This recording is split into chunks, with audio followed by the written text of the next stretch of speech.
Let's just bow straight into talking about our track today. I know we've touched down slightly west of our first proposed waypoint, and so we're going to go across the seafloor eastwards towards waypoint 1 and then resume our normal dive track. Mike? Thanks, Diva. All right, so today we were on Tunica Mound. On live stream 3, you'll be able to see the bathymetry as well as some of the anomaly polygons. We are diving within this proposed, or thinking about proposing expansion area for the National Marine Sanctuaries here. On the light blue are some, we know some tracks in here that are done by Jason and others. Our dive track today will be this black line here. As Diva mentioned, we're coming down just to the west of it, so we're going to transit over to our waypoint 1, transit over these sort of rib features here, and then transit along this upper ridge. As you can see from the Bohm anomalies and previous work in the area, these blue dots here are known or active seeps that we've seen around this. This is a salt diaper, so there is quite a bit of methane hydrates either leaking out or methane degassing here, likely causing those seeps. The white are from the Bohm seismic anomaly layers. These are pockmarks, and then the polygons in dark green, these are areas where we have confirmed organisms, likely chemosynthetic communities. So we're on the northern end of this proposed expansion area. We thought this site was a little or less explored, so hopefully today we see some really interesting things, and it's good to be back in the water. Yeah, after our brief hiatus, going to have to echo that. So today, I forgot to say, today's dive site is located within a proposed expansion zone for the Flower Garden Banks Marine National Sanctuary, as well as in a proposed habitat area of particular concern from the Gulf of Mexico Fishery Council. As noted before, we are going to be a lot shallower than many of our previous dives, and so we should expect to see a pretty different fauna. Things we're going to be on the lookout for include these extensive Gorgonian colonies, as well as Antipatherian colonies, and they tend to have a huge diversity of commensal ophiuroids, which is pretty strange. There are a number of less well-known species in the area, so we're going to be looking for those. Dan Wagner was able to email us a couple of those pictures. As well as, I think probably the most interesting thing, at least to me, about the site is that some work was done here previously that dated some of these corals, Leopathes corals, and they were able to say that those particular coral colonies, were over 2,000 years old, which is just phenomenal. 2,100 years old expected. So around there. So we're going to be keeping an eye out for all of those, as well as Mike pointed out, some potentially chemosynthetic habitats, which should again have a different fauna to those we've been visiting, which are much deeper. Any comments, questions, criticisms?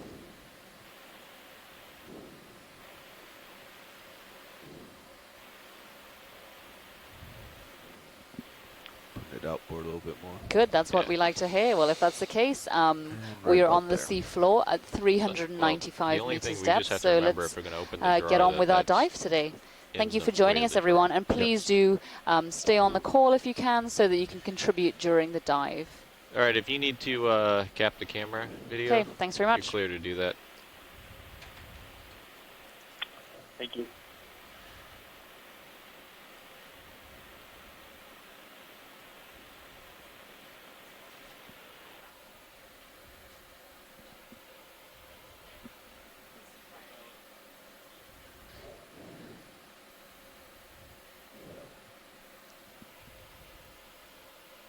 Hey, pilot, I just wanted to get an update. Are you guys, we were on our dive call.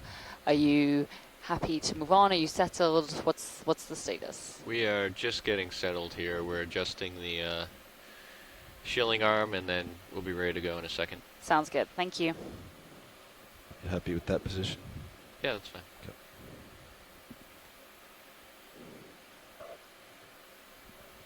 Pilot's looking down 90 degrees. All right. Or co-pilot, excuse me. I'm going to push out.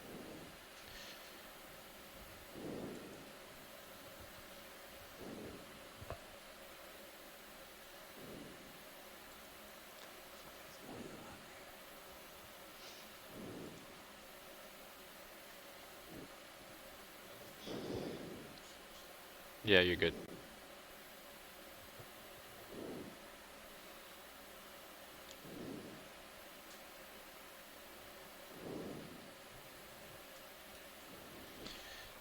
All right, Diva. We are ready to start the dive. Okay, that sounds great. Well, if we could move towards the general vicinity of waypoint 1, if we go north of it, as Nav said, we're more than happy with that. But if we see anything interesting, which we likely will, there's loads of fish and other animals we haven't seen yet, we would like to stop and get a good zoom, please. Copy that. Thank you. Come on in, video.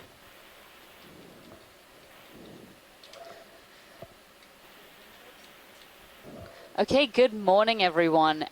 We are looking at, is that a deepwater cardinalfish, I think? Looks like it. But good morning. Thank you for joining us here on the Okeanos Explorer. We are diving at a site known as Tunica Mound, which is at currently a depth of about 398 meters. Thank you very much for joining us on this Saturday morning. We're hoping to see a bunch of really interesting coral colonies, as well as we've got a squid in view right now doing some kind of weird hopping movement. We haven't seen enough cephalopods during this expedition. That actually looks like something rather different than we've seen before. It's not Semirossia, which occurs at this depth off the east coast of Florida. It's got too pointy a rear end, but it's much shorter and stubbier than the ilex that we've seen before. That's it. There's a Galatheid, squat lobster. Let's get the squat lobster. Okay, so this morning we're just going to, before we really start moving in earnest, a little bit about who you're going to be listening to today and during the rest of this expedition. We're currently exploring the Gulf of Mexico. This is the first time in 3 years the Okeanos Explorer has been diving in this area. Previously, they've been at out in the Pacific, working at monuments there, as well as other U.S. territories and states. Yeah, we can. And it's really exciting to be back. We've had a great variety of dives during this expedition, everything from cold seeps and brine lakes to coral gardens and shipwrecks. And yesterday we even got, no, not yesterday, day before yesterday, we even saw some washing machines on the deep sea floor. So let's get this fish in the water column here. Today you're going to be, and for the rest of the expedition, you're going to be hearing from myself. My name is Diva Amon, and I am a research fellow at the Natural History Museum in London. I am one of the biology leads on this expedition, and I was the previous biology lead during the first leg of the Marianas expedition. Copy that. All right. So I work on chemosynthetic habitats, so things like the cold seeps we've been seeing, as well as on human impacts in our deep ocean. At maybe 0.3 knots. That is bizarre behavior. Come on in, video. This is Chuck Messing. I'm a professor at in the Department of Marine and Environmental Sciences at Nova Southeastern University in Fort Lauderdale, Florida. And I'm an invertebrate zoologist, so I can't tell you exactly what fish that is. Oh, just would you be comfortable moving 50 meters due east, 0.3 knots? Doing different things. Yes. My area of specialty is the crinoids, the sea lilies and the feather stars.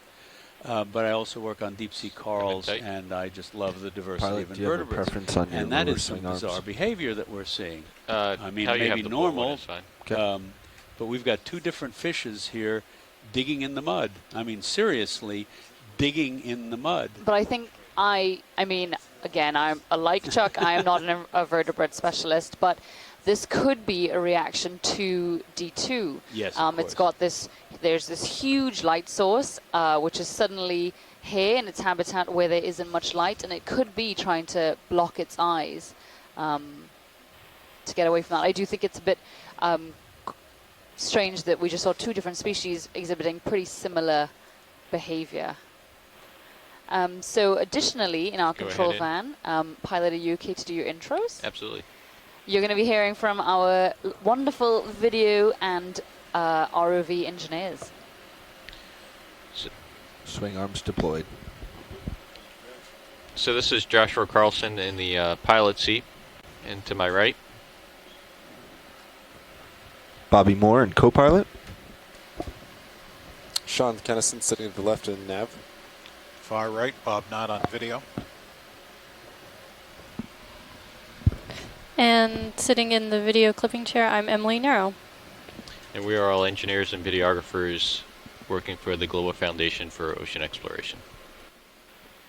All right, Pat, that Come on move in, is video. underway. Great, thanks Due guys. east. And so who you just heard from are the folks who are responsible for driving and maintaining both of the ROVs, D2, Deep Discoverer, and Sirius, as well as some of the folks who are responsible for making all those incredible highlight videos, and as well as taking all those brilliant photographs which are on the website, which of course you can find at www.oceanexplorer.noaa.gov. All right, come on out. So in addition to us on the ship, one of the best things about the Okeanos Explorer is that we utilize something known as telepresence, a technology known as telepresence, and this is where we are able to stream data as well as near real-time imagery, in some cases only about a 2-3 second delay, to shore. And that means to scientists who are working with us, to stakeholders who may be tuning in, as well as to members of the public, such as the many of you listening listening and watching this morning. And so joining us this morning from ashore, our science party includes Carolyn Ruppel. She's a scientist at USGS. I'm not sure if she's on the phone. If there is anybody else on the phone, please do feel free to jump on and introduce yourself. Hey, Carolyn, sorry, you can go ahead and introduce yourself then. On heading 090. Hi, I'm a marine geophysicist, and I'm the head of the gas hydrates project at the U.S. Geological Survey in Woods Hole. And the USGS has done some previous work at this site, so we're very interested all the to way see what back. the dive yields. Great, thanks. And additionally, we've also got Robert McGowan. I'm not sure you were on the call, Bob, but whether you're still around. Yes, I'm here. I work for the NOAA's Deep Sea Coral Research and Technology Program as the Data Systems Manager. I'm not a specialist in deep sea coral taxonomy, but I'm trying to be. But I handle all of the data ingest for the deep sea coral program. Great, thanks very much. So usually we do have a couple more folks on the line, but it is Saturday morning, quite early in much of the US. So of course, folks do have their normal lives to attend to. Regardless, we're still hoping for a very exciting dive with potentially some animals that we're already seeing that we're not used to, animals which are not the typical deep sea fauna that we're used to. Hey, Carolyn, this is Mike on the ship. Just wanted to say appreciate you sending that USGS seismic surveys last night, as well as the deep core analysis. Really appreciated that information out here. And that fish I recognize. Oh, go ahead. Sorry.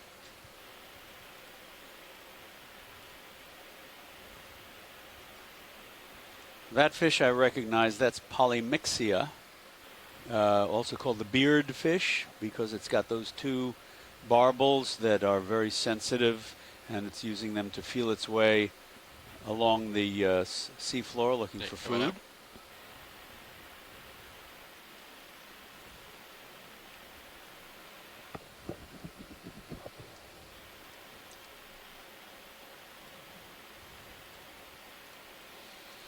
And the seafloor here, despite the much shallower depth, looks very much superficially like the deep water ones, and that looks like a myctophid lanternfish, a midwater fish. It's got photophores, light organs along its ventral flanks, and it's a vertical migrator. Uses those photophores to produce light that is the equivalent in color wavelength and in brightness to the light welling down from above. Most of the light that does reach this depth is, of course, coming down vertically, and so it ends up being what is called photocamouflage or counter shading, counter illumination. Sorry. Let's get the crab. Yeah, and we've also got this pretty big crab looming into view. Can we get our lasers on so we can just gauge how big it is? And that looks like Rokinia, perhaps. Okeanos crassa. Okay, so if you stretch out its legs, it'd probably be It's got something over in 20 its mouth. centimeters across. Oh, it does. Very good spot, Pilot. Little fish, maybe? Or it's biting its nails. Possibly. Got to keep them trim. Oh, what is that? That's That came out squish. of the mud.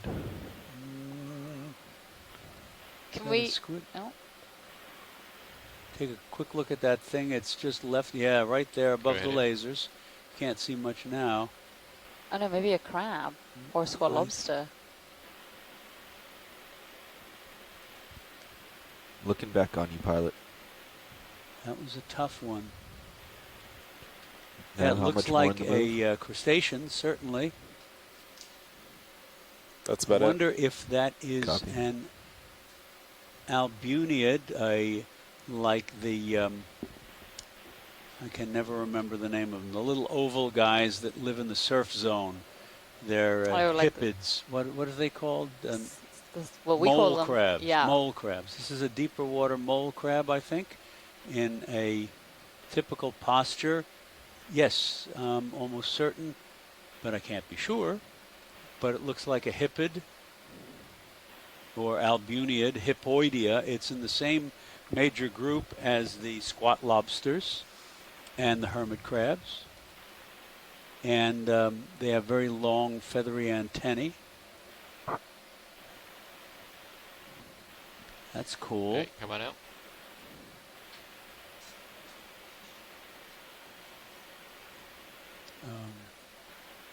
How do I do that again? Scroll.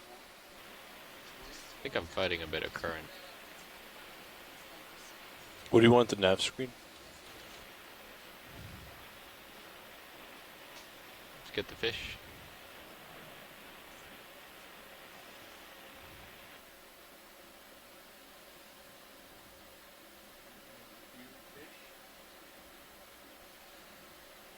That's the beard fish, maybe a little more than 10 centimeters long.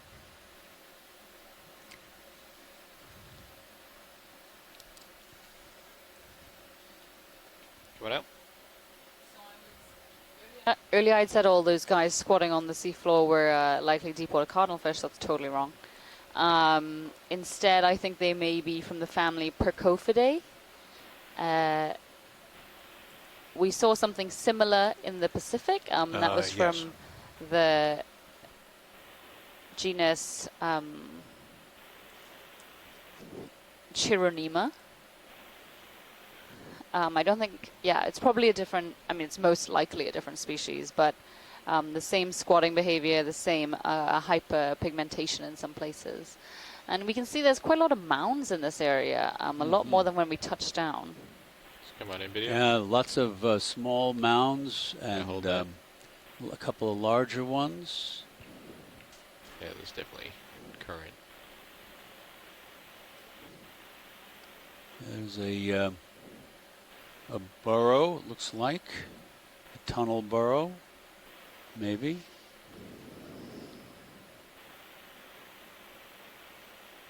Star in the upper right of the burrow.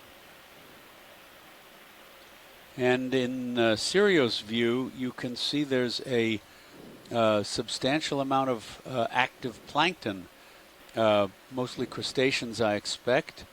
What is that? Down Attracted there to in the the light of the of Sirius. There may be some fishes in there. Can't quite tell. There are definitely some small fishes around here. That looks like a lobster burrow. It's coming out. There's Ooh. an Astropectinid sea star, I'm pretty sure. Let's come on in. They are, yep, that's what that is. I don't know if it's Astropecten, but it's an Astropectinid. It's got those large ossicles along the arms, and this one has the field of little flower-like spines all across its upper surface. These guys, unlike a lot of other sea stars, the tube feet on these guys do not have suckers. It would be kind of pointless to have suckers if you were trying to crawl across the mud. They'd pick up little pieces of mud and you wouldn't get anywhere.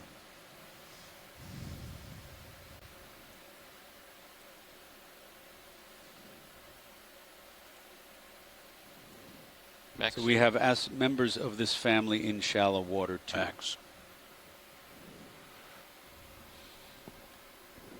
All right, let's come on out.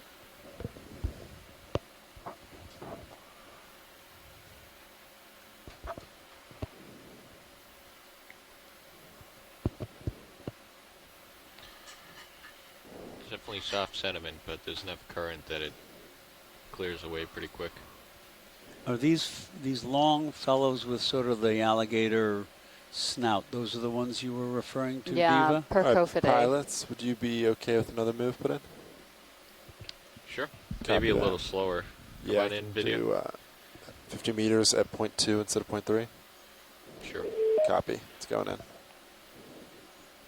He's looking at us. He turned his head. I've never seen a fish be able to do that, actually. Look at that. He turns his head like he's got a little bit of a neck there.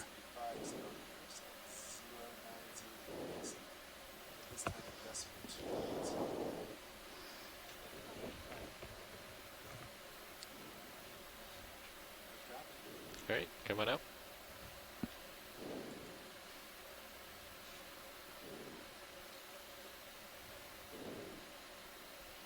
And there's another Astropectinid. And is that a rock over there?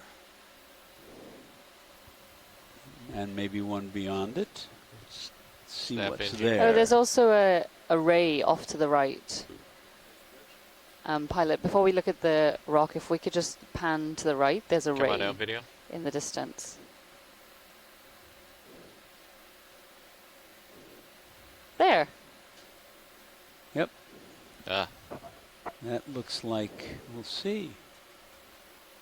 Good eye, Diva. Come on in, video. Oh, I think I've seen this guy before or something similar. This is a skate.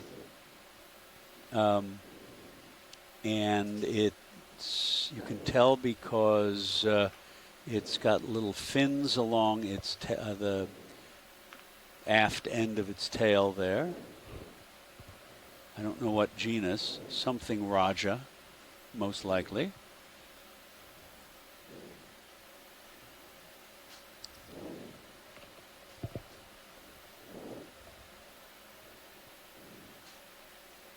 Blending in with the bottom. That mottled color really does blend in with the bottom pretty well.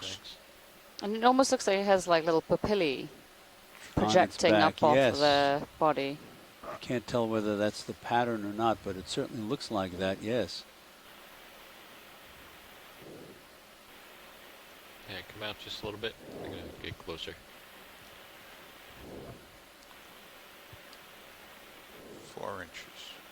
It's very small, only 10 centimeters across. Yeah. Oh, as well as there's a flatfish of some kind off to the right.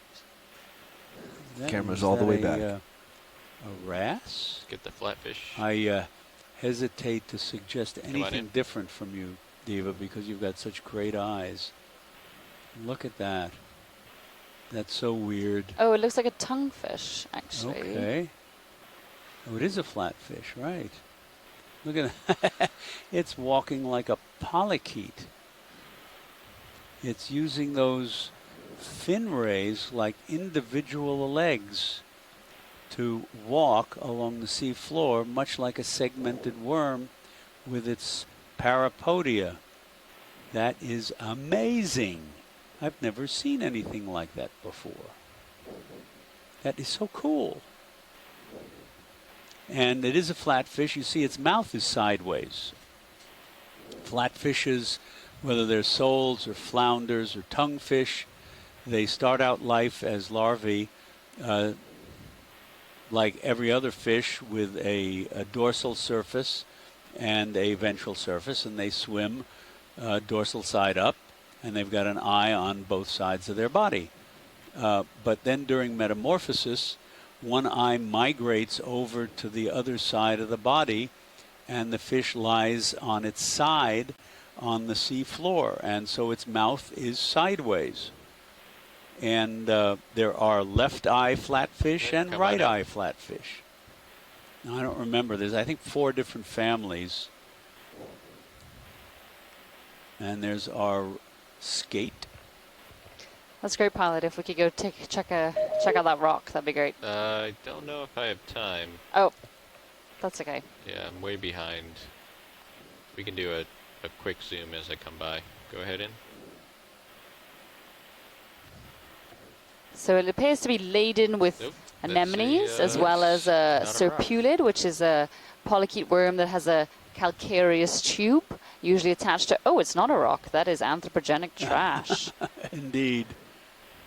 But it's home to 2 shrimp, as well as a squat lobster. Come around, pilot. Get you back in view. Very neat. And some hydroids. Mm-hmm. It's going to get dusted in a second. I've seen an anemone similar to that on the east coast of Florida around the same depths. But it's going to pause that move. Don't know what it is. We have about 10 meters left. Yep, going back to 090. Camera's down.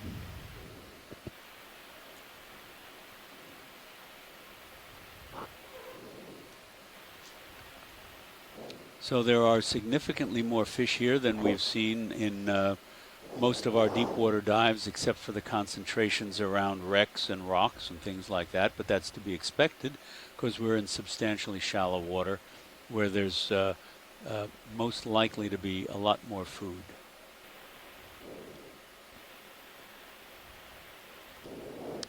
But that anthropogenic piece of trash was a perfect example of how pieces of hard substrate can increase the diversity of an area. So you saw that there were many animals that were found that haven't been seen yet in the soft sediment, but yet were found here on this very small little island-like Camera's still habitat. all the way back. Copy that. Something right there. It's going to get dusted. Snap in. Go. And there's a little burrow. You can see the coming out. Different colored sediment that's been brought up from below.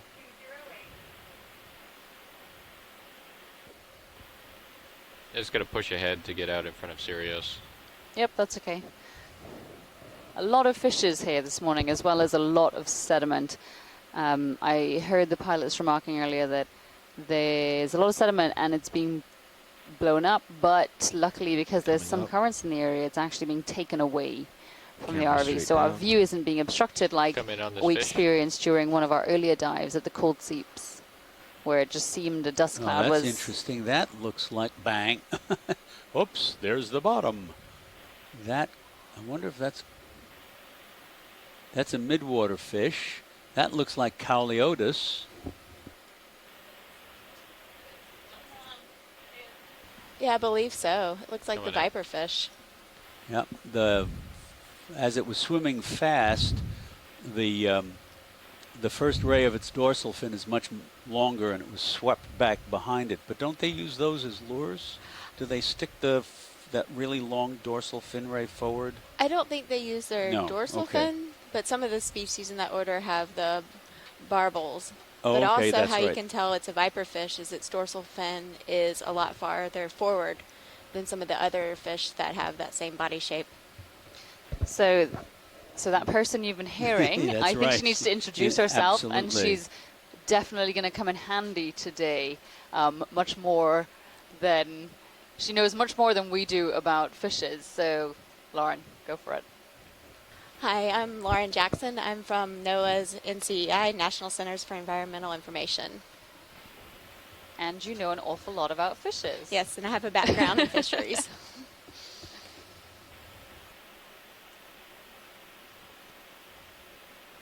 So, Lauren, what depths do you tend to work down to? Most of my experience has kind of been on the continental shelf, but we did some deeper for us trawls and sampling. But not as deep as Okeanos normally goes. But interestingly, you usually see a lot of these animals when they're in the larval form, right? Yes, we do, because we catch them from plankton nets when they're doing their vertical migrations, when they're closer to the surface. And some look quite similar and some look quite different from the adults. Yes, it's amazing how different some of the larvae of these fish look from their adults. Some of them have long stalked eyes. I've come down some. That's why we look much closer. That is a different kind of spider crab. I believe that is not Brachia because it's got a long pointed rostrum. I don't know if there's anybody out there who can help us with this. The spider crabs used to be all in one family, but in the last several years they've been divided up into, I think, 6 or so different families. And the taxonomy just has so far baffled me. I haven't really looked into it, but I just go with the flow and do what the crab taxonomist experts tell me. But this looks more like a shallow water crab, a little bit. It's got spines on it that the shallow water ones don't have, so I'm not certain. It looks like more like a shallow water genus called Libinia, but I may be completely wrong. Okay, coming up. Not sure what family that's in.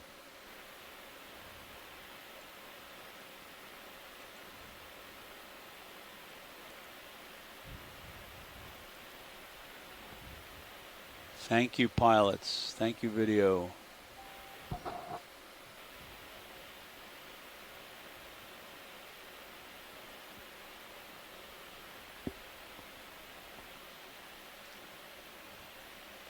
Get this fish. Good.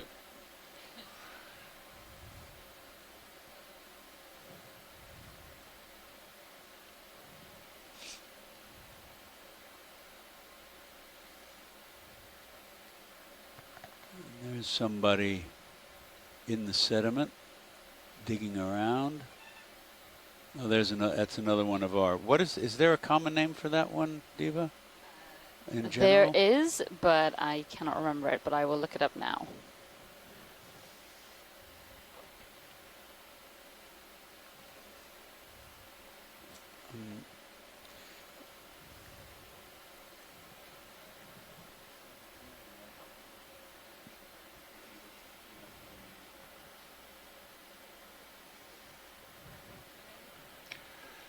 Well, the view on Sirius.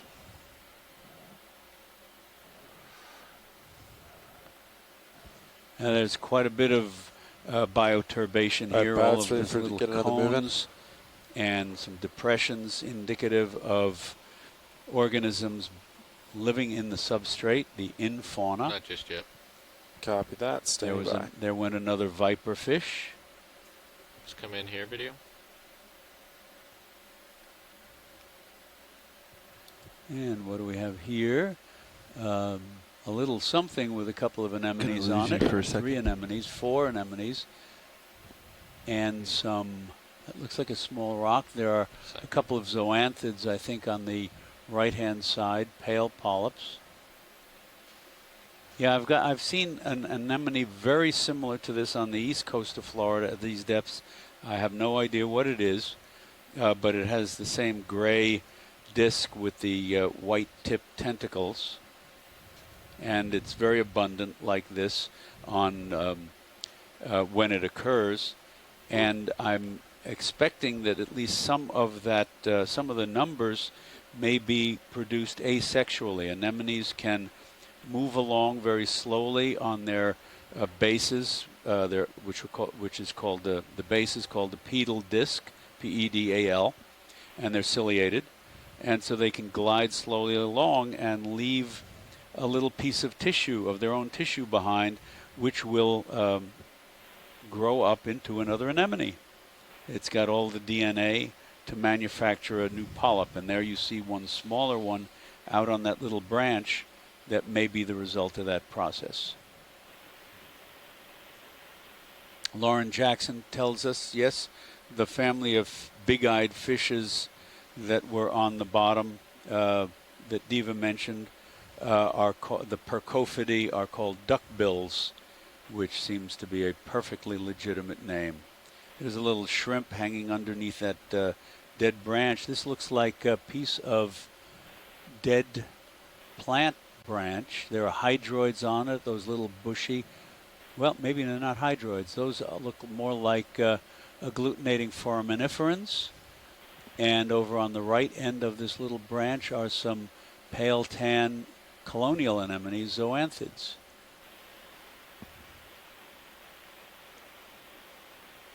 Do you have any more? Is that Max? Max.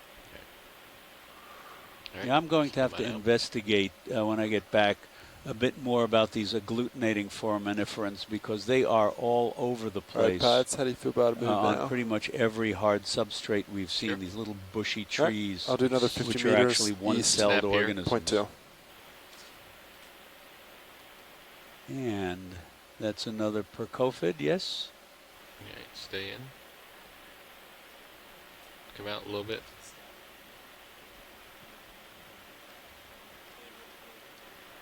And a piece of wood. Come on in. Come on in. So this piece of wood looks like it has lots of different little amphipods living on it. Mm-hmm. And wood that ends up in the deep ocean is actually quite common. It provides a substrate for animals to anchor to or attach to, like we're seeing here with these amphipods. It provides a form of shelter for many animals, and it also provides a food input to the deep ocean. Actually, I'm not thinking this is wood now. I think this is like that one of those lilies again. Yeah, it's plant material certainly, yes, but right, probably not wood. Looks too fibrous.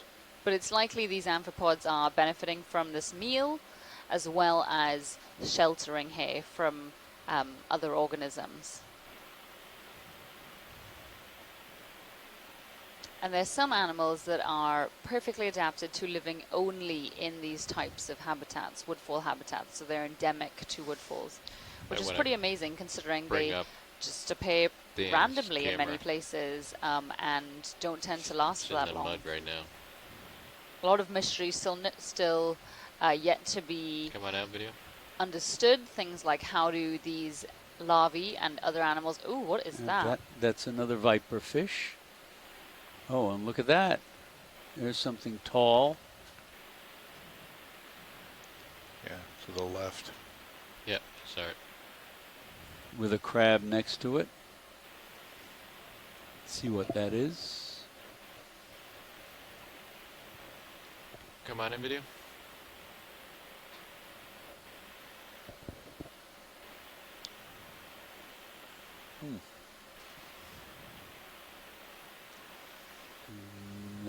Those are all zoanthids. And, oh wow! Tube worms of some sort. Are those siboglinids? No, I don't know. I am not sure. Maybe just sabellids? Sabellids, yeah, they're just bent over in the breeze here. It's quite an... But they're very large, and also... Yeah, look at that. The tubes do not look like sabellid feather duster worm tubes.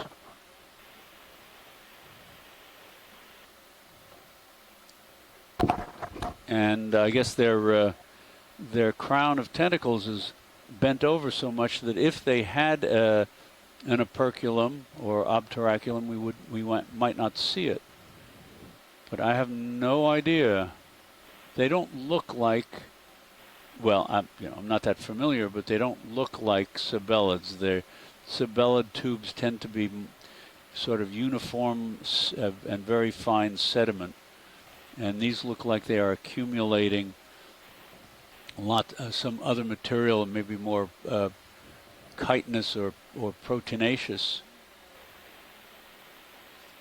And there's a whole cluster of them. All of these the whole thing is made of worm tubes buried in the sediment.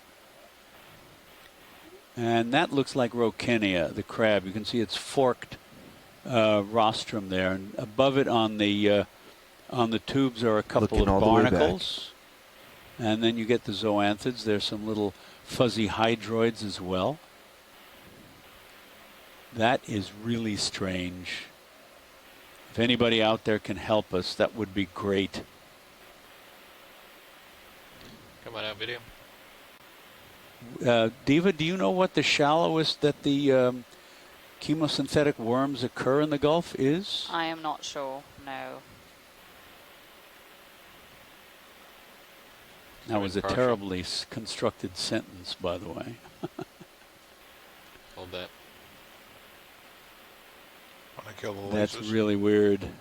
Sure. Killed lasers, co-pilot.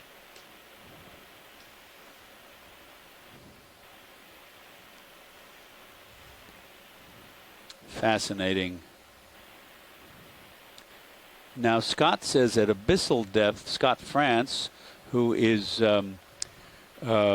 marine scientist of extensive experience at the University of Louisiana at Lafayette. He's in our chat room.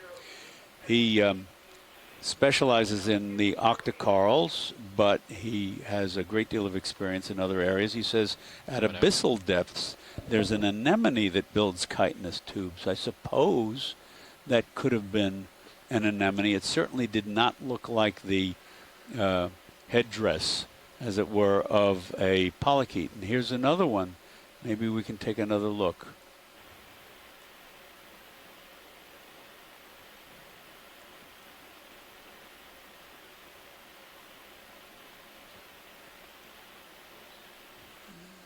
Now that thought of possible anemone is there. And again, there's a tube with lots of zoanthids and that little crown of red, that little tuft of red filaments.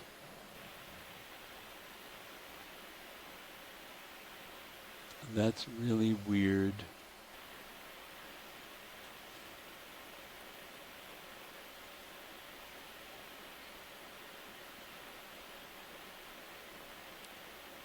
Well, that's a new one on me. Come on out. Let's get this tall one. Go ahead. Really neat. I mean, now here's something completely unexpected. Oh, and there is a really long-legged shrimp with very long antennae. You want to stop the ship, Sean? Standing up on like its stilt-like legs.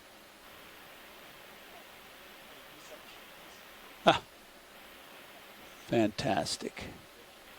Haven't seen one like that before. If it is, it's got a similar sort of appearance to the deep sea one, but not really the Nematocar sinus. I suppose it could be in the same family, but I have no idea.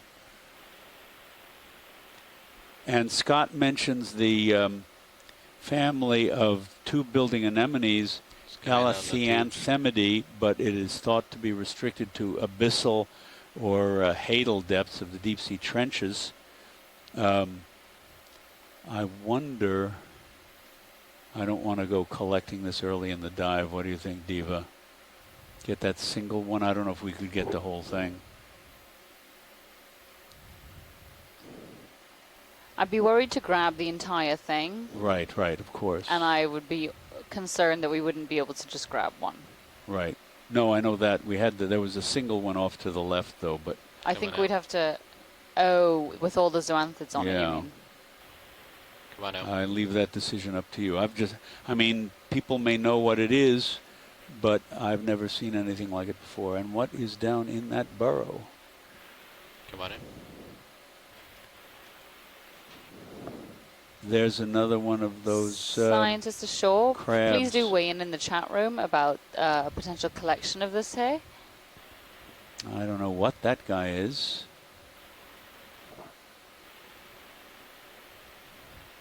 Come on out a little bit. That's a different kind of crab than we've seen. Smooth carapace, big heavy claws.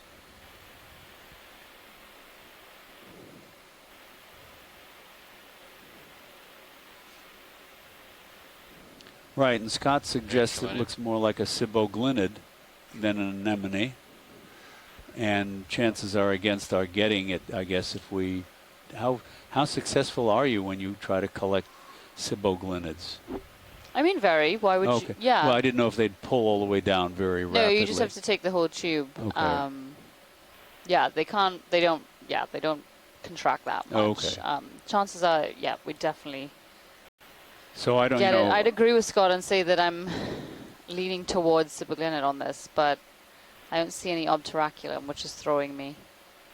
I don't know if they all have obturaculums.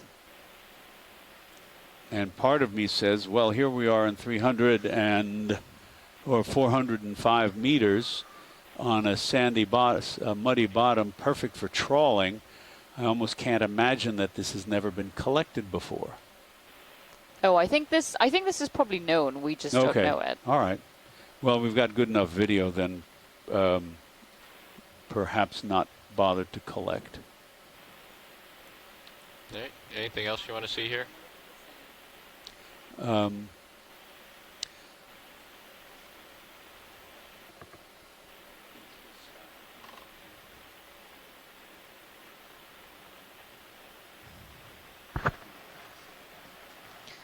Let's move on, Pilot. If we see any more, we're just going to think about it a bit more, but we can continue to move in the meantime. I'm looking 310 back at you. And if anybody has any idea what kind of crab that was, it looked like those claws were too thick and rounded for a calapid, shame-faced crab.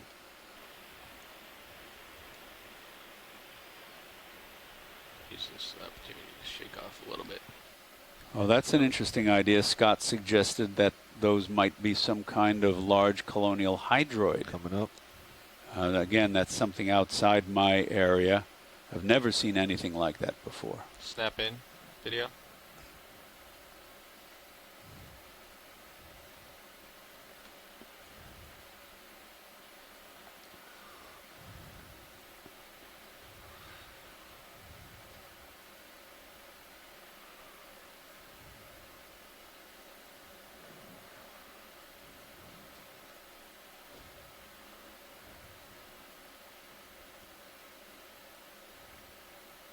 Coming around.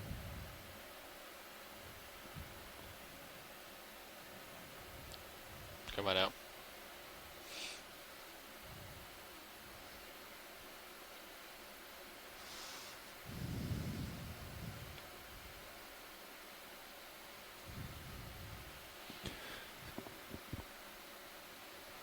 Snap in.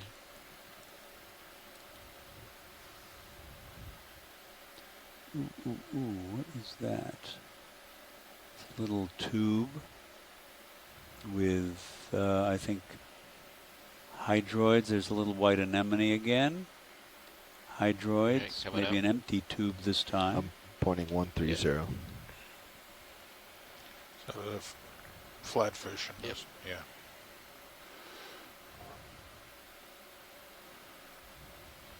Camera down 90.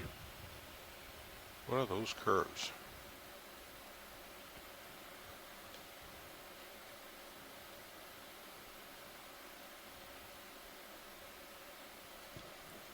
Okay, well now we're seeing areas where there's reduced sediment and bacterial mats. So yeah, maybe these are siboglinids. There are a couple more here. Potentially we should collect one maybe.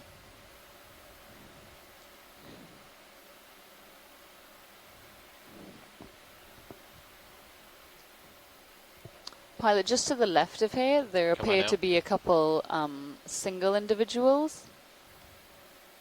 Yeah, so that one just at the base of the not that broken bendy one, the one to the left. The one to the left. Yes, but closest to us. Yes.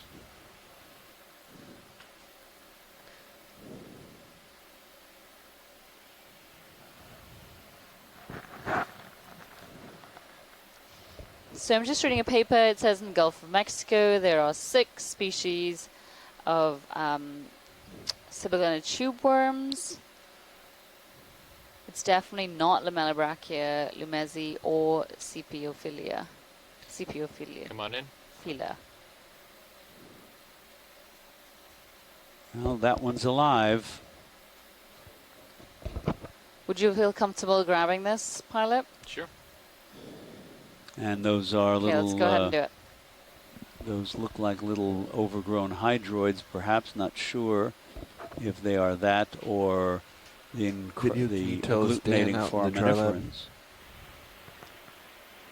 Looks like a few other sked lasers. I think hitchhikers Come on. Yeah. On the tube. I don't see them. Roger that.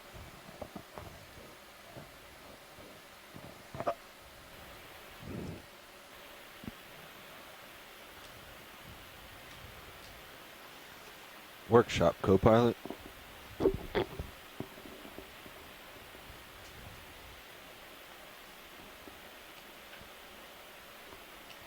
Workshop co-pilot. So there is a rare... Okay, when is this paper from? Okay, a 2010 paper discusses a rare Escarpia... Well, Escarpia tube worm, which is not yet described. Workshop co-pilot. But it co-occurs at shallow depths with Lamellar Brachia and Sepiophila. Let me see if I can find some more information on this.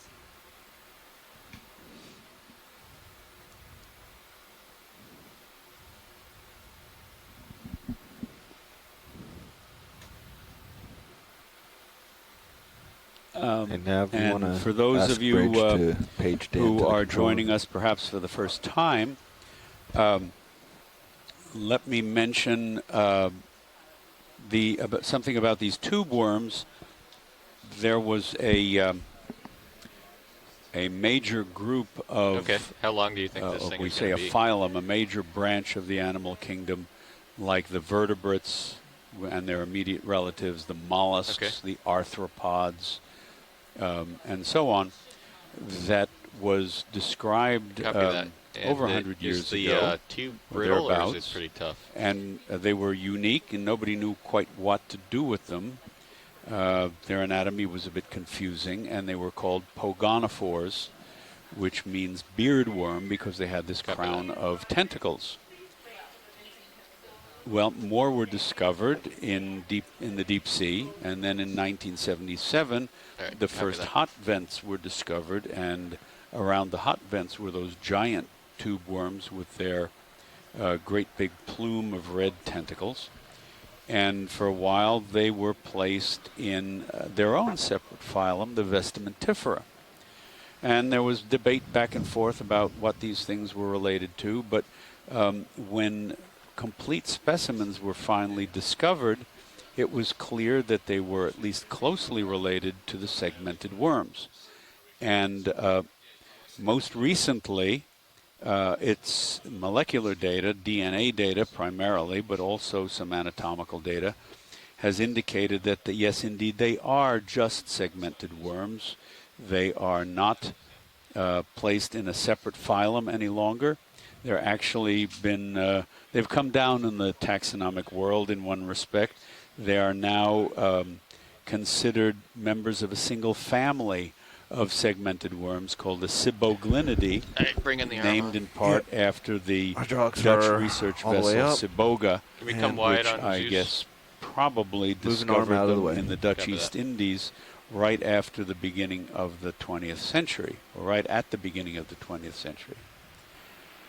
So they are, there's quite a number of them in the deep sea. They are all chemosynthetic. They have an internal mass of bacteria that uses reduced sulfur compounds and carbon dioxide to produce, and water to produce organic molecules, much the way plants use sunlight to produce organic molecules in the process of photosynthesis.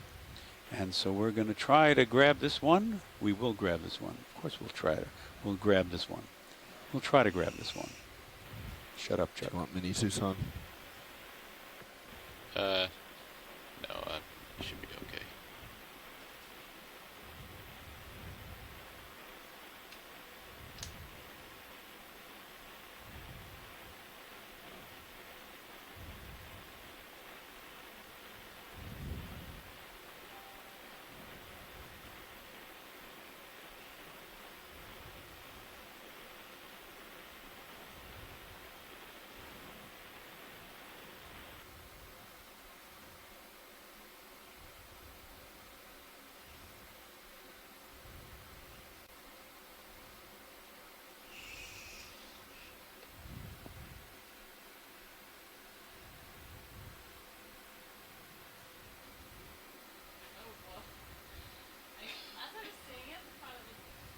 Pilot was asking, how much longer do you think this is going to be? And I was like, I don't know, probably like a quarter of what we're seeing extra. And as I said it, I was like, and it's going to be like triple the length of this thing when we pull it out, I bet I you. didn't want to say anything either, but thought that was optimistic. All right, when you're ready, Bobby, we can... Where do you want it? Just open both boxes. Okay. So that's over 1 meter long. Yeah, it's pretty long. It should be pretty bendy. You can just kind of shove it in there. I will gently shove it into the box. So Scott France in the chat room has expressed exclamation at how long that polychaete was, and has kind of concluded that that must be a polychaete. Getting that out of that tube is going to be really interesting in the lab.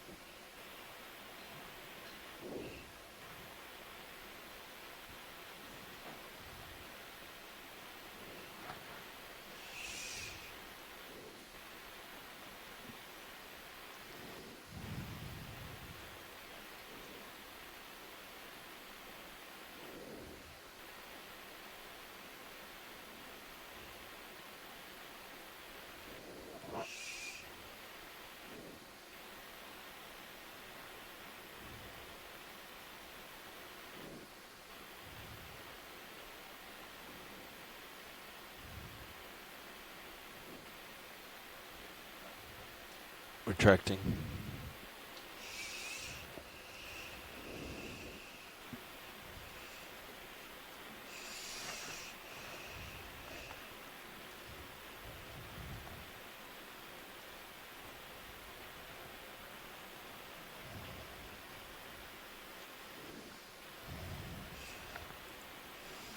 All right, good to go. Thank you, pilot. You're welcome. Hopefully I didn't crush that guy. I think he'll probably be fine. Okay.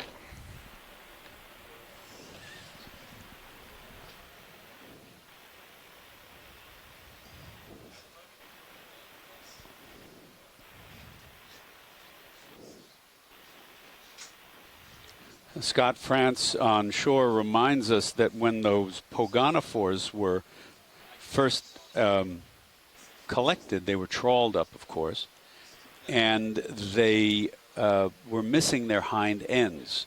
And that turned out to be critical because one branch of the animal kingdom, including us, has the main nerve cord, our spinal cord, dorsal. And so do some of our invertebrate relatives. Whereas another branch of the animal kingdom, including the segmented worms and the arthropods, the joint-legged animals, has the main nerve cord ventral. And so when these worms first were discovered, since they had no gut, and people couldn't decide whether the nerve cord in these worms was dorsal or ventral. And then finally, when the entire worms were found, their hind ends were segmented, and it became clear that they were most closely related to the annelids, the segmented worms. Most marine segmented worms belong to an informal grouping called the polychaetes, distinguished from the oligochaetes, which are the earthworms and their allies, and the leeches, which are a separate, closely related group to the earthworms. That's 090, pilot.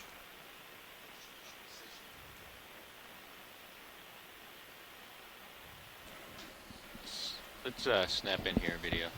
What do we see out in the distance? More tubes, probably.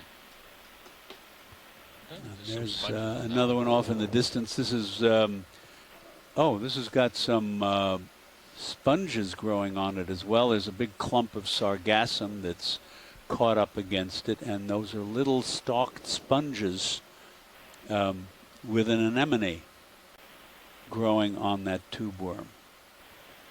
So the presence of these tube worms is a really great indication that below all of this sediment, there's likely some kind of geologically active area, an area where there is some kind of seepage or at least organic enrichment, which is being reduced and resulting in the kinds of chemicals which these, all kinds of chemical-laden fluid and gas that these tube worms would need.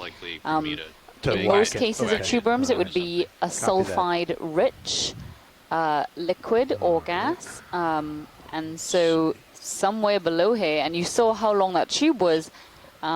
It could be, you know, several feet down within the sediment, but the fact that we did see that little patch of black reduced sediment and white bacterial mat indicates to us that there is some kind of chemosynthesis-based nutrition happening here.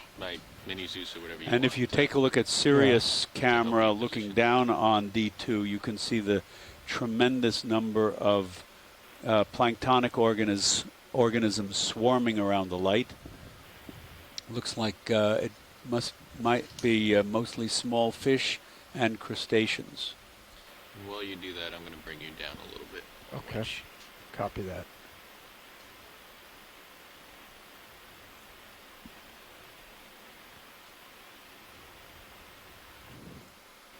Unless it's mostly crustaceans, I can't quite make it out.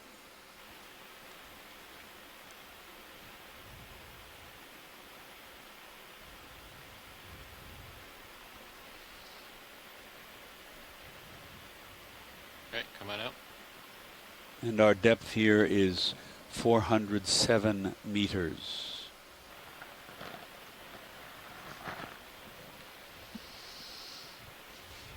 Okay, well, I think that's probably all right there. Yeah, that's great. Just at this. Yeah, I'm going to bring the mini Zeus back around front. You just need to make sure. And that translates into 1,335 feet from the surface to the deep sea floor. I'll tell Bobby when he gets in. Yeah. Or discolored sediment up here, I think. Come on in, video. Okay.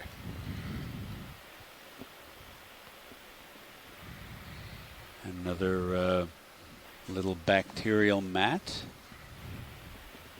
And in this one, you can actually see the individual bacterial filaments. In a lot of these cases, it's Brachia is the genus. I was just about to ask that question. Thank you. There you go. One step ahead. Both sonars are ranged at 50 meters. Copy that, Ned.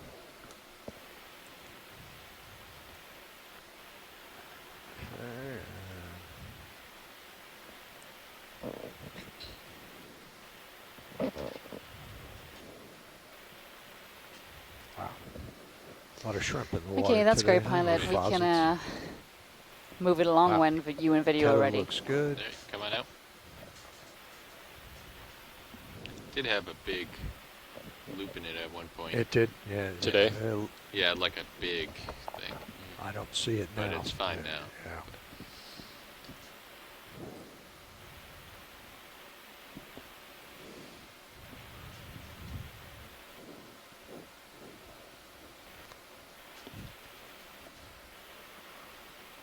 So we heading to waypoint 1? Oh, I don't think we've seen that just skirting along Ceranthid yet. Come on in, video. That's what it is. No, we have not. Nice. That's a burrowing anemone, and we've certainly not seen one with oh, look at those striped tentacles. Colors and the yellow inside. Beautiful.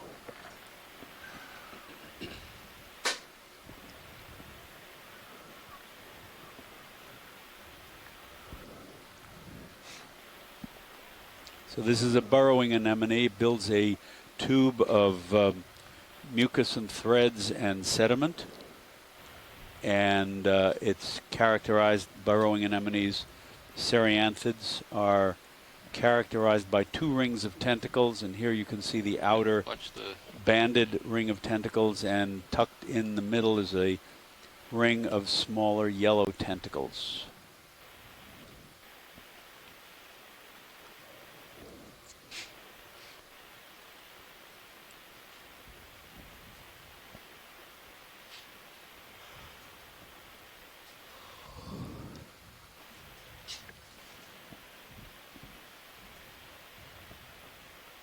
Thank you whenever you're ready.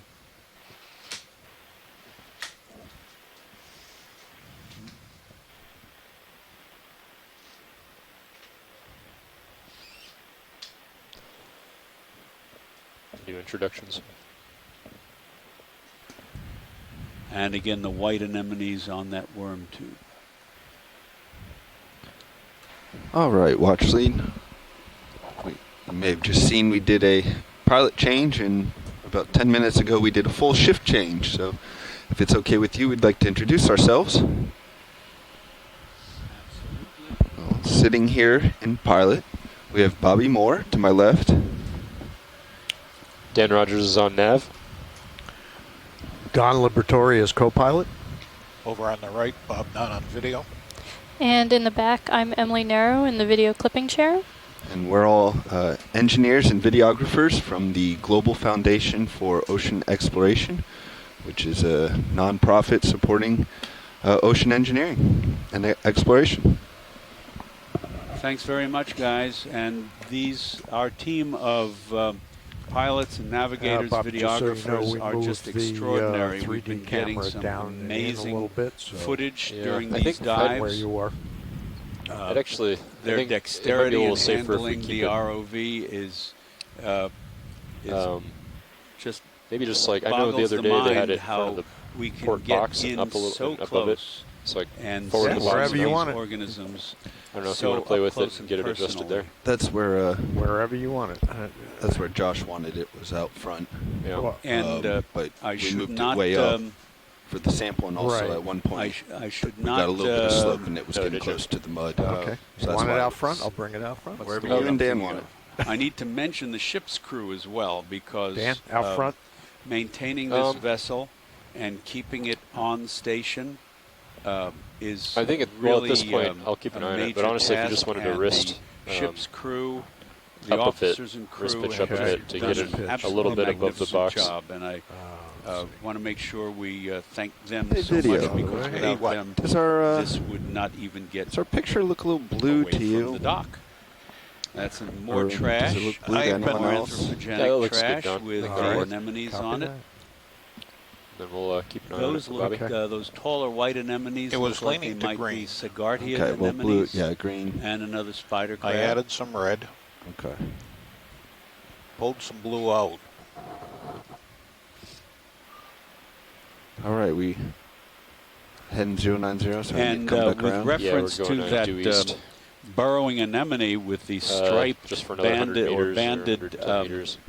Then we'll tentacles, push north. Scott France mentions that it's always fascinating to think about how these pigments are distributed in the organism that give such beautiful patterns, and the genetic control mechanisms that must be involved in turning on and turning off at intervals to create those patterns. Whether it's the patterns in a crab's carapace or a snail's shell or an anemone's tentacles or a fish's scales. All right, I'll go ahead and get a move in. Roger that. I guess we'll do 50 meters. That's what they were doing before. Yeah, it seemed to be working fine. Maybe sedimented. Thank you, video. Bridge, this is RV Nav. Yeah, we'd like a move, please, of 50 meters. That's 50 meters, bearing 090 at 0.2 knots.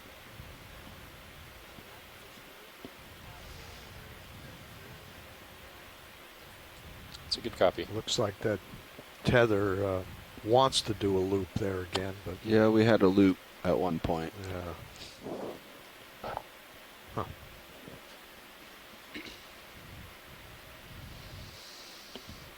All right.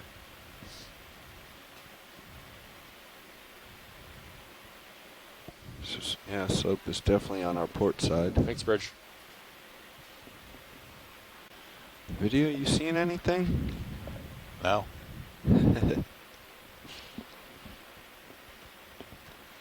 Looks like we Got a just squid right off my tail. we get something lowest center and then right. Yeah, let's snap on this lower center, see what's there.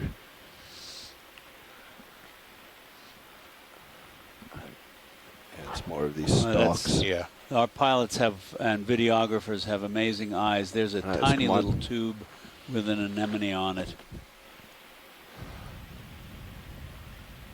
And we had a fish to the right, but yeah, that's out of reach. Yeah.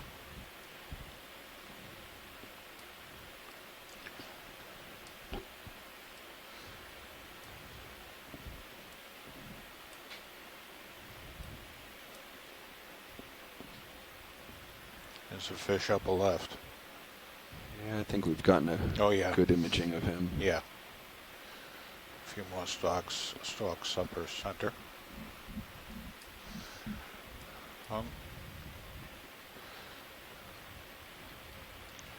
It looks like the plant stuff.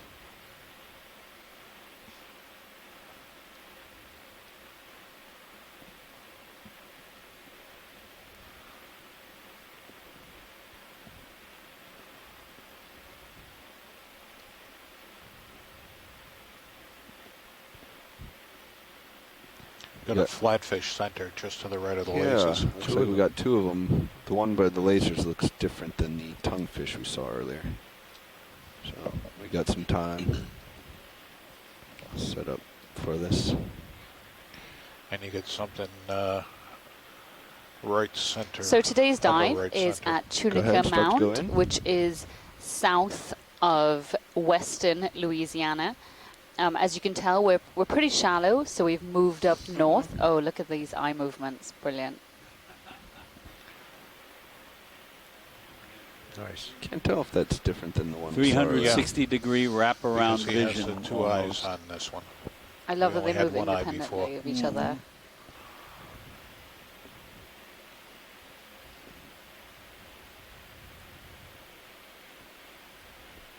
Video when you're clear, or if you want more zoom, go ahead.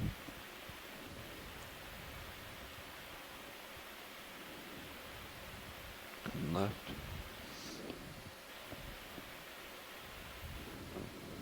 Too much on the cam, sorry.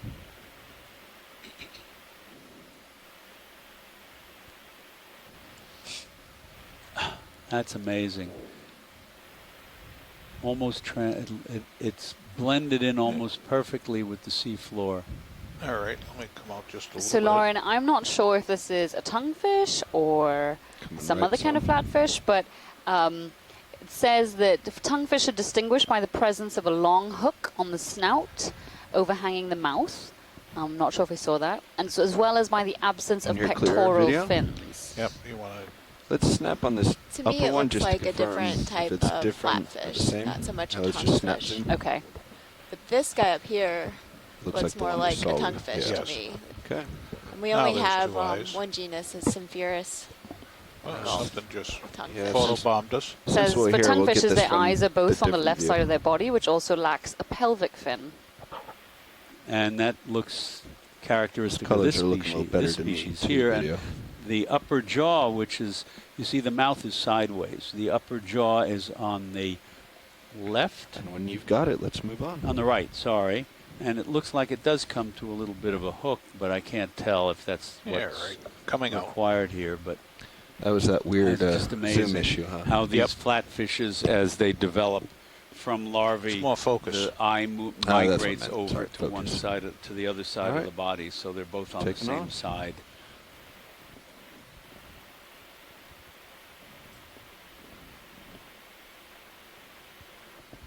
Moving on.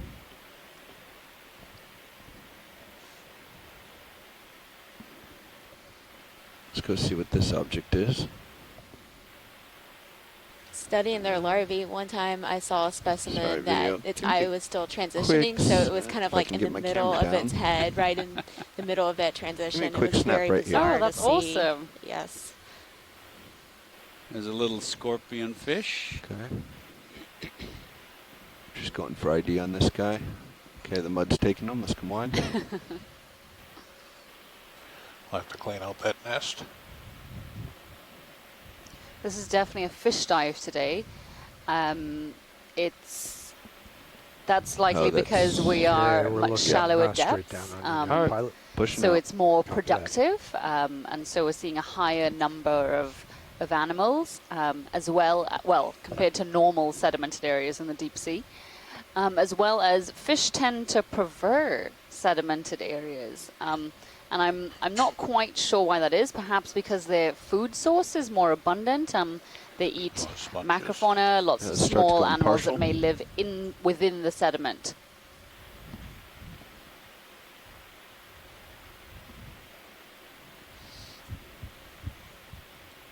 There you have a little stalked sponge, some anemones growing, and a percophid fish.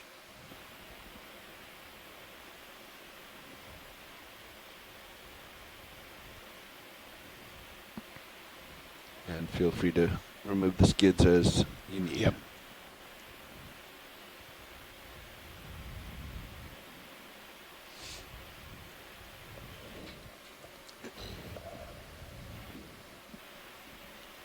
I'm not sure how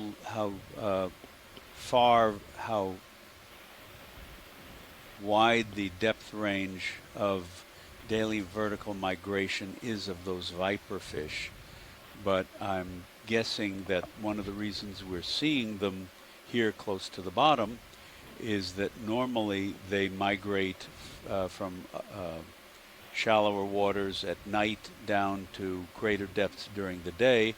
And here there was, unfortunately, they ran into the sea floor, which is shallower than the depths to which they normally migrate. So that's perhaps why we're seeing some of them close to the sea floor here.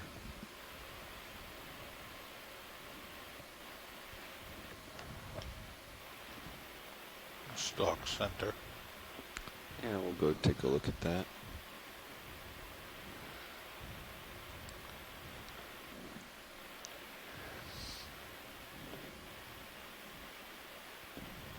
And we are continually moving up a slope here towards, I guess, the first ridge. Is that correct, Eva? Yeah, so the dive track today is going to take us north, approximately north, over a series of terraces, what look like little terraces.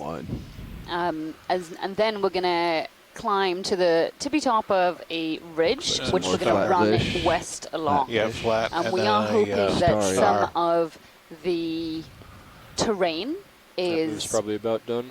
Less sedimented than this. Put another one in when it's.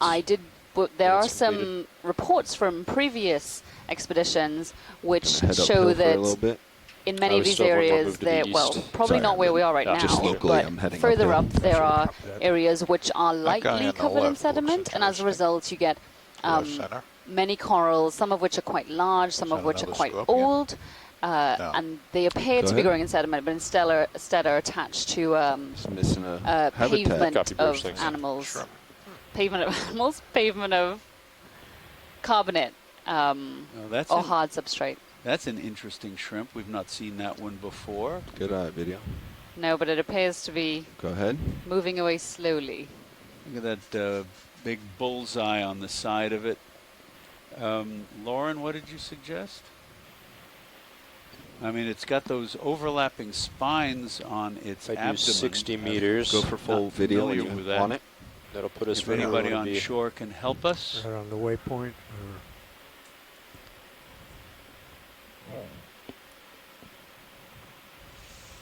And then within its head segment, which is called a cephalothorax. Bridge, you can actually see some of its internal structures, that white mass and that red mass. We're going to go 60 meters. That's 60 meters.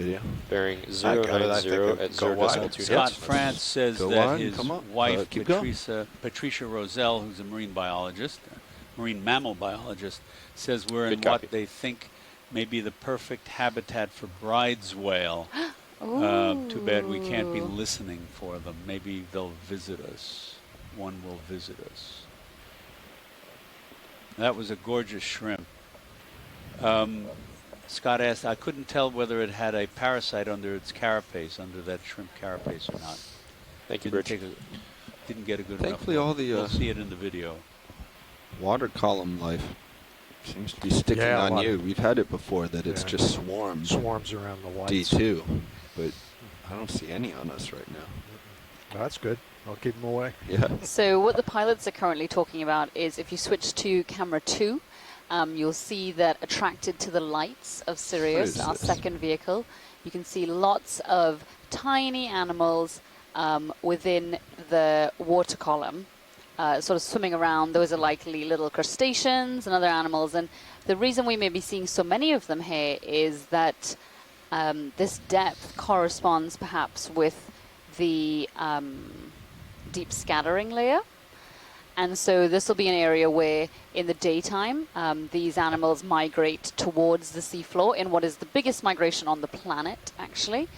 They migrate towards the seafloor away from the sea surface, whereas once we get to dusk and night is coming, they then migrate upwards towards the sea surface. Scare anything.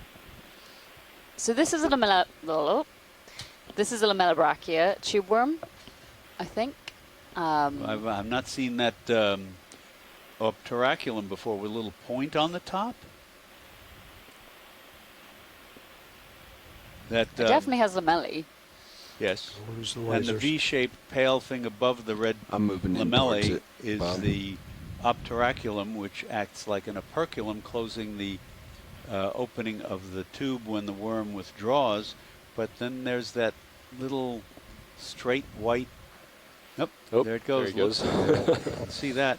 You're pretty that far straight away. white thing is still sticking there.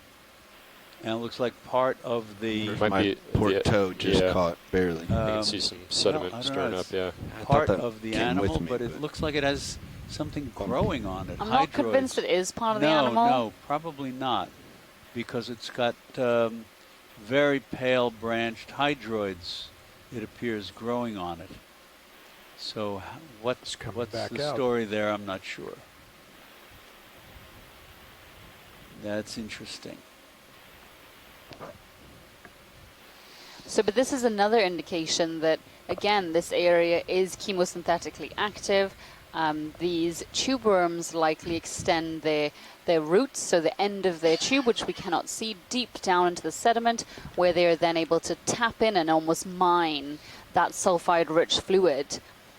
It then uses that sulfide-rich fluid, bacteria do, that it has in a special organ within its body known as the trophosome. And the bacteria within that organ use this very rich sulfide fluid to create food for this animal.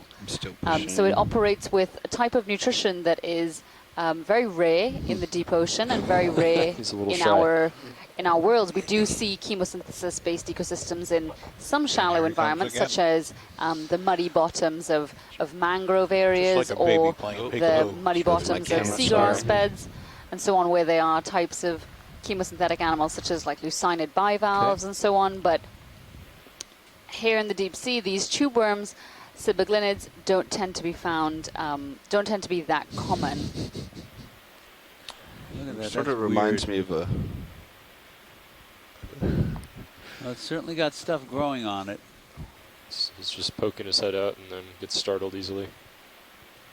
Sort of thinking maybe it's a mutant. Wizard of Oz, where the Wicked Witch shows up in Munchkin Land, and they all... Yeah, those are... retreat. All retreat. Have all of the appearance of little thin, feathery branches sticking up. Have all of the appearance of hydroids. I'm set down now, so I may have actually spooked him for good this time, but we'll see.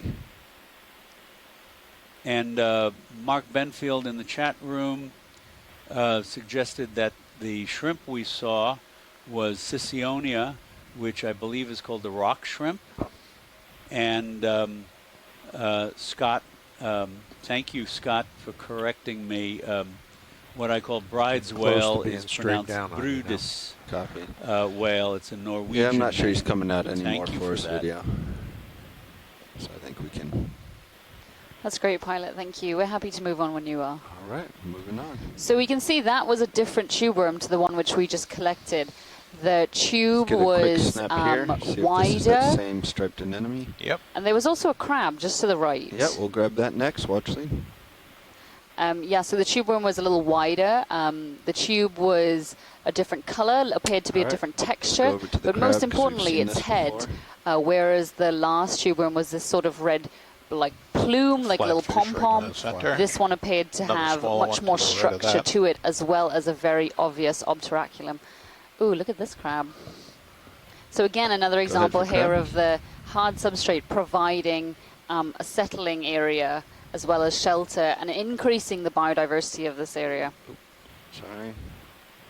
I believe this is Bathanectes longispina. Okay, we are looking back at you. If I'm not mistaken, because we get this at around these depths on the east coast of Florida as well, maybe a different species perhaps, but this is in the same family as the blue crab.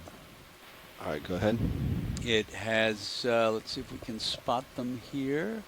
Can't quite see the hind legs particularly well, but it's got the right carapace shape with the tapering to spines on the sides. And they have swimming paddles, don't they? Yes, the hind legs, which you can't see, have paddles. Maybe that's one of them on the right, covered with mud. And is this some kind of other purplish bacteria here on the rocks, Diva? It doesn't look like it's got enough structure to be polyps. That's weird.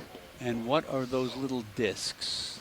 Need to push out. Discs look like little Video corals. as soon as you have it, I gotta go. Just about 10 meters left in that move.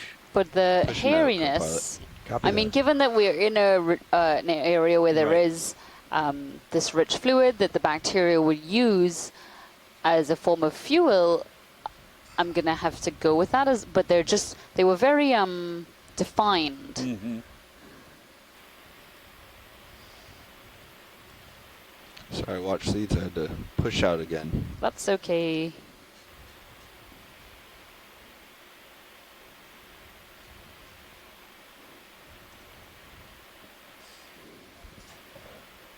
Go bridge.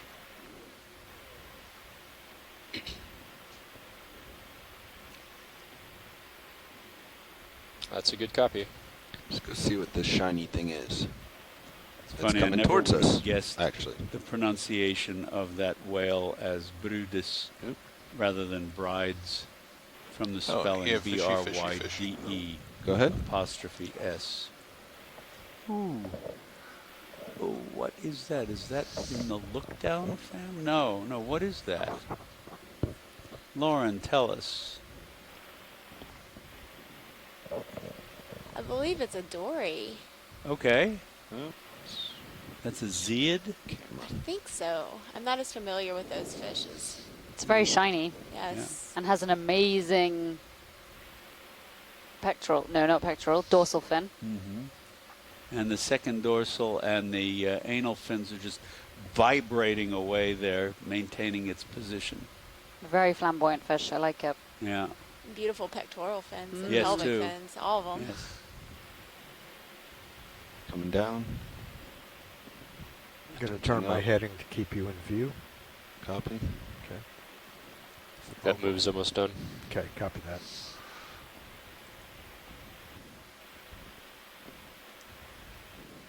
Actually, I think it is done. I think they're turning their head now. Okay. Let me double check. Bridge, RV nav. Just wondering how much left in that move, or if it's completed already. 3 meters. Good copy, and we'll stand by for your heading change. Yeah, I think that is most likely a zeid. Let's see if we can look up something like that. Not cooperating too well. Family of large, showy, deep-bodied marine fishes, the true dories. All right, if you've got it, video, I think we can. So dory in Finding Nemo is not a true dory. Good copy. Just to confirm, that's about the A-frame. Thank you.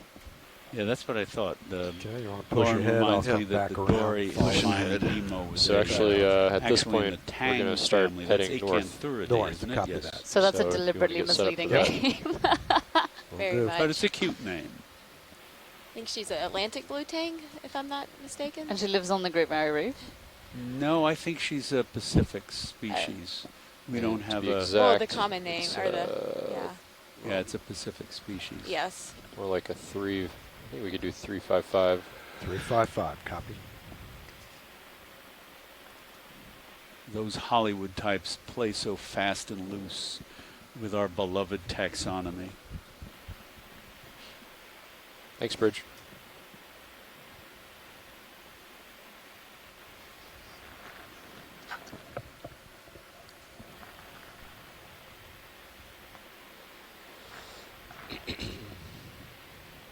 Go ahead, watch lead.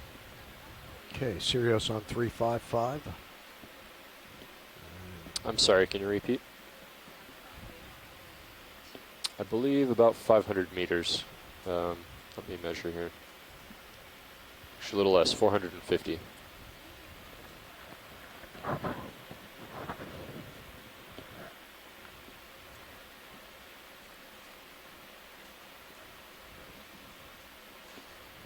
Might be picking up a little bit of relief about 30 meters out from Sirius here.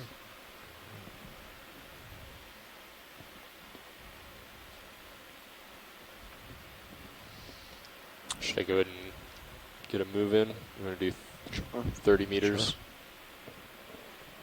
Start. Actually, that might be... not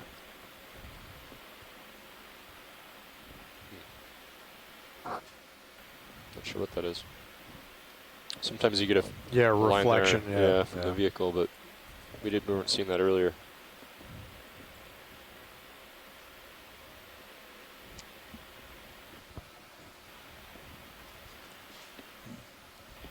There's that loop again. Should be 10-ish meters in front of me, whatever that relief is. If it is, yeah.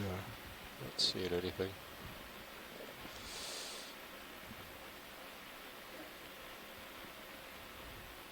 Oh, let's look at this. Yep. Bridge, RV nav. Yeah, we'd like another position move of 30 meters. That's 30 meters, bearing 355 at 0.2 knots. So this looks like it might Miriam. be a little Antipatherian or black coral. That's a good copy. Actually, no, I'm revising that. Seapan. No, yeah, you're right, Seapan. Oh yeah, look at that. That's a nice little one with a shrimp on it.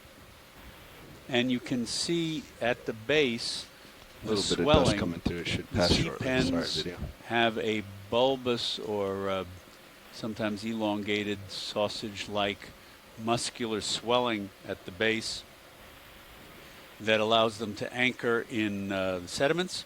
And some of them, at least, I'm not sure if this is one of them, but some of them can actually good copy. Burrow down and completely disappear into the sediment. I know in the Pacific Northwest, I believe they do that, and they disappear during the day, and they're quite large, and they come out to suspension feed at night. Is that full? Yes. And the fleshy part that anchors them in place is called a peduncle, right? Peduncle? Yes, yes. Which always cracks me up every time I say it.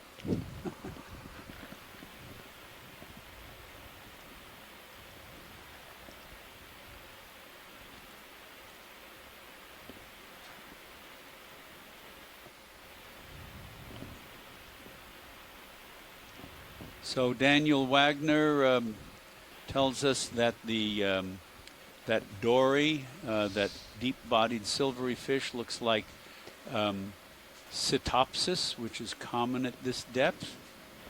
If you've got it, watch and video.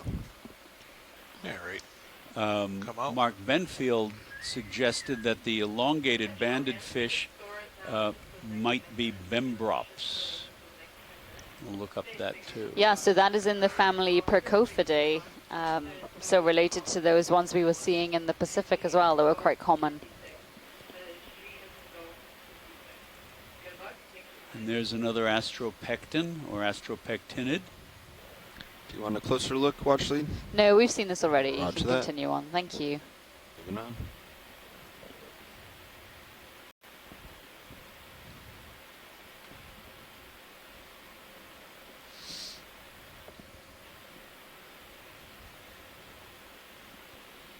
Video, let's start to go in. I'm going to be moving you closer. So watch lead. At this rate, we will be at waypoint 2 in about an hour and 15 minutes. And then we'll have the rest of the day to work along the ridge to waypoint 3. Great. That's what we suspected was going to happen. We'd have a lot of time. So that sounds good. Thank you.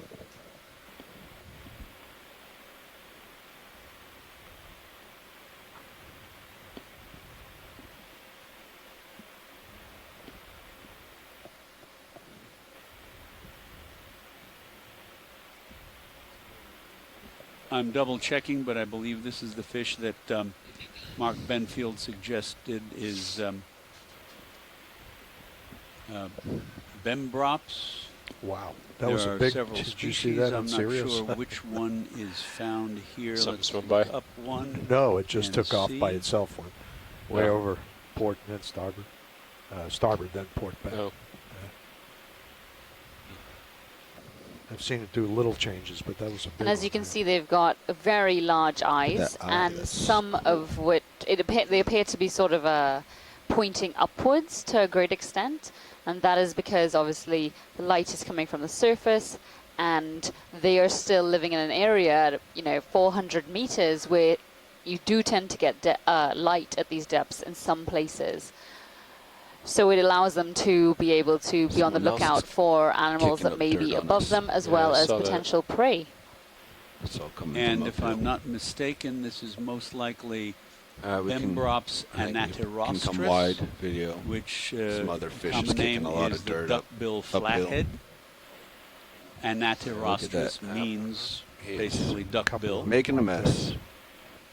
And it ranges across the western Atlantic and the northeastern Gulf, where we are, the Caribbean Sea, and as far south as northern South America. Trying to ruin your shot here. He did that. Camouflage, smoke screen.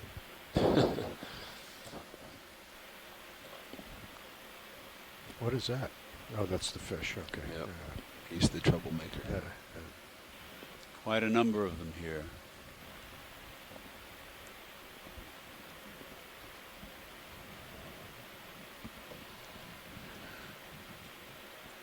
And what's that dark thing to the left? To the left. It's another fish. There's lower center. We've seen them. We've seen them. Good copy.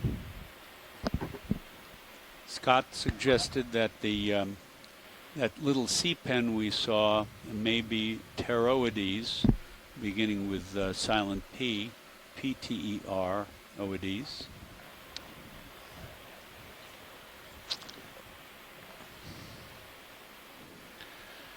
Video's going to be switching out.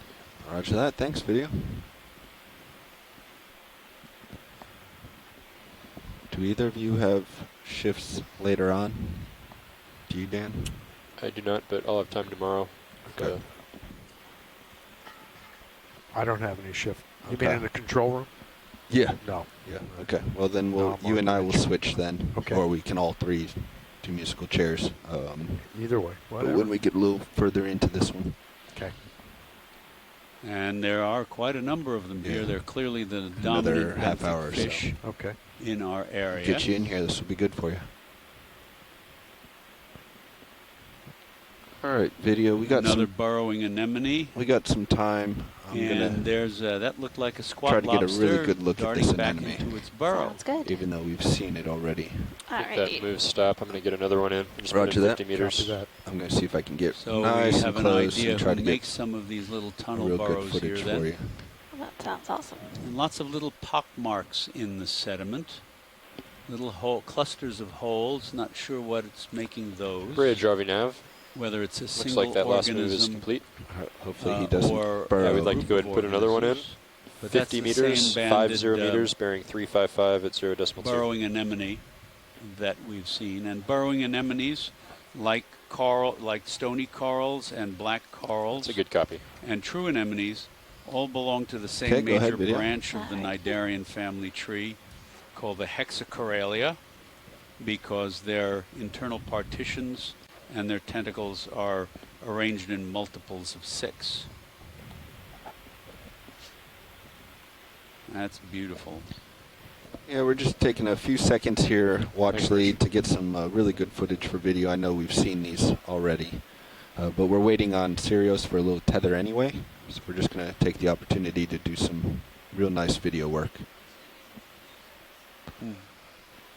We did. We did, but we have a new videographer if she wants to introduce herself.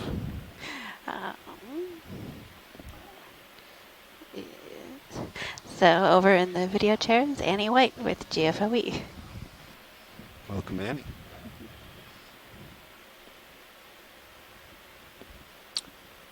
Nicely framed, Bobby. Looks good. Thanks, Dan. And we are waiting for Sirius to reposition itself feel free before to we move on. Go at will, Annie. Awesome. Thank you. Oof.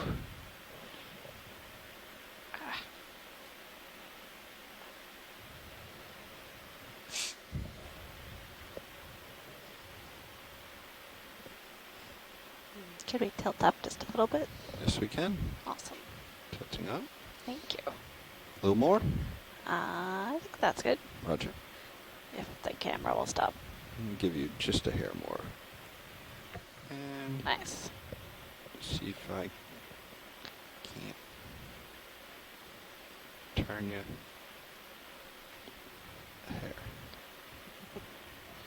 There you go. Did you catch something?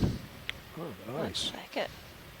That's cool. And there goes one tentacle curling in and another curling in. You can see how if this had some prey that it stung with its nidie or nematocysts. All right, video. I think we have about a half minute more. I see that I have my tether again, so I'm ring of small tentacles ready to move on whenever you're ready. Down into the mouth within. Pulls the tentacle out. You got it. It's a cool shot.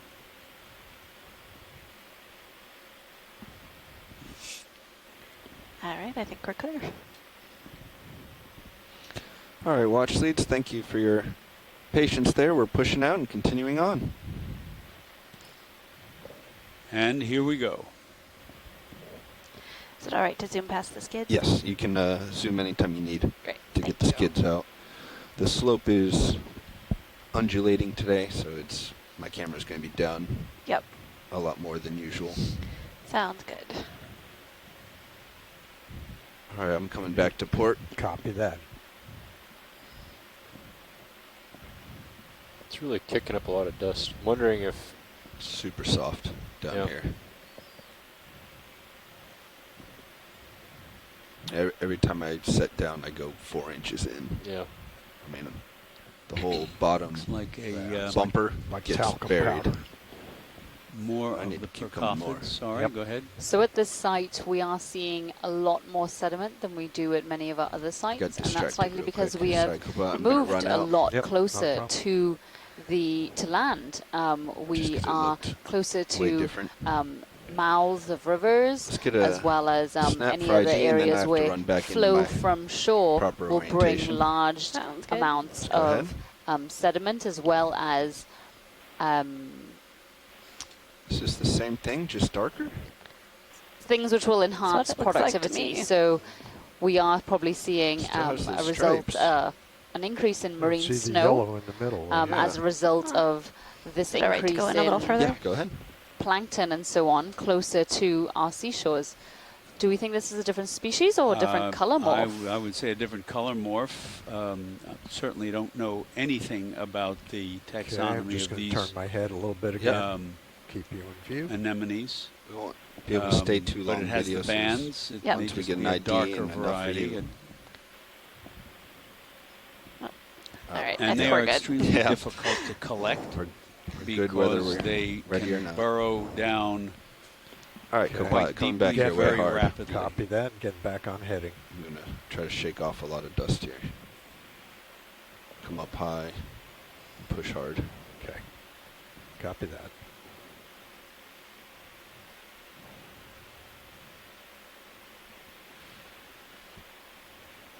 All right. Okay, I'm back on heading, 355. Yep, I'm going to try to leave some of this dust behind. Looks like a crop duster.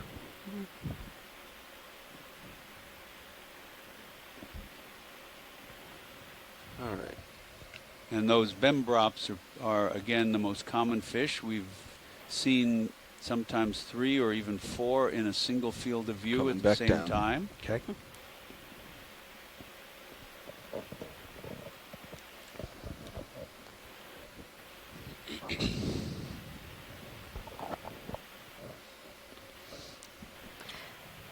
Let's see what this is, video. Okay. That we came right down on. And those look like little piles of fecal pellets. Well, that's a very small, we've been seeing these all day. hard substrate object. Looks, not sure what it is, but there's an anemone on it. Yeah, I think we can come wide. Okay. Looks like a pile of fecal pellets.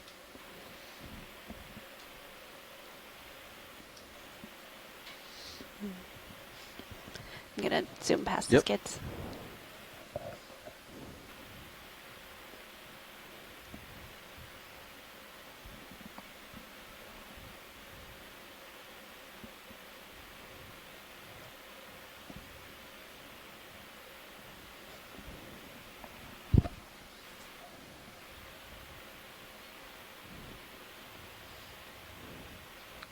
We've got something here.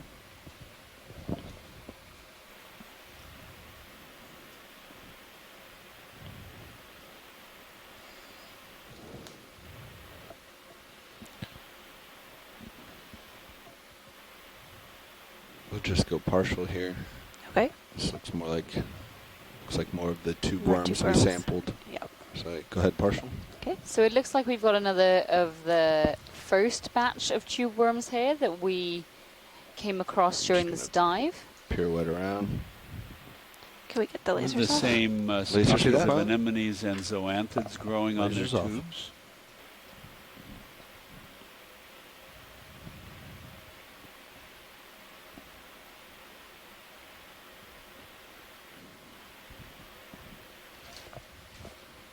All right, let's come wide.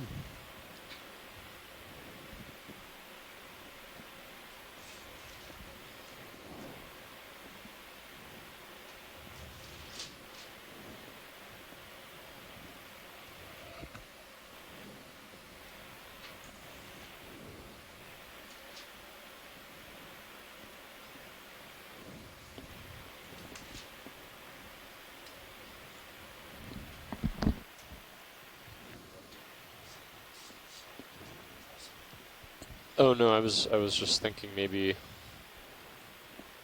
like the hydrodynamics of that thing being out was like possibly stirring up stuff on that side, but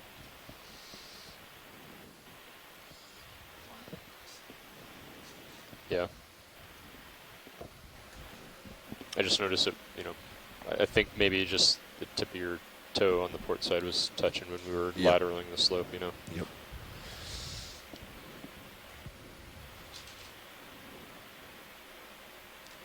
Of this this fish that we're seeing so commonly in the Feel family free to call out Percophidae, anything you see also video the that duckbills. looks different. Right. I've been editing, so I haven't been watching They super close are during the dive. basically tropical in all oceans, Atlantic, Pacific, and Indian Ocean. They're mostly small, but the largest one, which is Percophis brasiliensis, the Brazilian flathead, reaches 1/2 meter in length. That's 1.5 feet, and it is fished commercially.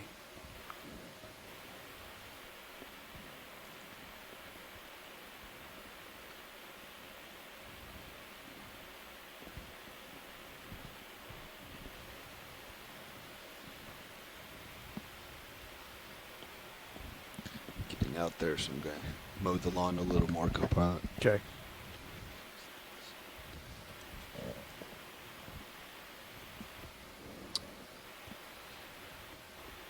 Fish probably finished up about 1 minute ago. I'll put another one in. Copy that. Copy.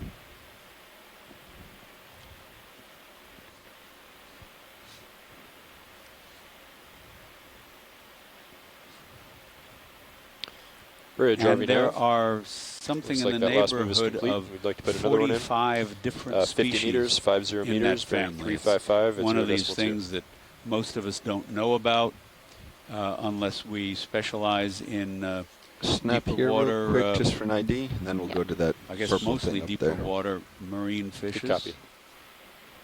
And that looks, I don't know what quite that is.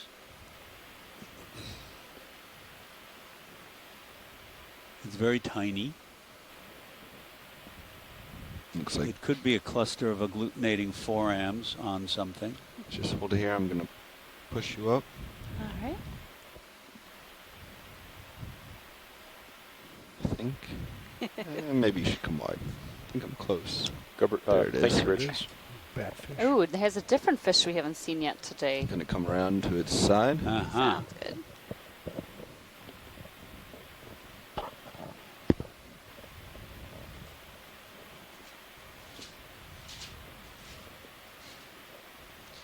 So this looks like one of those walking fish. Could we get the lasers off? Copy that. He's only about 4 Thank inches. you. She is only about 4 inches long. Can you zoom in on the pectoral fins, Go ahead. pelvic fins? Is this a batfish? That's what I was thinking. An ogolecephalidae? Yeah, yeah. You see the gill not quite full opening zoom. is behind the once we get full broad species, part of the fish. feel It free to go looks full like zoom. a pale circle, and it'll go in and out as the fish coming breathes. up to the head. I saw it a minute ago. I'm not sure what. Too far on the road. Certainly, I'm not sure what genus it's in. They're very hard to ID because they look very similar.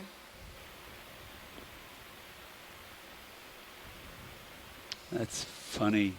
It may be a juvenile too. Is that possible? It's possible. I think the adults don't get that big in some species. There you can see the gill opening contract and open up again.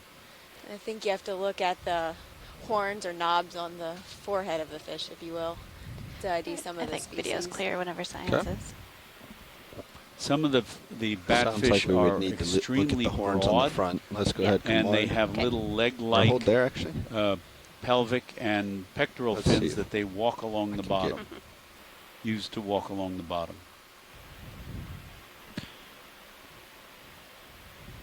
I'm going to turn and face you for a second, co-pilot. Copy that. Well, actually, did I hear that a view from the front would help?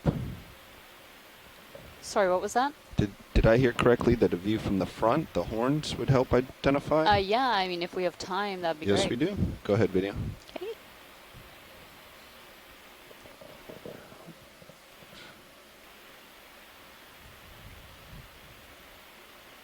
So these are some great images that our ichthyologists who are working lose with it us in are about going to be able to look at a little later and get back to us with a All right. great ID potentially. Thank you, pilot. You got it. Moving on.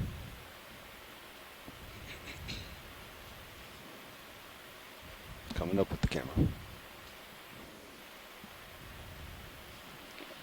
going to zoom in. Yep.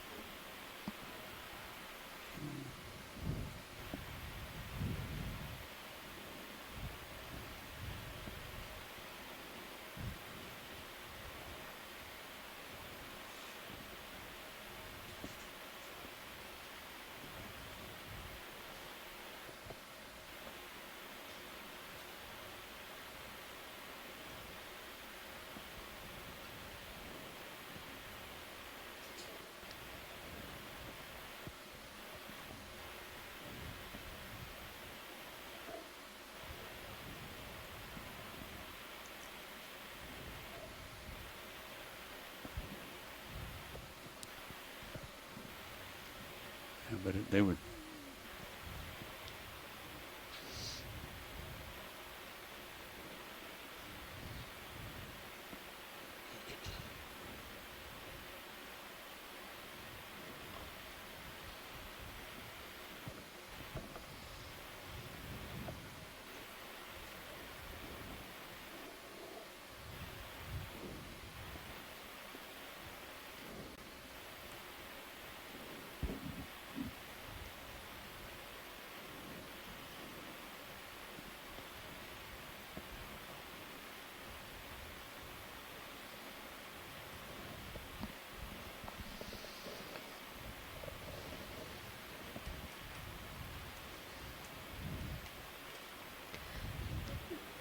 sea star. Another Astropectinid sea star, partly buried in the mud. Those Fine lasers sediment back on here. for you.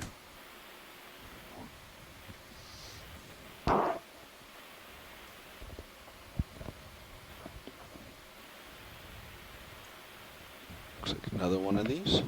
Yeah, another one of these batfish.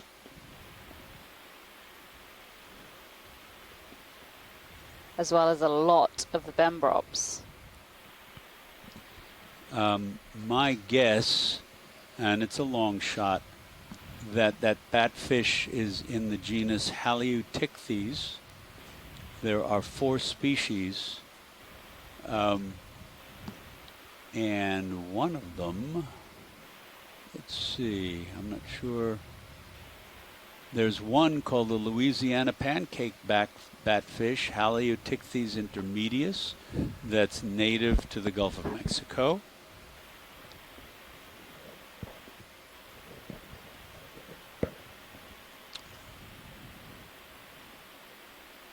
It looks like a little hard And, return, but 30 meters. there are a just couple off of the starboard species, side of where DT is facing.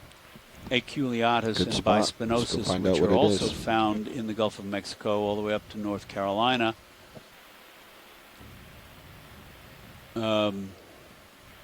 Intermedius, the Louisiana pancake, is found only in the Gulf of Mexico so far. But that's my guess. I'll let the ichthyologists weigh in on that. Should be here. Close.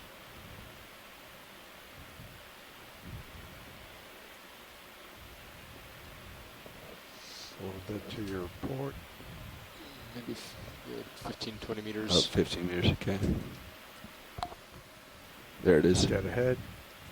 See it? Oh. Have something coming up here.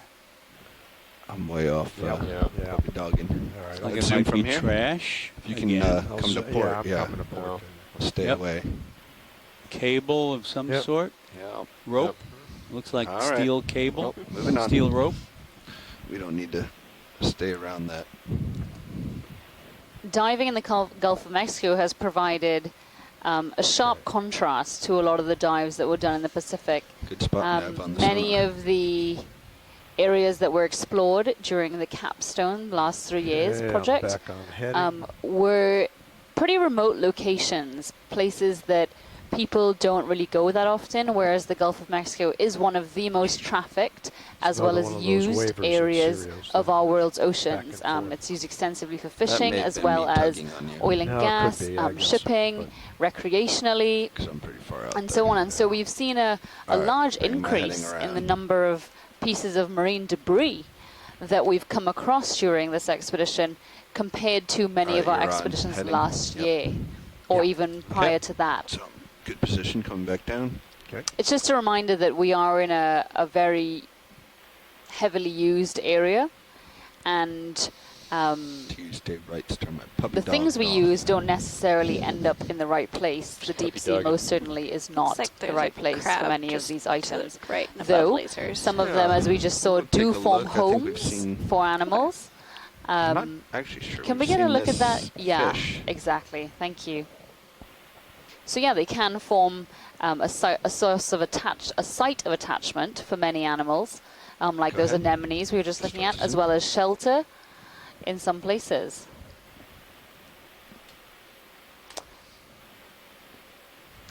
That looks like a fat rat tail. Yep, I'd have to agree. I can't say much more than the fact that this is likely in the family Macrouridae. He just keeps turning As well away as, from me. oh, can we have a look at that little snail? Well, actually, no. Don't worry. May get tired Fish is and more stop. important. Okay. Continuing on the fish. I beg your pardon. It was probably dead anyway. Stand by video. Bringing it back down. You're way out there. Oh, that's a different fish as well. Bridge, Yep, RV we're gonna nav. let him go. Let's come wide. All right. Is that move So don't finished? make people sick, and I'm going to go on this small fish. Okay, we're that's going to go ahead and put another one in. It's going to be the same thing. 50 meters, 50 meters, bearing 355 at 0.2. Good copy. I'm going to wait here, go by until you catch up. Copy that. We should probably get a shot of this fish with the lasers. Copy that. Something else to note about marine debris is that because the deep sea is very cold, I'm not sure what our current temperature is. Go ahead, video. But it's very cold. It's also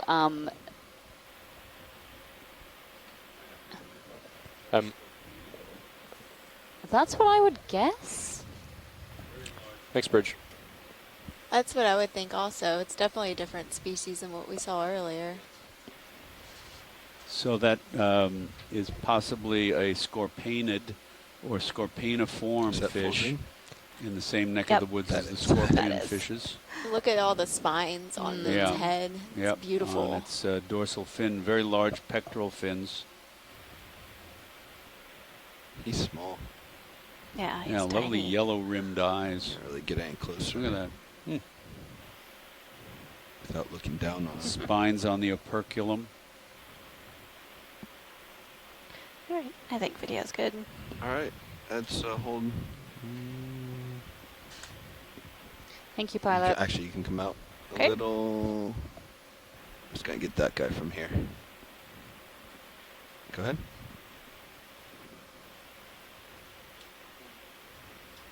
And there's another Galatheid squat lobster. These are different from the ones that we've seen in much deeper water, of course. As soon as you're ready, we can go. And Mark Benfield says he thinks that the pancake batfish seem to be more flattened than the one we saw. And again, I'm I'm a lot bit out of my league when it comes to identifying these fishes.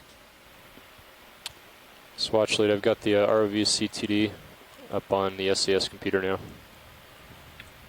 You've lost all your critters. And it's saying 10 that degrees happened C. about 20 minutes ago. Yeah, it just noticed that. Yeah, sunk in. Yeah, once we started going north, they disappeared. And we are still moving upslope. Our depth now is like towards us. We're slightly moving upslope anyway, 400 meters. Yeah, it does look like a skate. Yeah. Here's another skate on the bottom, and spider crab. It's probably the same skate that we saw earlier. Let's just go in for an ID to confirm. Yep.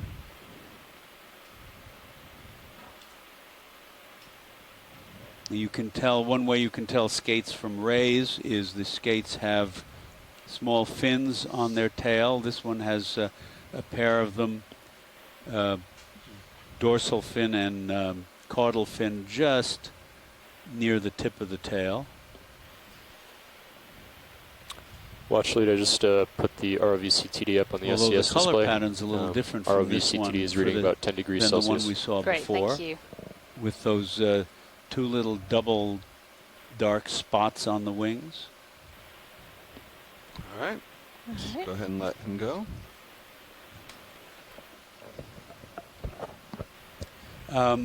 Lauren Jackson, who's one of our chat room marine scientists, says a scientist on shore who's viewing Dr. Joanne Schultz said that the flounder, the flatfish we saw earlier with the big eyes, may be Pisolopseta.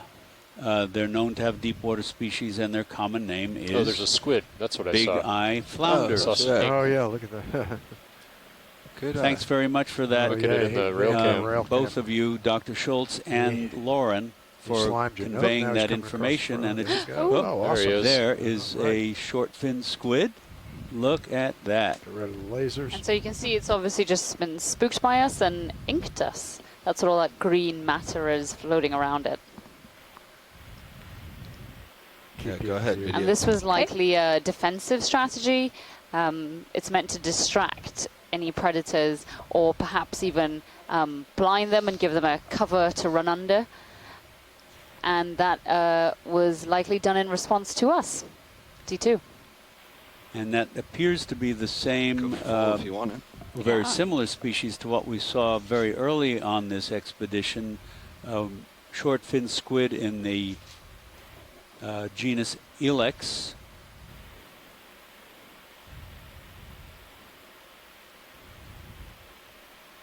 Great video. Look at that.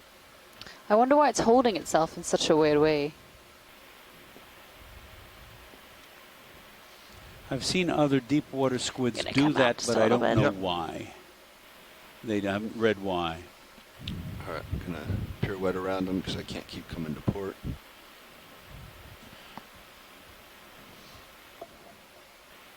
And unlike many squid, in which the fins are rather firm and are used more for stabilization, like fixed-wing aircraft, this one actually can swim with its fins as well as jet propelling itself with its funnel. Oh, that's all right. Oh, getting super close. And it's time to let him go. Yeah. That was great. Thank you. Okay. Thanks, Bobby. Nice. Way in close. Yeah, we're way off heading. I'm going to come back around to my port. Well, here's my crab, so I don't think we went too far. No, but I twisted way around, so yeah, I can copy. keep you in view. He's just going on about his business. Okay, if you want to come back to your port. Yep, come in port. Takes us downhill. We've seen two different kinds of spider crabs on this dive today so far. Yeah, one with the forked rostrum at the anterior end of the carapace is probably Rokinia, perhaps Rokinia crassa. And then there was another one which had a single-pronged rostrum, and I'm not sure what that one is. And here we have some more anemones on tube worms. Quite a number of them.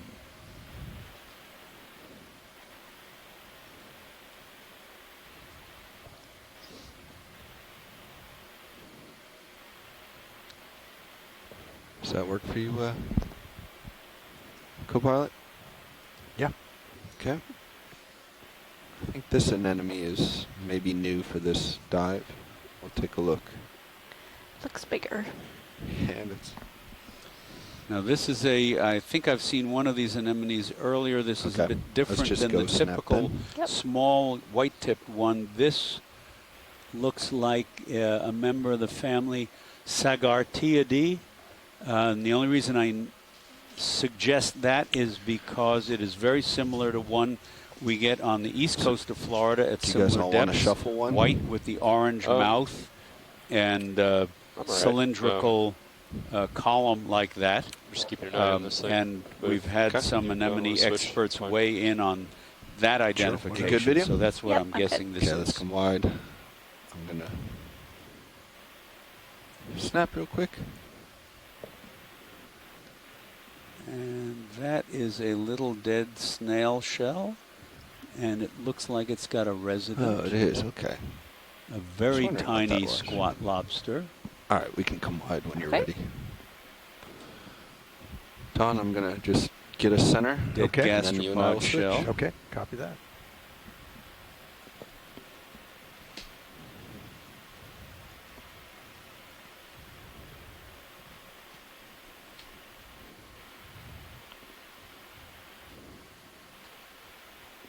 Oh, what's that? Is it a fish? I'm sorry, Don. I'm going to take this. Yeah, no problem. Go ahead. Or maybe a log. In case it goes swimming away. There's another piece of debris on the bottom. No Snap from here.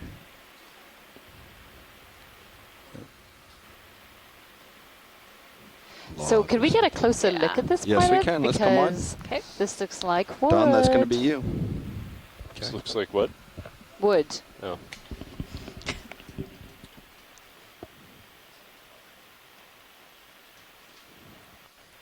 So I was saying earlier that a problem with the marine debris is that at the depths that we're at, which is about 410 meters, the temperature here is about 10 degrees Celsius. And that low temperature means that metabolic rates are much lower of most of the animals and the bacteria and so on down here. And so that means that things like human debris as well as the carcasses of animals and so on tend to Bridge, this is RV Nav. last longer. exactly, Just so I and confirm so that that's shipping was why complete. human debris is so much more pervasive down here. And we visited But that if I had to guess, I think you're shipwreck right. in inverted commas, which just turned out touching. to be an old shipping container, and many of those Off the XY. washing machines and I was fridges and not so on flying that with were in any that now container, would be time to do even that. off. though they'd been Gotcha. down there in this it's up to salty, you. corrosive environment for So the ship is gonna what we hang out here for a suspect few minutes was while they since change head. 1993, perhaps, or they may be more recent if they were going to be recycled, but they were down there for a good couple of years, and that means that, or that shows that the degradation rates are pretty slow, and so they last much longer.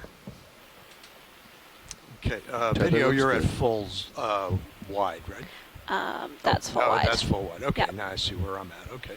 Yep. Thank We you. just had All right, gonna a move in switch on this of then. personnel in the front row. So that is why we're hovering here. Okay, moving in on it now, watch Lee. Thank you.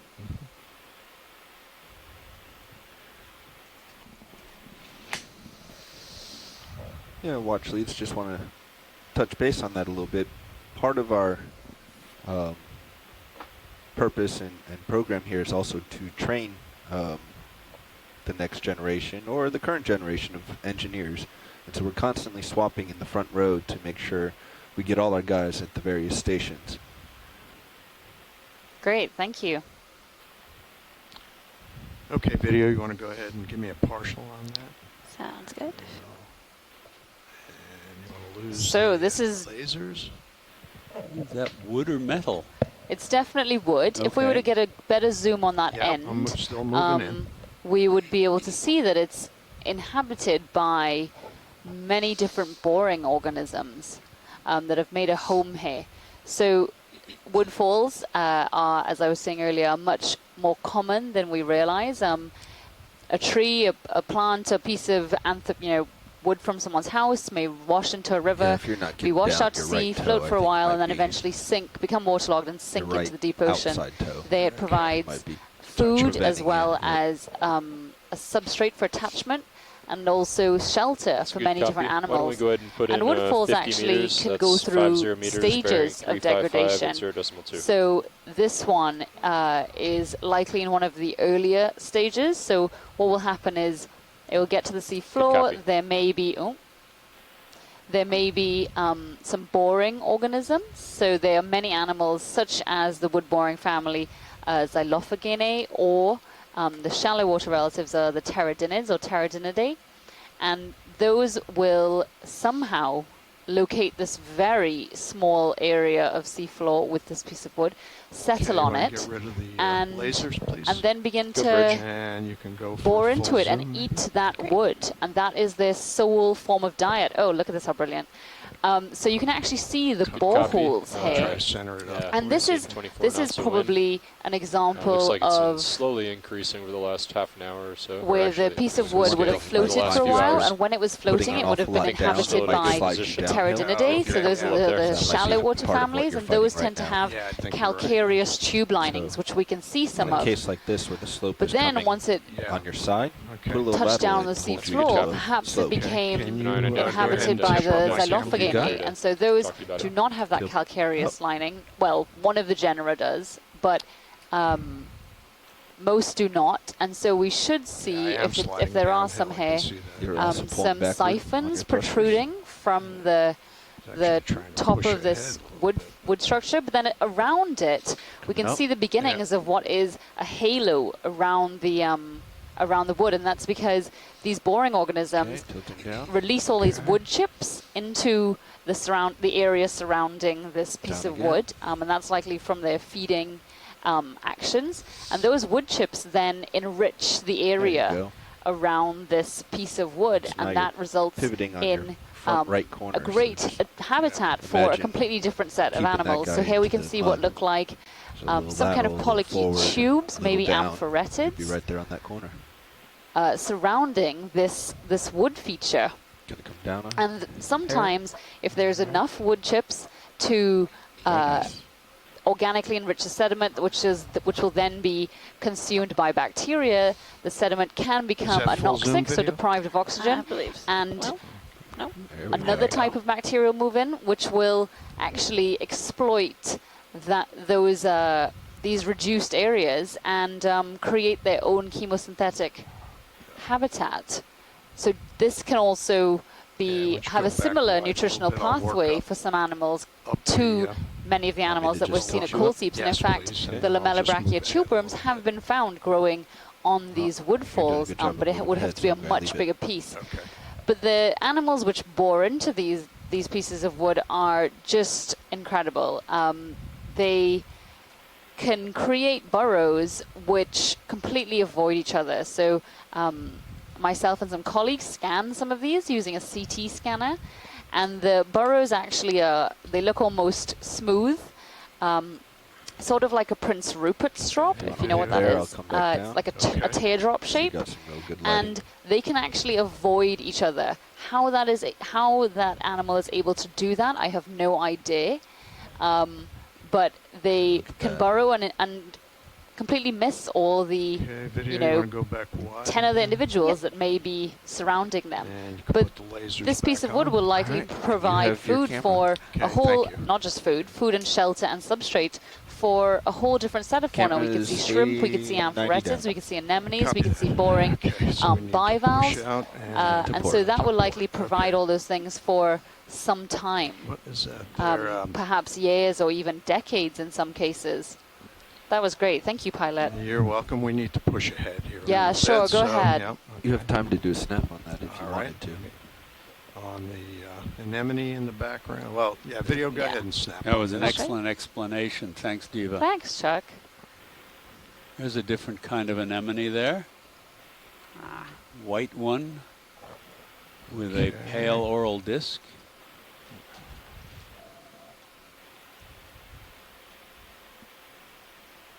And our Bembrops fish again. Yeah, pilots, just be aware the winds are picking up. We're averaging about 25 knots right now. Copy that. Copy.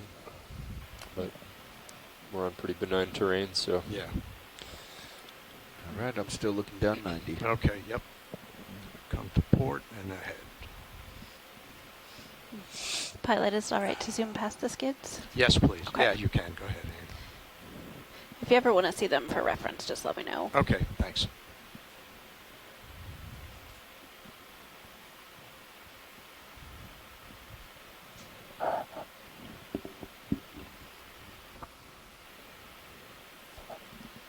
Those tubes are a bit more common here with their clusters of anemones on them. You can see 4 or 5 just passing in the same field of view. Camera is at 60.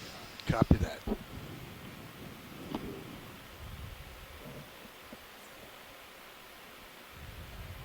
And another little blackened splotch of anoxic sediment.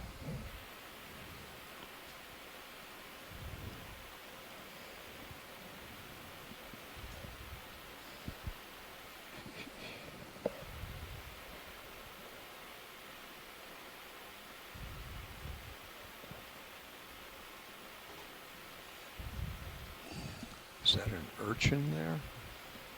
1, 2, 3, 4, 5, 6. Just above at least 7, 8. Now. Right here, 9. Quick zoom on that. Yep. Maybe 10. Okay, never mind. I and thought again, it was this an urchin. what I think is a Sagardia anemone and another one of the larger white ones, as well as the small anemones with the white tentacles. Okay. And maybe it's just my imagination, but we do seem to be seeing more of these. Yeah, I would agree. Here's a couple more. There's the banded burrowing anemone in front.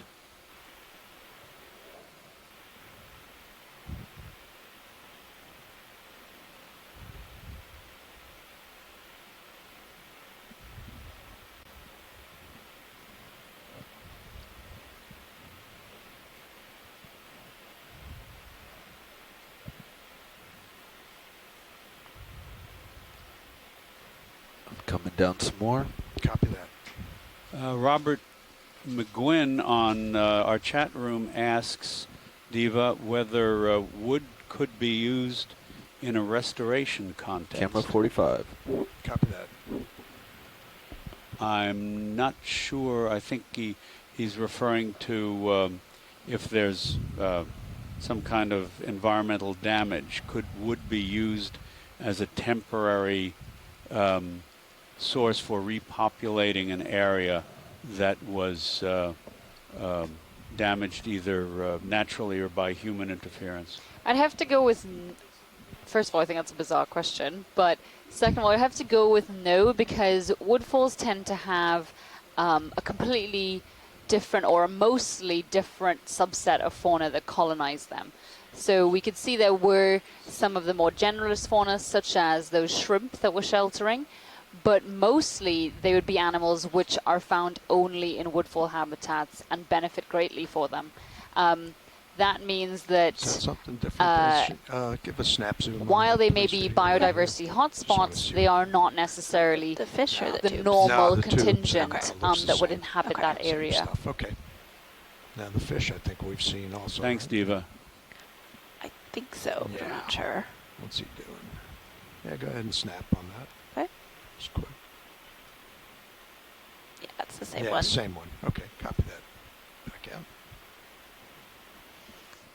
And those wood borers are exactly why many of the shipwrecks in the Gulf of Mexico and the world's oceans There's a little are pink starfish to your right. found in not Off-screen. great condition. They essentially Bridge, become food for Sorry, it was a late huge number of call. That animals might down be in down. deep sea. Looks like that movie And not got only done. are they these wood-boring bivalves let's, or clams, go ahead and put another one in. xylophaga, but also 50 there meters, are 50 meters, bearing wood-boring 355 at limpets, 0.2. squat lobsters that eat only wood, and here. a lot of different animals. And here we have a brittle star. Yep. And this is Good a copy. different one than we've seen before. Good grab there, Don. That was a late Obviously, call. we're in shallow water. And this Stopped is without a picking up any great dust. example. Here you see Give me time. an animal with a I'll radial kick up a lot of symmetry. All of its arms are equal in terms of their This is a internal partial zoom. anatomy, their Okay, nerve go ahead and go system. ahead. Let's see. And of course, these Let's see if I can- echinoderms do not have brains. I hesitated because I And thought yet, it was a squat lobster. Good copy, Bridge. Thank you. Go ahead, sir, everyone. It is able to decide Downhill that it again. wants to Sorry, go video. in one No, it's all particular right. You direction. want me to come out? Yeah, come out, please. And basically uses one of its arms as an anterior antenna and will stroke to crawl along with two of the arms on either side. Okay, And try here it again. it's just, All right. it was moving along with the arm pointing towards us, moving down in the field of Okay. view, but then very little more briefly on it the zoom. decided to take a stroke or two to the right and using that arm pointing at about 4 o'clock Got any more? as its forward pointing arm. And I've never seen a brittle star like this before. That's a really interesting pattern.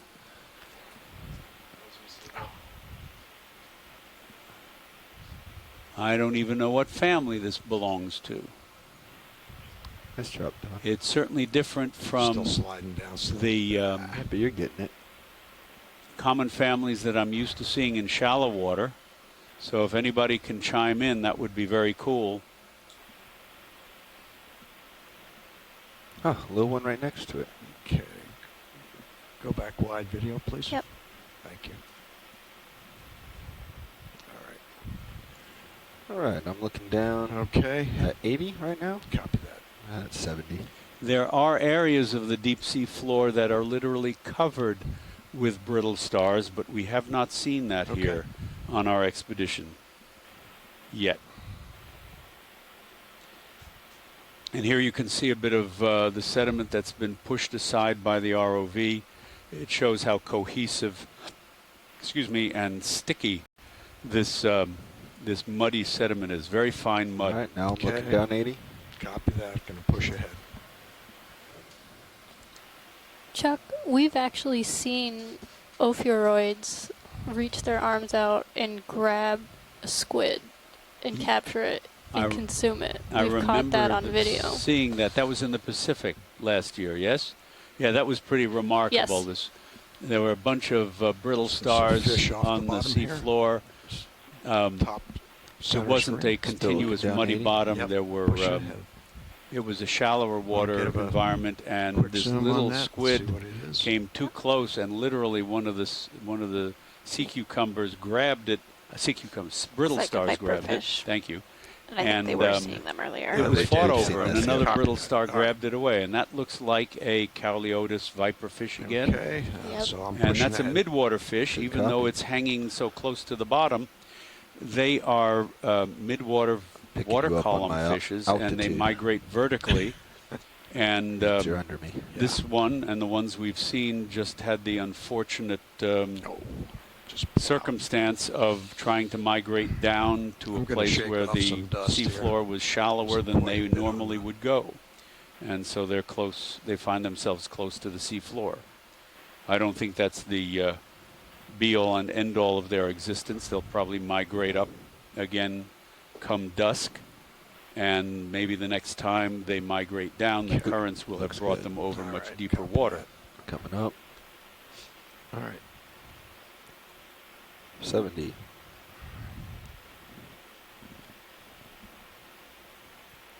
$60. Copy. 50.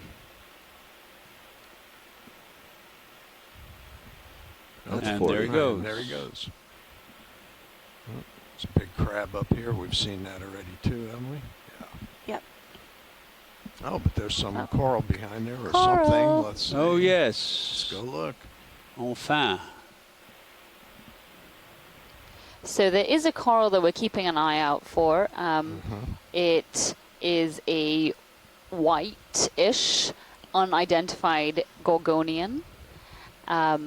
That is not what we are looking at right now, but if we were to come across it, it's likely new to science and something that we'd like to sample. Copy that, but it does not look like the one we're looking at now, but we will still like to get a look at that, yes, please. Yes, we're moving in on it. Thank Stand you. By. Watch lead. This is co-pilot. Go ahead, co-pilot. Yeah, a question. You said it's new to science, yet we are looking for it? Right, so that sounds a bit confusing. Thank you for pointing that out. So new to science means that it is not yet formally described. So we may know of it, and in this case we do. We've seen it. We do know that it's something that does not exist in our formal records, does not have a name, has not been presented to the scientific community. Thank you. And compared with those other most closely related to it. But instead it is still new. I'm going to come around. And we just have seen it before. So there are many examples of that in the deep ocean, and that's because of perhaps a lack of taxonomists. Describing an animal takes quite a long time in many cases, and it's very work intensive, and so as a result there's almost like a backlog, especially considering the rate at which these animals are being discovered in the deep ocean. Good copy, Bridge, thank you. Ship is this octocoral looks like it might be let's let that in dust the drift by Gorgoniidae. Video, or maybe I'll I was going to say Antipotheria. Zoom in now? Yep. Well, let's zoom in. No, you're right. Black skeleton. I need to have my eyes examined. Yes, that is a black coral, an Antipotherian. Definitely. The overall colony structure looks like some members of the family Gorgoniidae, but you're absolutely right. And you can see the little nubs there with the slits in them. Those are the mouths of the individual polyps, and each one has 3 pairs of tentacles.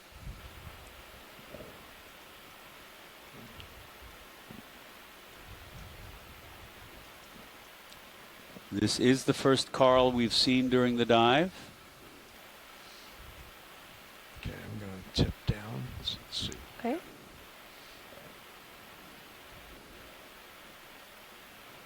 think I saw that Tina Molodtsova was on the chat room.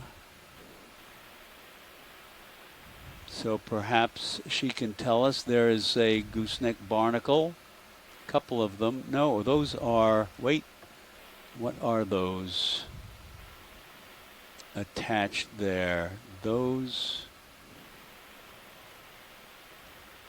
there's a brittle star, snake star in the branches there. And are these gooseneck barnacles? Yes, but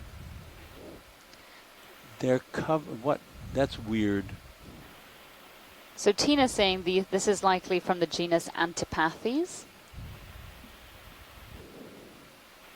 And if these are gooseneck barnacles, they are covered with something, these little tentacle-like structures. I know there are some hydroids that have tentacles on the sides of their bodies, but these don't look like that either. I don't know if anybody can help on the mainland there. It almost looks like where the tissue, I think that is what it is. The tissue of the black coral has overgrown them. Oh, yes, okay. So you can see on that one there's some tentacles protruding over. Great eye. Oh, as well as a beautiful commensal ophiuroid. Yes, you're right. So those are most likely gooseneck barnacles. That lost the battle. Yeah, exactly. I think there was some more, just a little They would not further be up. able to survive. Their cirri, which they extend into the water column, would now not be able to do that anymore. And so it's likely we're just looking at some dead gooseneck barnacles that were grown over by this coral, black coral. That's interesting. Yep. Oh, and there's a glass shrimp just to the right of the gooseneck barnacles. Really hard to spot. You can just see his eyes.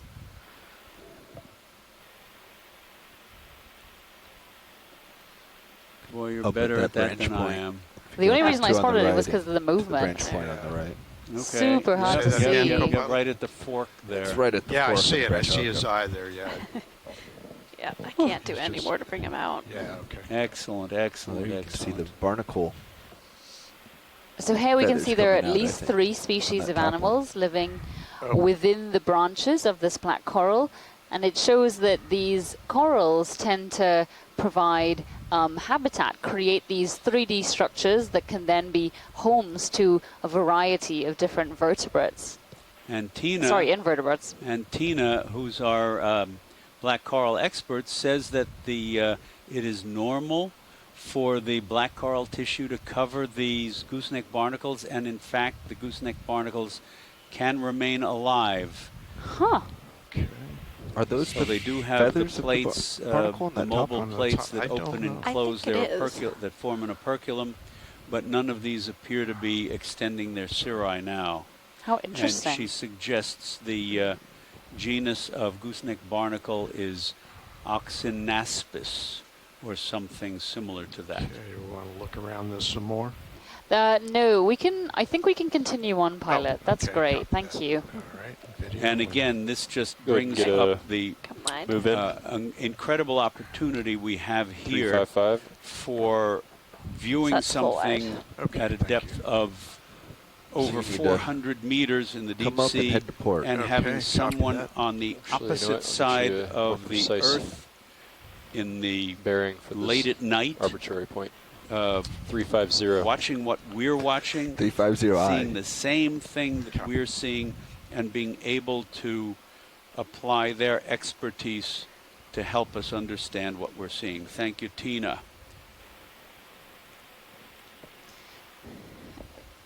So it looks like we've got quite a couple little outcrops here of hard substrate, perhaps some carbonates. And that's why we can see as we approach the top of this first terrace, what looks like a little suspension feeding sponge here. Wow, Don. Well, I've collected enough of them off of Fort Lauderdale to probably fill a couple of buckets.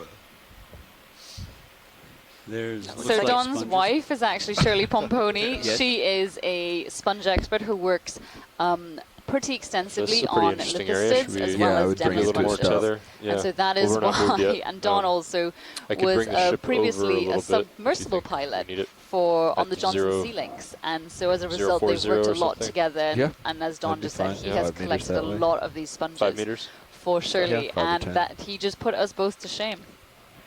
Well, I said it looked like one now. I didn't say it was. I mean, we didn't even say anything.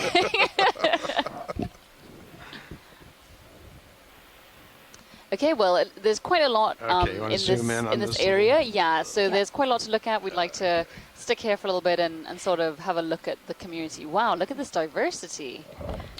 Bridge, this is RV-Nav. Could we lose the lasers? Yeah, we're going to do a small move, small adjustment of 5 meters. Bearing 040 at 0.2 knots. These lithistid sponges are rock hard. They are not glass sponges; they're demosponges, but they have a very different skeleton. They're not a single taxonomic group, and I believe at least one of them has. Produces a chemical compound, a metabolite, that has been turned into a pharmaceutical product. But surrounding this lithistid, we can see a glass sponge next to it, and you can see the difference in the structures of these sponges, as well as a couple tube anemones, some normal anemones, a beautiful little shrimp, some worms, perhaps sabellids, which we can see the tubes of around here. And this is a soft coral that we're looking at here, this white clay. And while I'm not sure if Tina can get a good look at this and tell us what she thinks it may be, she is particularly good at the black corals and also soft corals. Yep, that's all of it. And just as a follow-up, that one of the deep-sea sponges had an extract, a metabolite, that was found to be a potent inhibitor of tumor cell growth in several cancer cell lines. So discovery is important. This is interesting. Is that something like, it's very small, it doesn't look quite like Nidalia, I don't know, I don't think it is anything like that. That's interesting, look at that, just a little common trunk and the polyps with the 8 tentacles, the 8 pinnate tentacles arising from that. Great, can we have a look at what else may be around here, please, Don? Copy that. Okay, video when you're ready. All right, let's go look at another patch. Or you want to keep looking at that another patch. So could we get a look at the yellow coral just down? Just down into the here, yeah, exactly. So one of the remarkable things about an area pretty close to here was that there were a number of Gorgonian corals as well as black corals observed. But what was remarkable about them was that they harbored a huge diversity of these commensal ophiuroids. So usually we'll see lots of different species of coral, and but they'll all tend to have the same species of ophiuroid on them, or some other type of invertebrate. But here, the diversity of these ophiuroids is actually very, very high. And there were as many as, I think, 5 or 6 species of these ophiuroids observed living within these corals. And that ophiuroid looked like Ophiocreus, very smooth-armed one. And the yellow octocoral, not sure if that's an Acanthogorgia or Paramuricea. And there's another white octocoral to the left. Okay, try it again, please. That we have not seen.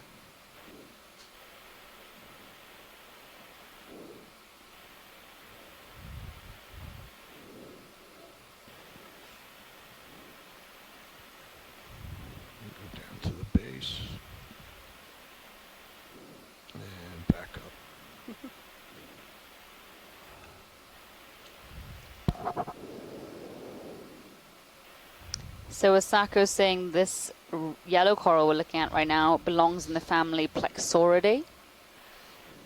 Thank you very much, Asako.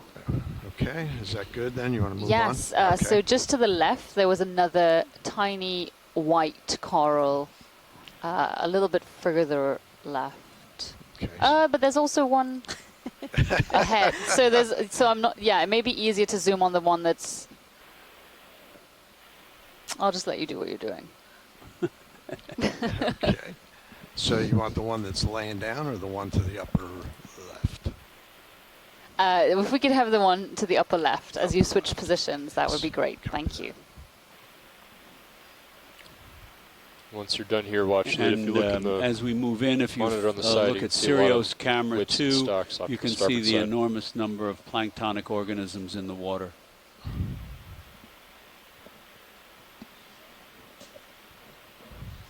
If you look on the starboard rail cam, once we're done here, we might want to move to starboard. You can see a lot of stalks and whips on the starboard side on the smaller monitor.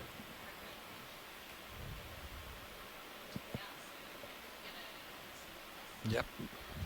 Moving in. Copy that. Okay, video. Good. All right. Tip down. Do you need another adjustment, Bobby, or are you comfortable here for now? I'm fine here for now, but another 5 meters. It's another octocoral, okay. but I think toward 040 again. Go in the rest of the way, I think. Okay. Okay. very long polyps. Well, I think the dust cloud's going to come in on us pretty soon here. So, yep. there Bridge, it is. RV nav. All right, I'm going to pull out. Another adjustment, please, of 5 meters, bearing 040 at 0.2 knots. Yeah, all that moving around there. Sorry about that, guys. No, that's okay. Don't apologize. That's weird. We can move along to the next patch if you want. Dan saw something up ahead. Yeah, to you the just head to your right. Yeah. Turn to your starboard right. side. Kind of the direction I'm pointing, 040. Copy that. Coming up. And there'll be a whole area of corals. Area of stuff. Now there we go. There's a bunch of stuff. Okay.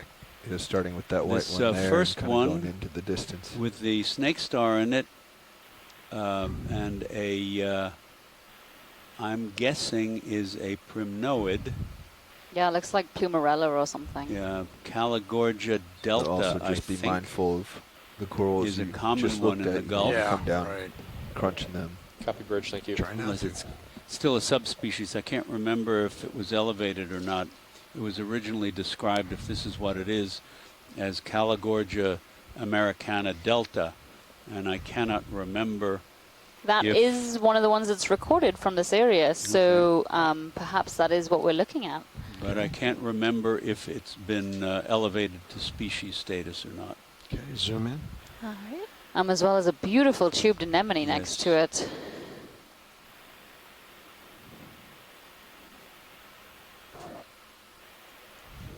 Yeah, this one has much, much smaller polyps than many of the other octocorals that we've seen. And unlike some of them that have their, unlike many octocorals that have their microscopic skeletal calcium carbonate sclerites that look like little... want to go in the rest of the way? Yep. Branching, or they may be branching, or they may be fusiform, pointed at both ends. The primnoids tend to have sclerites that form like an armor-plated suit of armor around them, flat and plate-like, as well as the other kinds.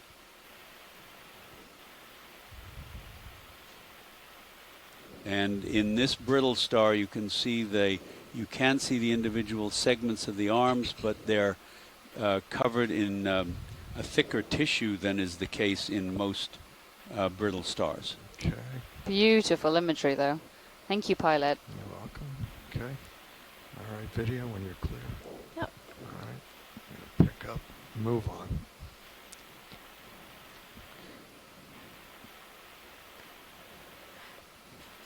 And I'm only There's a lot of rubble here. Okay. So the orange whips are likely Stichopathes, which is a type of black coral. All right, we're full wide. And then almost front and center is a gray, thick-branched soft coral, I'm pretty sure. But Okay, again, we'll my move in eyes on aren't it. as good as either the pilots or divas, so we'll see when we get Dead close. center. Yes, please. Yep. So Saka was suggesting that the white coral we were looking at, not the last one, the previous one that looked like a soft, well, sorry, it looked like an octocoral, some kind of soft coral, that looked similar to one we collected on Looks like dive there 4, might which be was an one of our octopus egg or something on more one of shallow dives Where do you see it, Annie? to the on left, the west up on one of of the tall corals. Florida. Oh, I see it. Yeah, yeah. There was something like that on one of the other stalks there, yeah. Copy bridge, thanks. So this is a great little community right here. Okay, you want to zoom in on this soft coral? Yeah, very diverse. Partial. Several, you know, probably over 10 species of. Okay. They might want lasers So on is well this over. like an Alcyoniid? This is a, I guess you could say a quote-unquote true soft coral. It has no supportive axis like most of the other octocorals we've seen, either calcareous or protein. It has the spicules embedded in its tissue. Is it all right to go in more? Yeah, go ahead. Okay. I'm sorry. Oh, it's all right. And yeah, that's what it looks like. Very tiny spicules or sclerites. I'm not sure what species might be found here. Where are you seeing sclerites? Real tiny. At least that's what I think. I may be wrong.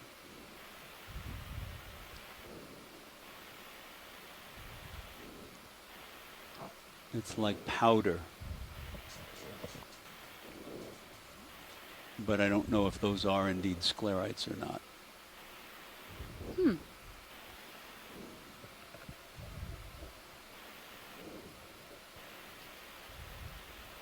And I don't know what those white objects are either at the base of each polyp.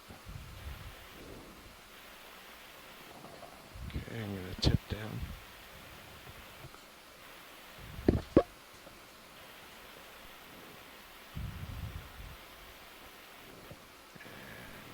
And there you see how it appears to be anchored to the sea floor here.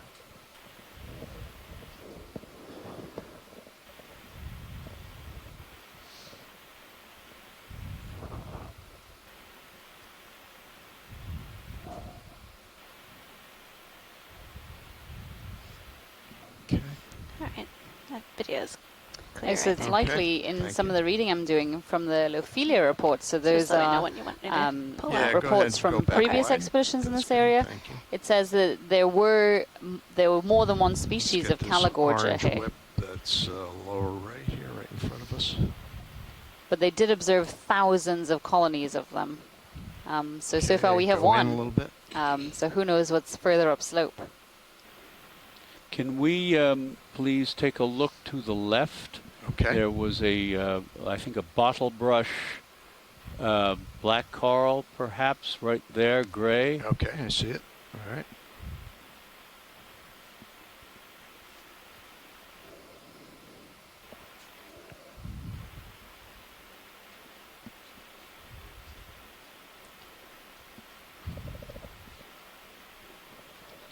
Just, Yeah. Yep. Okay, video, go ahead, go in. Okay. Twist a little bit and down on the camera.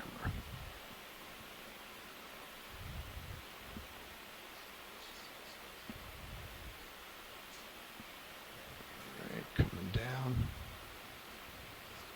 That's a partial So zoom. this is another kind of Go in the rest of the way Antipatherian, there on the might be called a bottle brush Antipatherian with much smaller polyps than the Stichopathes orange whips or the long-branched ones. Okay, gonna work down the shaft there.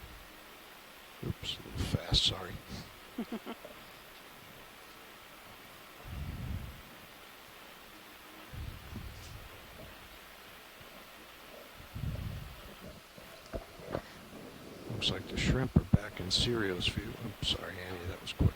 Yeah, no, they came back. Go back wide. Yep. They came back to us about 10 minutes ago. So we can also see some glass sponges, as well as there were some really big brazingids, which are a type of sea star off to the right. To the right. Okay. And they are suspension feeders, which is in contrast to most of the other sea stars, which tend to be deposit feeders.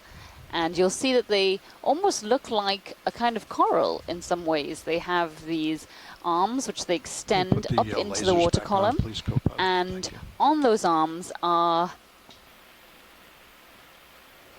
spines which basically trap any particles that may be passing, and then it can move them to the mouth, which is on the underside of these animals.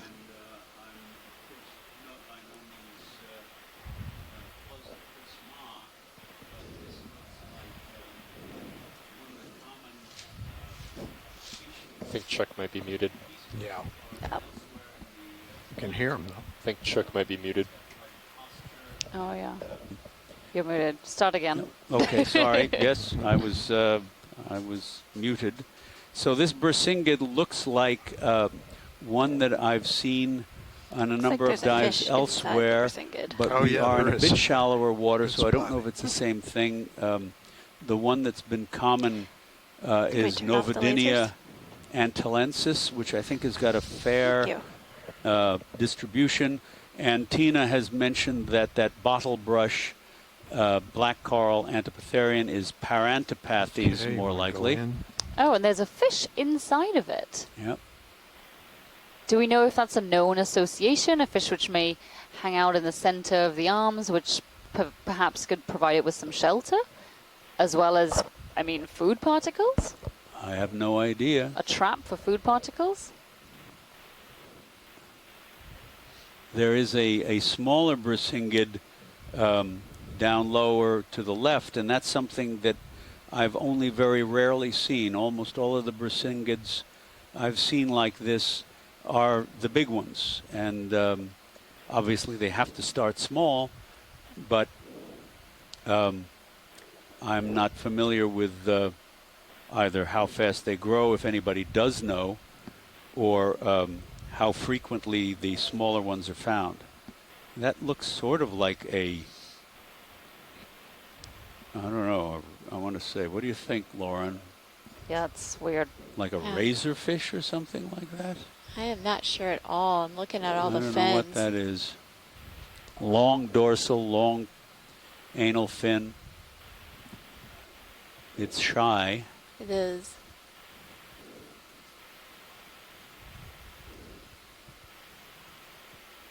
Looks like it has a fairly blunt head.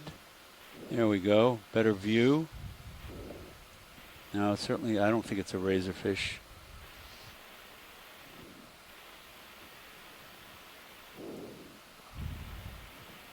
So I'm just crawling through that email again that Dan Wagner sent us with some really interesting information about the animals we should have expected to see on this dive, given exploration nearby.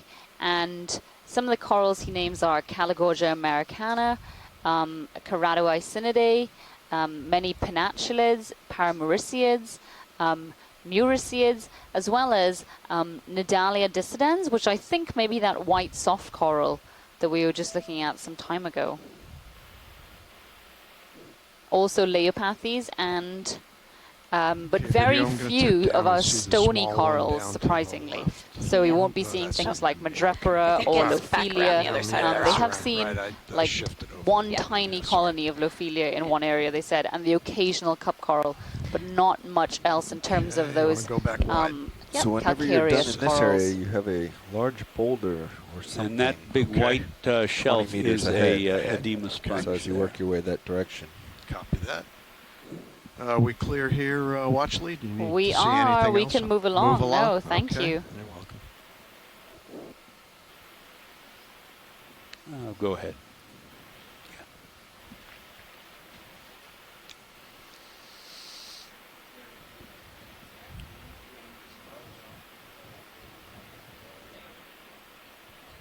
Yeah, if you maintain this heading and push out, there's a few sonar targets out there. I see them. Okay. Should we get like a 10-meter move in that direction? What do you think, Bobby? Yeah, it's a little off of north. Maybe it looks like a 320 or something. 330 would take 330. That way. Okay. So there's a fair 10 amount meters, of 330. Yep. Scattered hard bottom here. Okay, thanks, Annie. Or if you want to wait. There is an urchin right there. Bridge, Yeah, this is let's our go Oh, to yes. urchin quick, and just so they see what it is. Snap in. Okay. Yeah, we'd like a position move, please, of 10 meters, 10 meters, bearing 330 at 0 So this decimal 2 is knots. a sidarid or urchin, one of the pencil urchins, and it may be one that we've seen before. I'm trying to Good copy. remember if it is Sidaris abyssacola. I'll have to do a little look up. Frequently you'll see them, and you hear this one is on the move, however slowly. You can see its spines slowly moving. One is brown, but typically, if I've got this urchin correct, several of the spines can be brown. And characteristic of the sidarids, the pencil urchins, you see the spines, the big spines are surrounded by a whole ring of shorter spines. And there are very few spines That's a good up copy. at the That should be fine. top of the urchin. Oh, that's beautiful. Okay, video whenever you're ready. All Okay, right. we're good. Okay. The pencil All right, urchins thank were, I'm gonna go I ahead and switch believe, out. if I Okay, recall yep, correctly, Thank the you.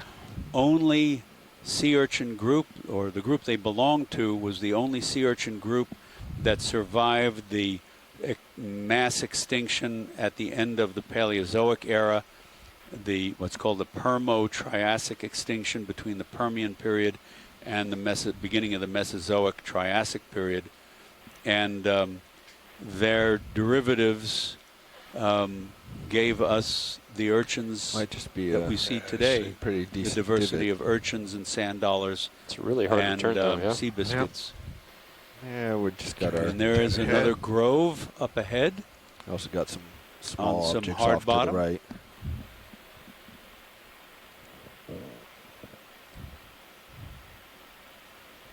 Deepwater patch reef. That's not it. It's past that little patch. Our pilot, Don Liberatore, has said that this is basically, and he's absolutely spot on, this is the equivalent of a deepwater patch reef. A couple of different kinds of octocorals. One we've seen, and I believe perhaps the same one we've collected, with the few white branches to the left. And then center stage is a primnoid, probably Calagorgia, with the Ophiocreus ophiuroid in it. Yes, and a contracted Hormathiid anemone down below left. Below left. Okay, go back wide, please. And some of the other organisms that we've seen already, the white blue. Oh, yeah, I think anemones. they adjusted before, yeah.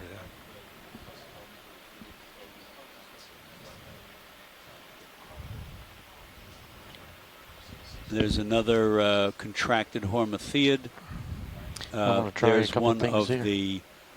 Say again, video? I'm going to try to riffled, color correction. Okay, copy lithisted sponges with a ruffled lithisted sponges down there.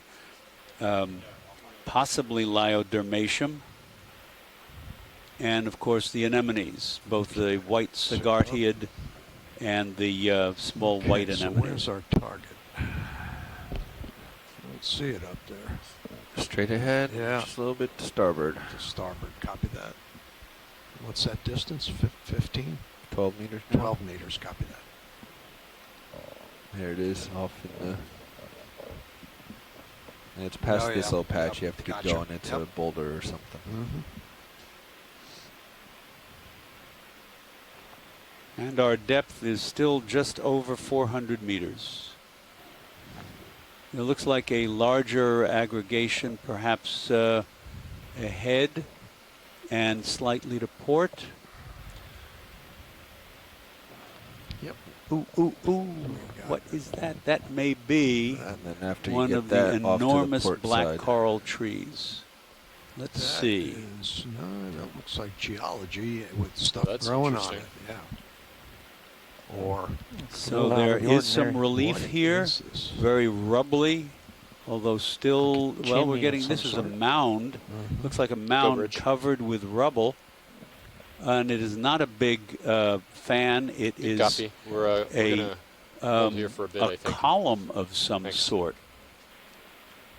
I don't know what geology might have caused this, whether it's erosional or not, but it's covered with Brachia asteroids.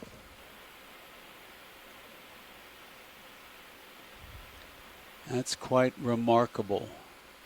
Lots of the corkscrew Stichopathes black coral whips. What would cause that? I have no idea. I'm hoping there's a geologist in the room someplace. Is your chance to try Whether nice this pirouette? Here, give me a minute here. Hang on a second. Okay. Your pirouette I'm looking at it. skills. Give me a second, okay? Sure. So, I mean, we do see sort of columnar features. We were talking about this the other day. Sometimes sort of growing out of the seafloor with mineral-laden fluids, kind of laying these down, but this doesn't look like that. This looks more like something that it's got very jagged edges. It doesn't have that same appearance. What I don't understand is kind of the lack of large rubble around something of this size. It's a little bit strange. So we'll have to wait till we get closer to it, maybe. If they've seen that or not. No, I don't think we have on this dive. I don't think we've seen any of these. The crab, the fish. There's a what looks like a possibly a Darwin slime head, Hoplostethis, or rather Gephyrobarix, unless it's very far off. Yeah. One of the Well, I was others. gonna go around the There's whole three thing, of but we them can move hanging in out and in look that at little those. crevice there. There's This looks like tar, two doesn't it? Eumunida picta. That's a different kind of squat lobster. It's something that was bubbling that can be up quite that common.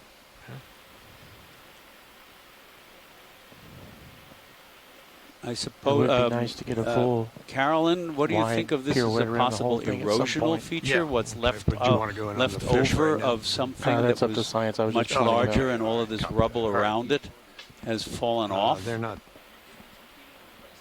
Yeah, that's very possible. There's another I guess I'm fish just, with you know, this to be honest with you, I'm having face trouble poking figuring out there what to kind of rock this is. the left of center. I'm not seeing a nice, you know, there's nothing clean here, Do you so want it's a very little move, difficult Bobby, to tell. for when he If goes it's a around the other side, carbonate, or it's you happy here for now? extremely ratty carbonate. 5 meters might make it easier on him to do a pirouette. Really messed up. 3-2-5. Been around a long time. Yeah, there's no layering to it or anything like that, that's for sure. Bridge, RV nav. You want to go back wide? Thank you. We're going to do a fine adjustment here of 5 meters, bearing 325 at 0.2 knots. Okay, we can do that. All right, stand by. Good copy. Your oranges look so good on the nip cams. They do, don't they? Yeah. Okay, video. You want to zoom in on the rock face here, right in the middle? He said, and.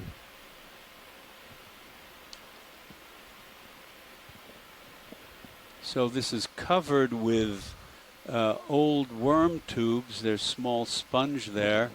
Trying to get a look at the actual rock itself. It's pretty covered with stuff. Gooseneck barnacles. There's a brachiopod underneath. Feather duster worms. The underlying sponges. Yeah, that round like thing tar. in the crevice is a brachiopod. Like asphalt to me. But it's there's encrusting yellow sponge. Video, go back wide. I'm going to sit down and then we can really zoom in. Difficult to see the actual rock surface. And all of those Brachia. I mean, it's sort of for all the like. Yeah, sorry. Go ahead. No, that's all right. Go ahead. No, it probably is a carbonate. It's very beat up, I guess I would say. I mean, it's a lot shallower water depth than we've seen before, so it's not a surprise that it's got a lot more stuff growing on it and all. Seeing some type of weird fin. Thanks very much, Caroline. Yeah, a right lot in of that stuff one. is right. Yeah. Are those Gephira barracks? Can anyone help us with that fish identification, perhaps? Okay, you want to try I think it's the zooming in same now? as we've seen before, Darwin's slime head. Oh, those are solitary hydroids. That's really neat. I can't remember the name. Branchiocerianthus, perhaps. Diva knew what that is. Those are gorgeous, giant solitary hydroid polyps. And above the little clamshell-looking thing is a brachiopod. And if we could pan upward a little, please, when you're done with this one. Stand by. There Bobby, was can you something take that else camera, up please? above. You got it? Look at all of them. That's neat. So I He think wants this to tip is up just a bit. quite Coming a up. collection of these. Thanks. Where to? And what did I see up here? Yes, these guys. Okay, there you go. This soft coral looks like Nidalia. It has this robust Trilab, this is nav. stem or trunk, and above at the tip of it, you'll have all of the polyps branching out. Trilab, this is Brian Kennedy out there? One possibility Or that's Diva, been or suggested one on of the them. chat room, and Carolyn, great. maybe you can weigh in on this. You said this is carbonate. Could this be a video whenever remnant you're of I don't know, Okay. some kind of Pilots, worm these reef where the colors two are so two far worms off, I'd built like to this spin up? I mean, I've 3 minutes to do a never quick heard of black anything and like white that balance. in deep water. It certainly doesn't look like It's okay with me. the kind we have in shallow water. It's Just certainly you want to notify just science covered before I cap with the worm camera. tubes. Yeah, watch Let's lead. make it quick. Yeah, I I don't know would if not much be the right time left. person to answer that I think they're question. talking Okay. about coming off bottom. So Oh, really? Okay. All right. How about if we just try to go around the backside of this thing then? we have time to do it. I think they're talking about quick doing camera work and then Science Winston coming up. video is going to do a quick capping of the cameras and checking the blacks. So your video on main camera is going to go away for a second. We're going to have a test of the cameras here, so some of our video has gone away. But if you want to look at the Sirius view in camera 2, I believe that's still on.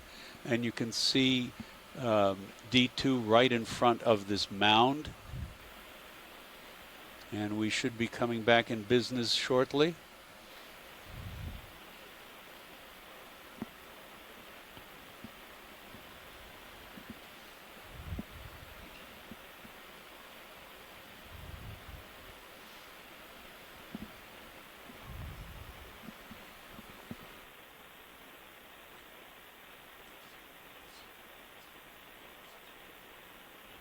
Sure.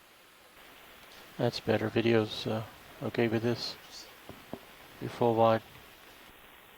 hey, pilot, let's get a turn right before your swing arms come into this. Carolyn, we've got a lot of Say again, rubble Papa, you around want me this to come pinnacle. before your Would swing you arms like drift into a it? chunk Yep, of this copy. rock?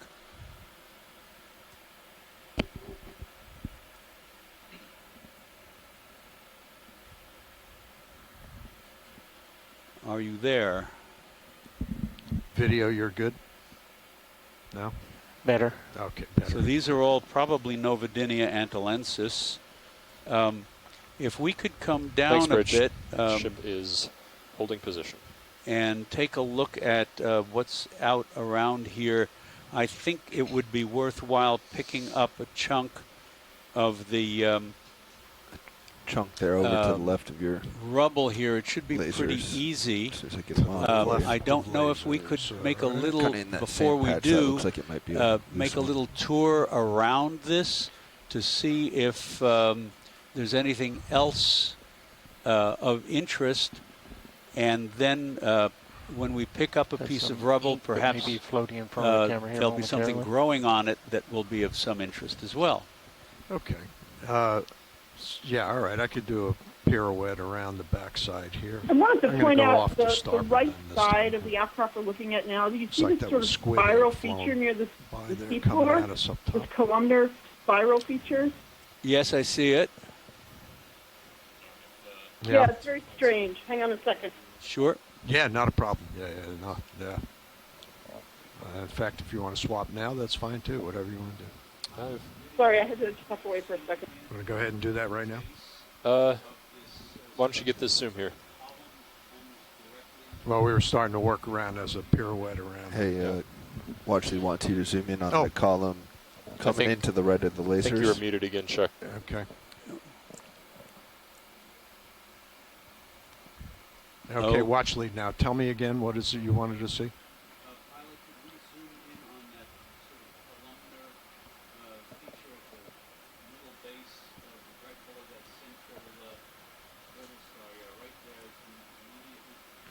The part of the rock that's closest to you. Yeah, copy that.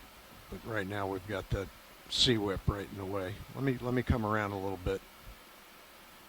And then I think you can see it better then. Lasers are clear. Okay. Okay.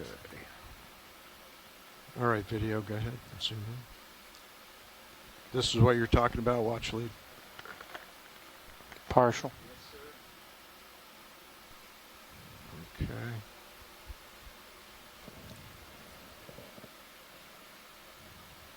Bobby, do you want to start getting the arm? So there the rock looks black. Yeah, how do you want it? So among basically all of the worm tubes, you don't have to get it quite there yet until we're set there's up. a solitary basically coral. end up one with the shoulder all the way back. Just at the and top the of the left down, hands are right. outward about 45 degrees, and then the elbow and the elbow joint about 90 degrees. So there's it's basically just really eroded, you can see first, excavated rock. No, we have to. That's white, where some of the others we don't have to go all the way there crusted yet, over. If you want to start straightening out lots the of wrist. small serpulid worms. In order sponges. to activate it, we can't really put it in that. There's a colonial anemone. But all we have to do is then bring it inboard and down really a little bit, quite and then we'll bring it back out. a diversity of organisms here. And here that rock has got a blackened crust on it.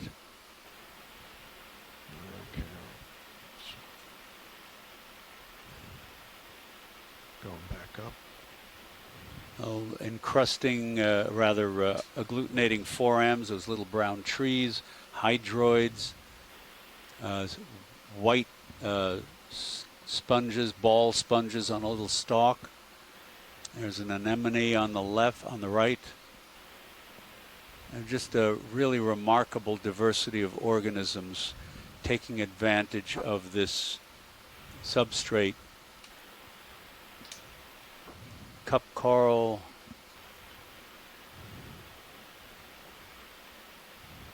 encrusting sponge, octocoral with Ophiocreus in it.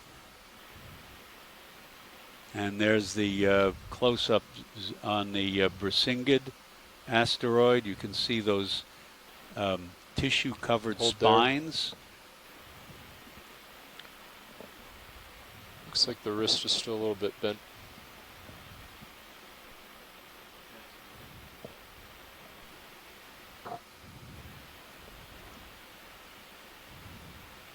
Another soft coral. Your wrist is really yeah. eroded rock here. Lining. Okay. There's a Sabellid feather duster worm up left. More colonial anemones, and of course the orange arms of the Brachia. You can hold it there for now. Be good. Looks good. Thanks. Large anemone off left.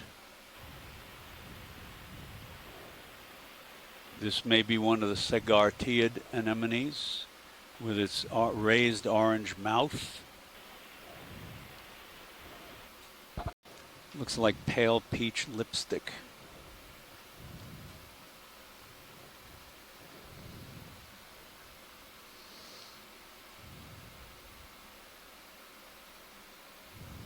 So the mouth of this anemone, like many others, is a slit.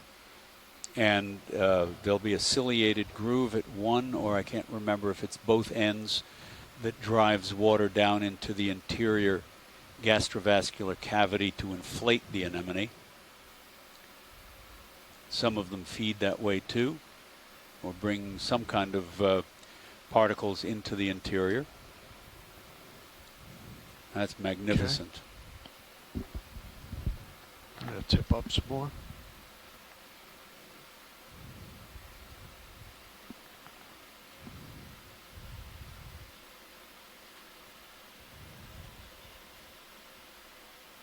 And another one.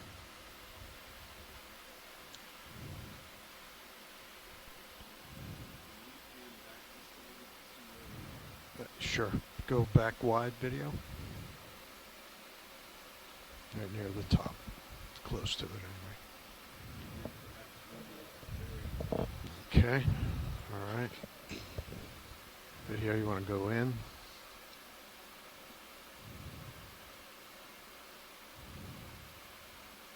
And that looks like the arm of a basket star on the other side of the top of this column. And there's Eumunida picta, the squat lobster. That was great. Okay. Yep. Oh, a little too far.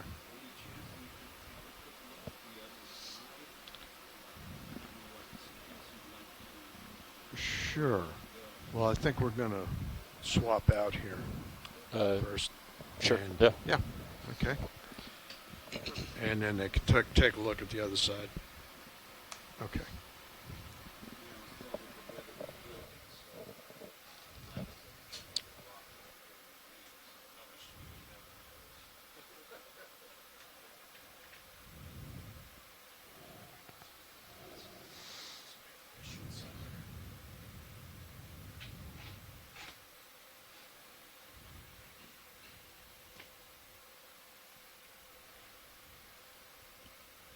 Now we're switching front row crew here for a moment. All right, I'm with you, watch lead. So what did you want to see now?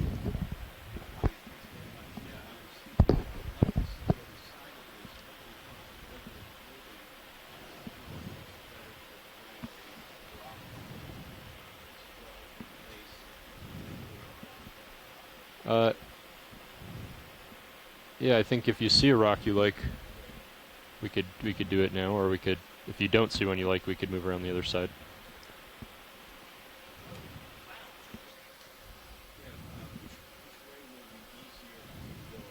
To the left. Hey Nav, why don't you give me a move 5 meters at 325? Copy. You wanted 5 meters at 225? 325. 325. Wait a minute. Oh yeah, this is your first time at Nav. Let's see. What do you do? You log it in here then, right? Color's drifting away. 1753. So we're going to be moving around the other side of this. 325. And take a look what's there. We'll also try to collect one of these small pieces of rubble. That short, they won't be able to ramp up much moving quicker. on. Yeah, okay. So I think we'll call it the bridge. Yep. Look for a piece of rubble first on the left side here. Bridge, Nav. And then can you give us a move here, column. please? Look at how eroded it is underneath 5 meters. Cavities. Heading 325 at 0.1 knots.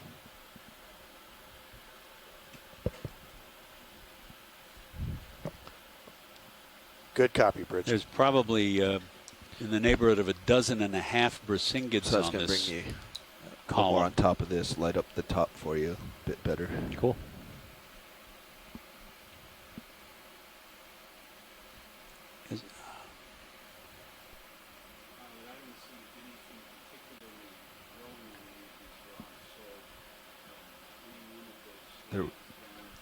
There's one below you in kind of a section of sediment that look like Copy. it might Thank be you, loose. Bridge. Yeah. Okay.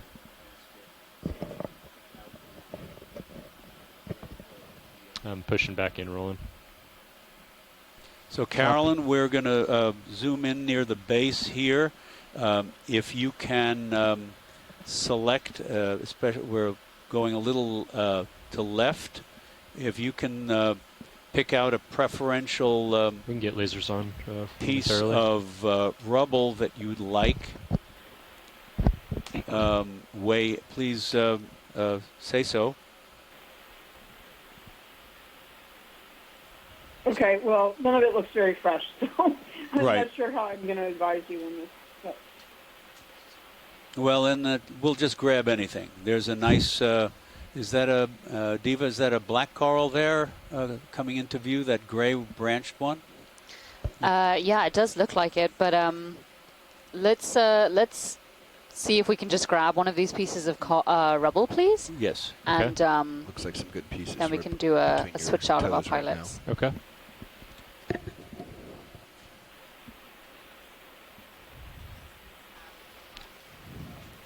Even closer in, down. I think I'm gonna.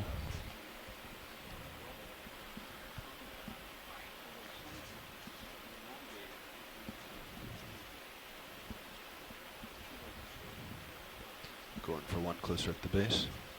I think I'm looking at positioning. Yeah, but something right here, I think.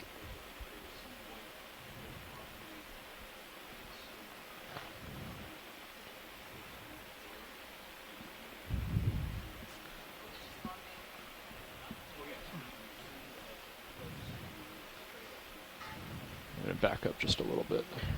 As you do that, Dan, look at that top right corner. Looks like a pink large fish. Okay. All right, I'm gonna set down here. So Bobby, if you wanna start getting set up. This would be pretty good.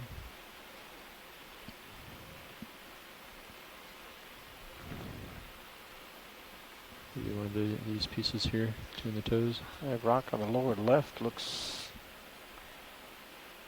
like it's got a flange on it. Yeah, I think this will work.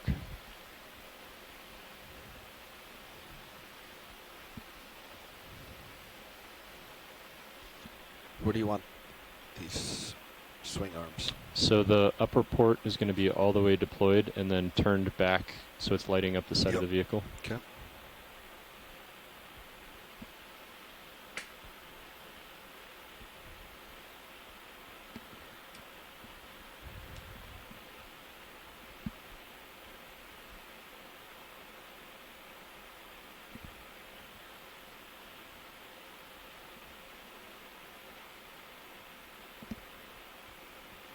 Okay, that's the side.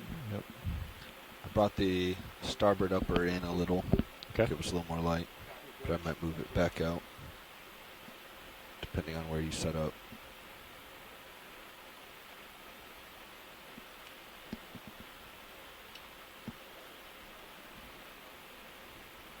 Yeah, we're going to kill the port main before we activate, or after we activate.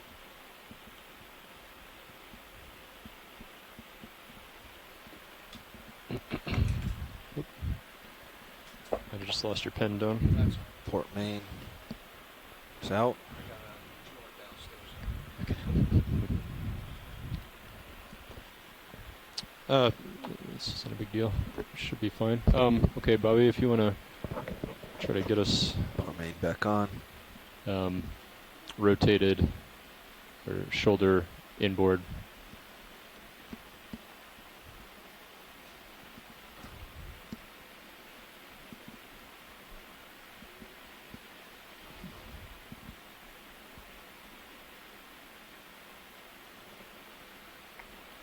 I think that should be fine. I'm on your call or your direction. Yeah, I think that'll work. Let's hold there. Hold let's zoom in, Roland, and just make sure we can see all the doors. Yeah, Bobby, I think if you want to rotate the forearm or the wrist just slightly the other direction, counterclockwise. That's forearm. That's the edge of the forearm. That's the edge. Okay, that should be fine. I think we can see. I can give you a little wrist. Yeah, sure. Why don't we do it? Let me try it.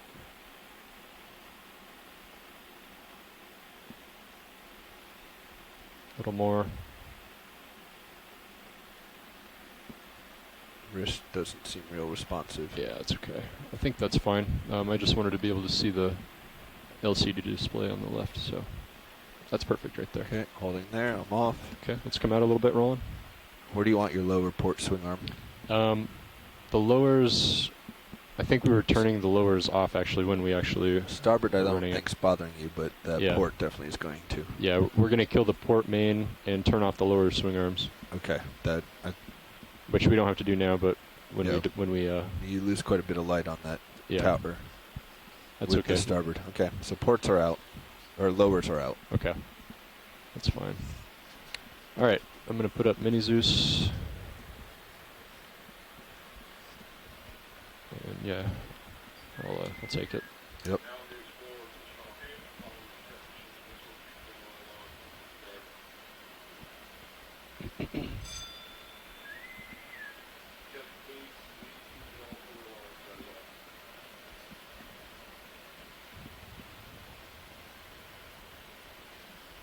Okay.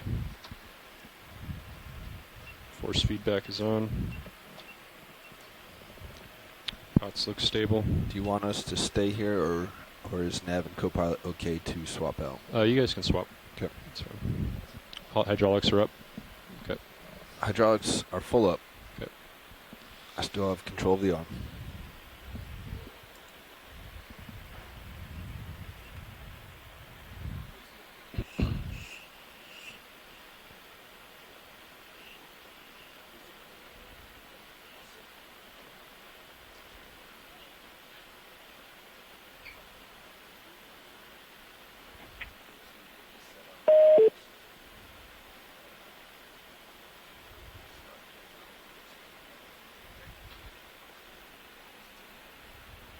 Do you want that inboard? Would that make it easier?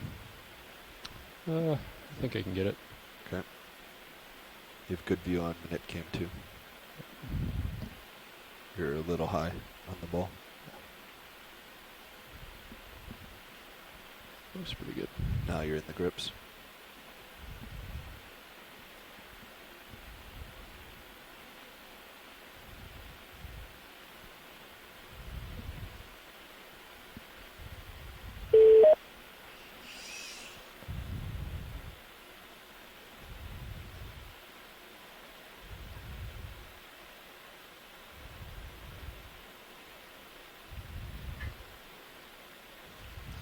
So currently we are looking at an experimental setup that we're testing out.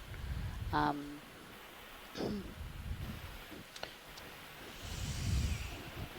think it'd probably be better if one of the pilots talk about this. So we'll just give them a little while to do what they're doing. Can you zoom in on Zeus Plus, please? Then they can tell us what we're looking at. But after this, we're going to collect a rock from the area surrounding this column, and then look at some of the animals inhabiting this area, which we can see a bunch of black corals, brazingids, brachiopods, squat lobsters, and so on. Scientists ashore, please do keep in mind that our weather does appear to be building, and all right, can we kill we're continuing to monitor that situation. Both the mains? Maybe turn the starboard main back on.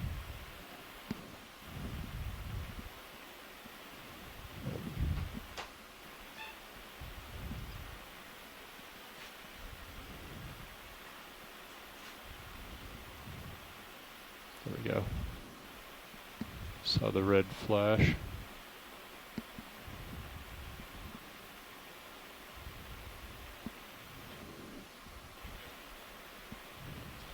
It's definitely on. We are recording. All right. Let's zoom out on Zeus Plus. So Bobby, if you want to work on getting the shilling in that operation position. 45 degrees outboard and 90-degree elbow angle.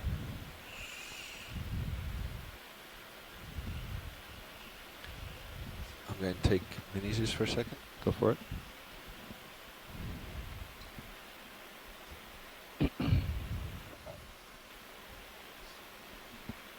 That's me. Just I want some light as I get it that's set fine. up. That's fine.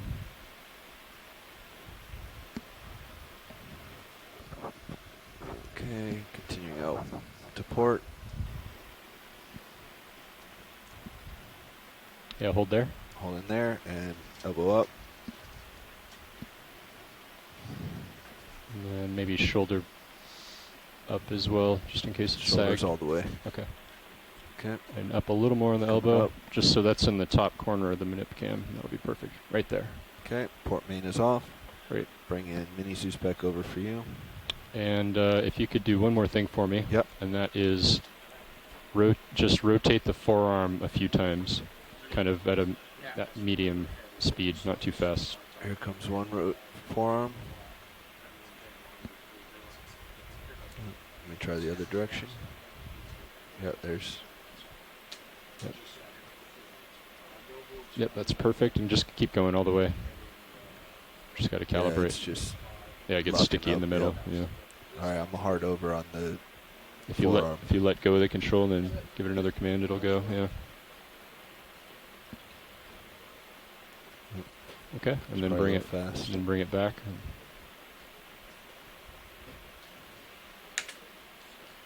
Nice. Pilot, when you have a chance, could you just quickly explain what that was? We're getting a lot of questions about it.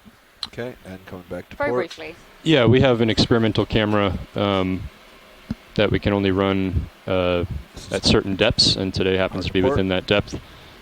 So we are just taking a few minutes to get set up and get that activated and set up and switched on, so that we can get footage during the sample. Great, thank you. Okay, coming over for Mini Zeus. Okay, folks, ashore, you heard that. So now that camera is going to be in place, getting some imagery. After that, we're going to potentially collect one of these geological specimens we're looking pass at. off. Okay, thanks, Bobby. Should this be easier if we wing inboard? Do you want to wing inboard real quick, Bobby? You wing inboard just a bit. Make it easier. Wing inboard coming in. Starboard wing in. Coming down on Mini Zeus. Yep, that's good. Thank you.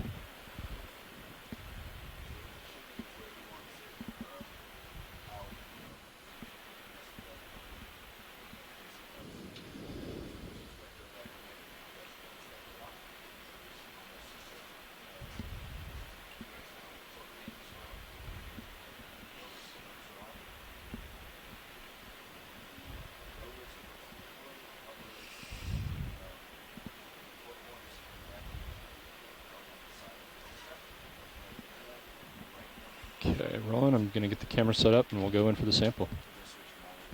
Sure.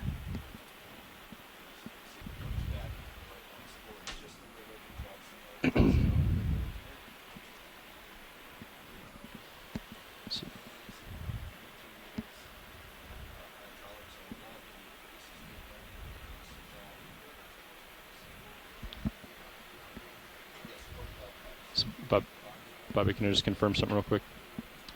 So go ahead. Port main is off, starboard main is on. Port main off, starboard main on, lower swing arms off. And then upper swing arms are forward. Starboard upper is in, pointing at the tower just slightly, and port upper is back and on the foam pack. It's not quite all the way up. It was shining the top of the vehicle. That's fine. Okay. This looks perfect. Thank you.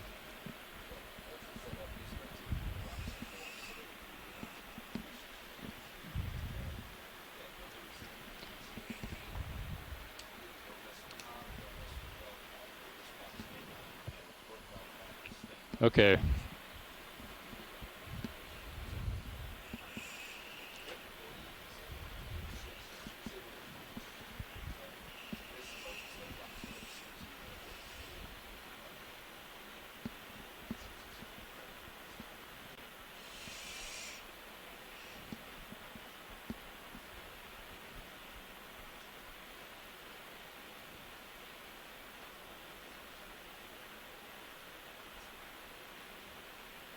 Oh, it's very fragile.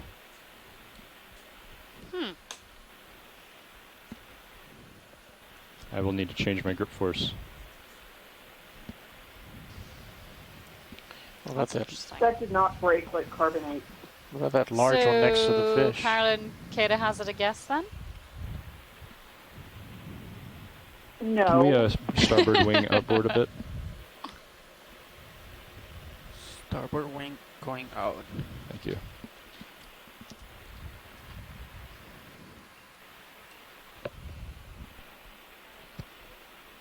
Where do you want to stop? We can move. Where would you like to move to? That's fine. Oh, okay.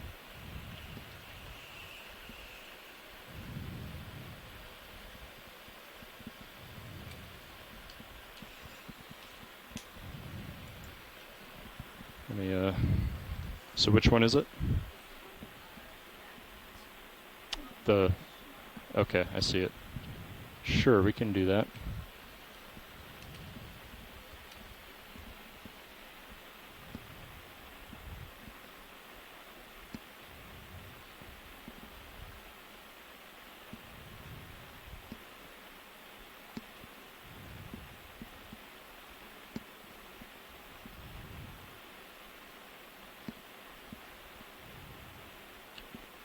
So is it the one directly left of the lasers or a little bit to the left and above the lasers? Okay. And I see, there's a rock there it's attached to, so you want to go for that?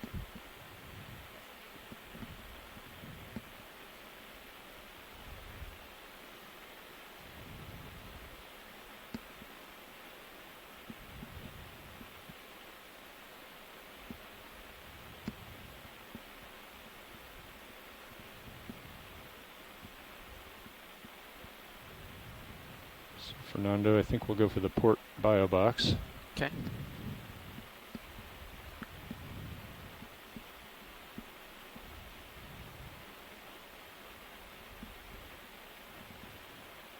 Nav, this is Copilot. Do we have any samples anywhere else?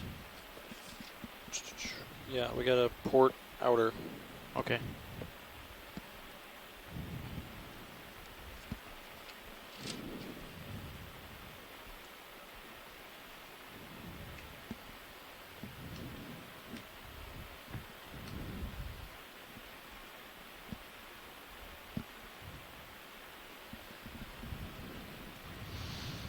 Okay, so sorry, starboard wing is all the way out. Since we're going to get a biology sample now. There you go. Okay, all the way thank up. You. And the port bio box is ready to go? Yep. Okay. You have to go port inner. Port inner. Okay. Okay, hydraulics up. Yep. Coming on.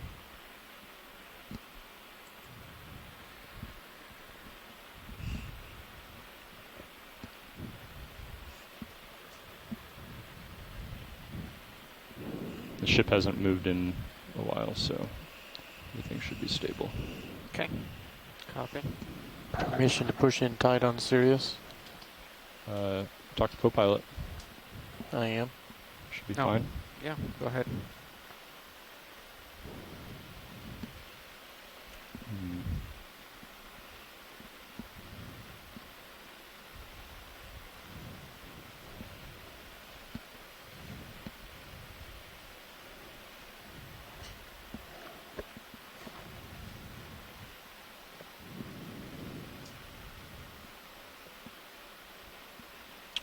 Okay, you want to zoom just a touch on Zeus Plus?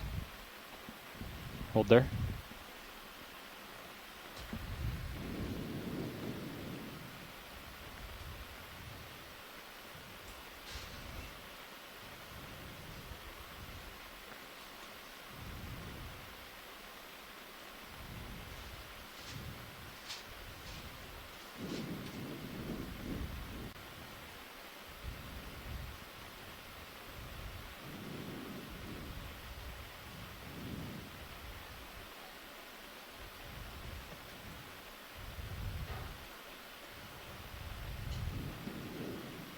Okay, zoom out, please.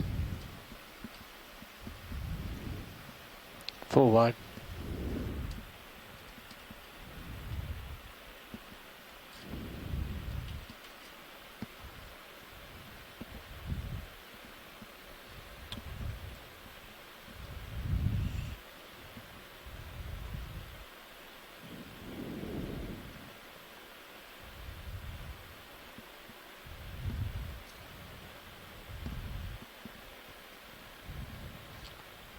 Thanks, Fernando. So I'm going port inner, correct? Correct.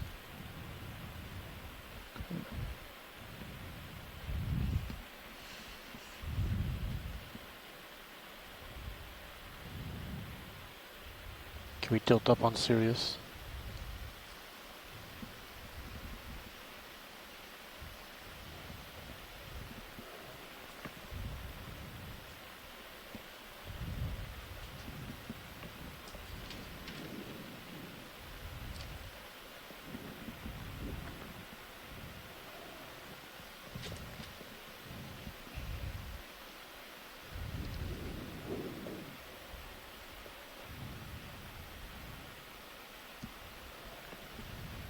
Okay, let's close it up.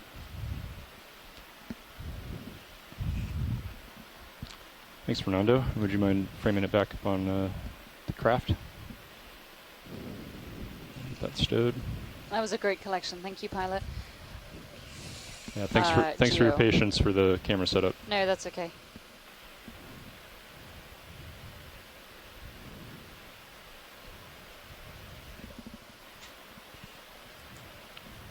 Craft hydraulics secure.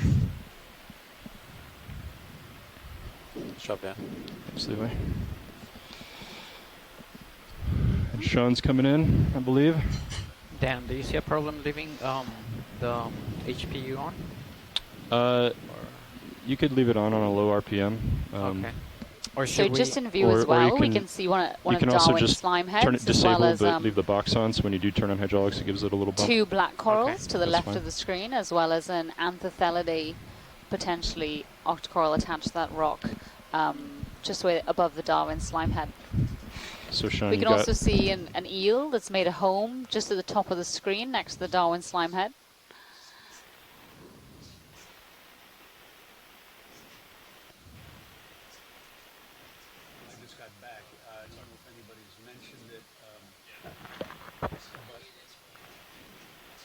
No, you're not. You're good. A number of these bits of rubble are elongated, more or less cylindrical, and that's weird. A number of what, sorry? These pieces of rubble are cylindrical. They almost look like Okay. Nav. Co-pilot, how do you have me?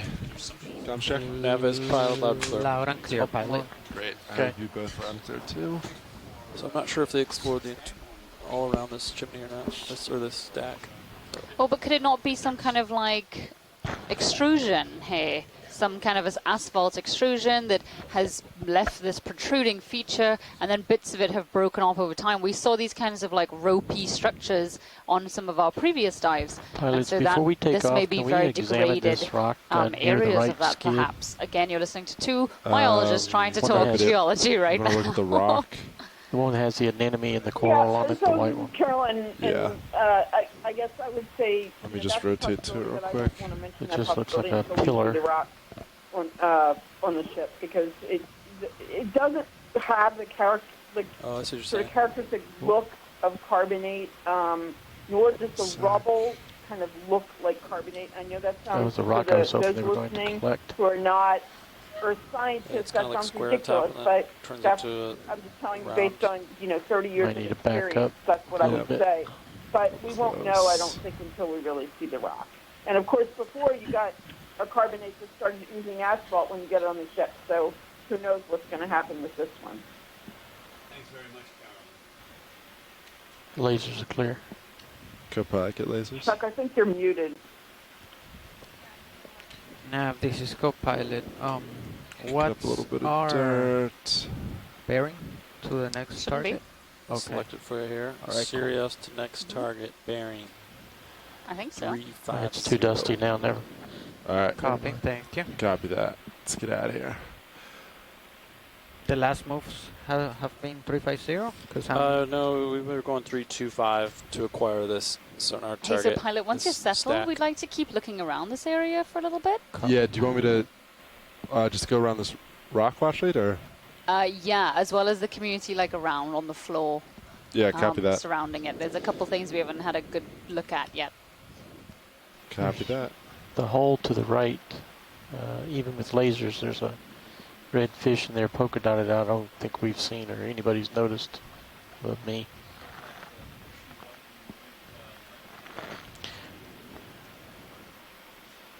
Your mic's not open, Chuck. Wait, before we move over there, can we zoom into the center of the rock? Because it looks like the... Oh, those are... Never mind. Those are the colonial hydroids, aren't they? In there. Yeah. Never mind. And it would help if I put my microphone right next to my mouth instead of by my ear. Can we tilt up? All right. Sorry. Up. And then to the right of the lasers, there's a hole. To the right, kind of in the center? Yeah, where all those hydroids are. There's a fish. White bushy on the left. Yeah, I'll get that next. We're going to do a quick zoom center real quick. Oh, yeah. Oh, yeah, wow. Those How are beautiful. those big solitary hydroids. Wonderful. And there's some fish sitting in the interior there, a couple of them. So it looks like definitely a Darwin slimehead. That's the one on top, as well as a scorpioneid potentially lying, resting on the bottom. All right. All right, video. They've identified or clear. Awesome. All right, let's go left.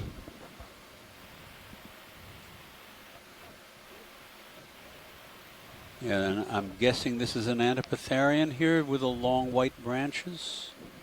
Do you want to move Sirius? I've been wrong before, so we'll see. No, so it's just like the same one we saw. It was the first coral of the dive. Video going. And there's that little mushroom soft coral Nidalia. These are how many meters do you think? Like chirostylid squat lobsters. As I rotate, I don't want the tether to get tight.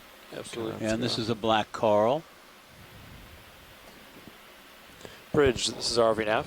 Yeah, those solitary hydroids were not so solitary. Yeah, I'd like a move 10 meters, to the top bearing crab. 300 degrees, speed 0 So yeah, decimal Tina 2 said knots. this one was Oh, well, earlier I thought she said it was Antipathes, but now Scott's saying potentially this is a Leiopathes. It's a good copy. And Les Watling is questioned Cordylophora, but I'm not sure what he's referring to. I think the hydroids. Is that the hydroid? Yeah. Sorry, but I'll try to track it as it goes up and down the current.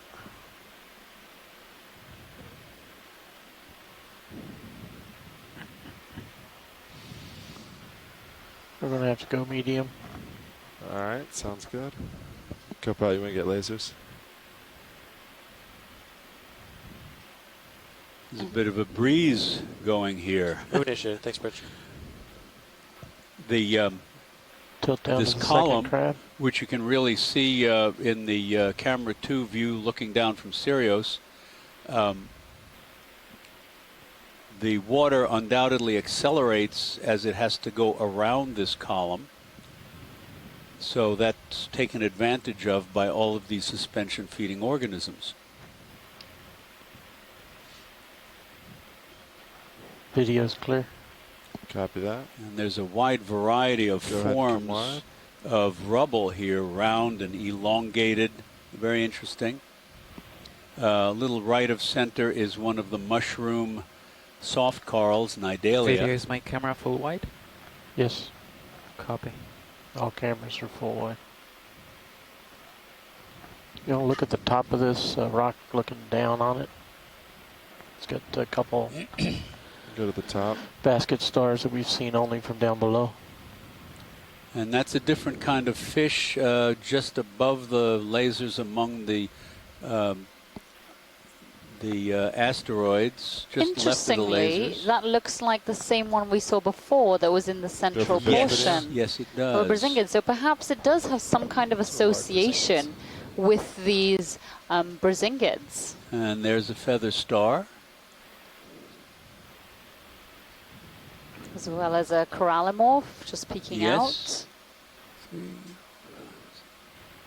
And that feather star only had 8 arms, which suggests to me that it might be Thalmatocrinus, which eventually will develop 10 undivided arms. So that's what I'm guessing that one is, right behind that the crinoids being photobombed by the fish.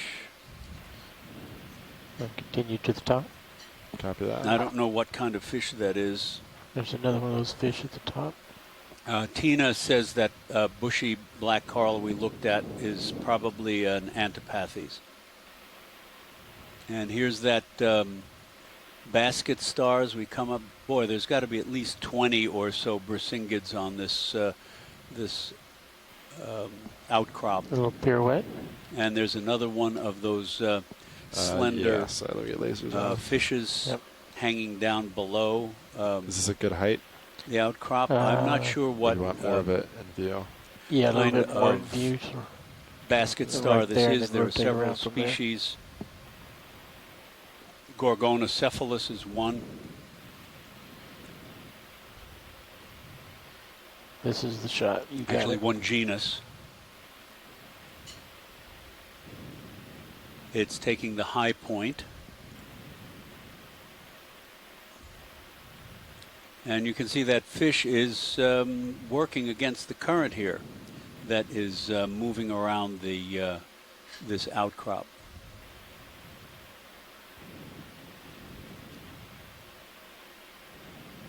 That's amazing. Look at that. And there's a pencil urchin and a squat lobster, Eumunida, down below. And more of those Sigardiid anemones with the white ones with the orange mouths.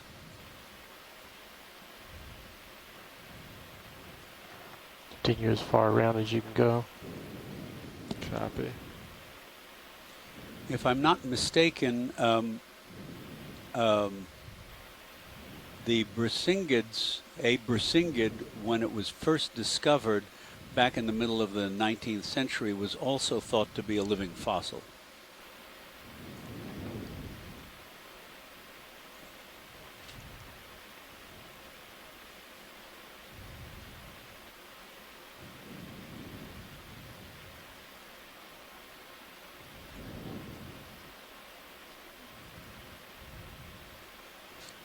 But I can say it again. So again, here we have a pinnacle. The current the water has to move around it, so it accelerates close to the pinnacle, and so all of these organisms are suspension feeders, taking advantage of the suspended food particles in the water, plankton and detritus. We've got Brisingid asteroids, we've got anemones, basket star, hydroids, down below black corals, soft corals, and other octocorals. And on the finer scale, smaller organisms, we have both sabellid and serpulid suspension-feeding polychaetes, feather duster worms, and their allies. I saw some brachiopods, the lamp shells. They look like clams, but they are very different, and they have a ridge of horseshoe-shaped ridge of ciliated tentacles that they use for suspension feeding as well. And there were some encrusting sponges. Just slightly down left between those two large Brissingids, I think it's another brittle. Really, this is prime real estate for suspension feeders when you consider where the lasers are the rest of the sea floor surrounding is all soft sediment. And there's another curled up. Oh, that is a snake star in a small octocoral, perhaps either Paramuricea or Acanthogorgia, or something similar. It's way out of proportion compared to the coral. Yes. It took over, right. Daniel Wagner says that the fish, that elongated gray fish, looks like something called Benthocometes to him. We'll look that up.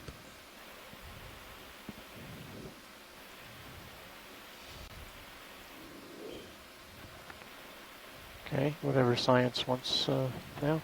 All right, go ahead and come wide. All right, Washleads, anything else in the area you'd like looks of before we move on?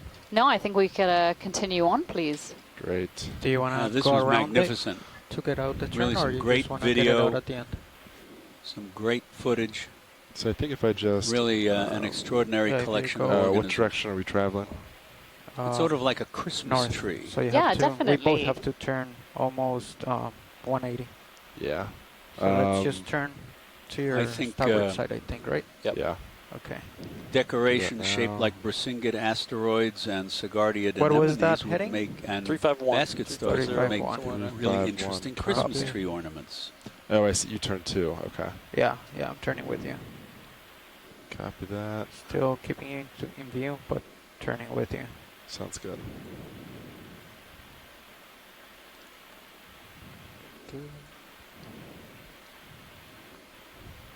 So Daniel Wagner linked for us in the chat room an image of Benthocometes robustus in just over 400 meters on the West Florida escarpment, and that's almost certainly what we have here.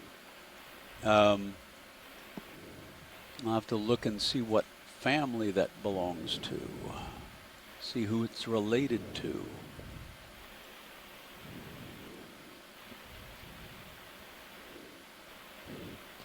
Tether is blowing to your starboard. Copy. It should be above it, but not 100%. Keep an eye on it. It can rise a little as we pass. Yeah, I can't quite see how deep it is. And back delta. out on the sediment 20 delta, now. so that's probably come out. Yeah. Keep an eye on it in the tail cam too. Copy. Tina suggested that little yellow octocoral with the oversized, proportionally oversized snake star, and it was probably a member of the family Plexauridae. Copy.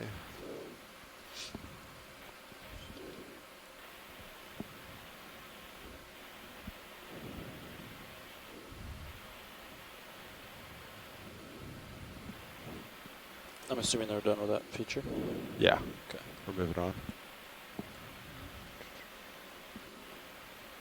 Want to get like a 30-meter move going, or? Yeah. There's not much here. I don't see anything on sonar either. So And our depth is 399 Great job, meters. now. Yeah, I'd like to move range 30 meters, bearing So this is a great time for a little speed update. We are currently exploring an area known as Tunica Mound. This area has been proposed as an expansion zone for the floor. Let's just start this all over again. So today we are exploring an area known as Tunica Mound. This area has been proposed as an expansion zone for the Flower Garden Banks Marine National Sanctuary, as well as proposed by the Gulf of Mexico Fishery Council as a habitat area of potential concern. Yeah, I'm in the same boat. Our dive track is taking us up a series of if they call anything out, we'll go for terraces, and then we're hoping to get to the local high, which is a ridge that we're going to run west along, where we're expecting to see quite a couple corals like what we're seeing here.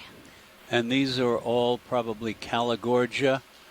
And again, I'm not sure if someone on shore can weigh in. It's either Calagorgia americana delta or Calagorgia delta. I'm not sure if the delta subspecies has been elevated to species rank or not. And just as an additional note, that Benthocometes, that gray elongated blade-like fish that was swimming with the Brisingid asteroids, is in the family Ophidiidae. It's a cusk eel, similar to the in the same family as the ones we saw in deep water. And can we zoom in on that white sea fan, please? Yeah, to the right.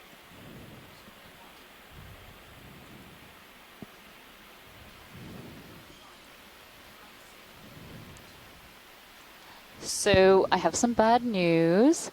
Unfortunately, that weather which we ran away from for the last yesterday, which prevents us from diving, has followed us and means that we are going to have to recover early today. So it's likely that we are going to recover at the top of the hour, so in 25 minutes. At 1 o'clock Central Standard Time, we're going to get the ROVs out because the winds and the seas are building and we don't want to endanger the vehicles. And this, I'm guessing, is a...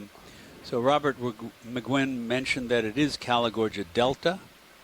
And this, I'm guessing, is a plexaurid. but I'm not certain. Those calyces of the polyps look like they're in clumps. It looks more like a Swiftia. Can move after this. But Swiftia is typically red or orange.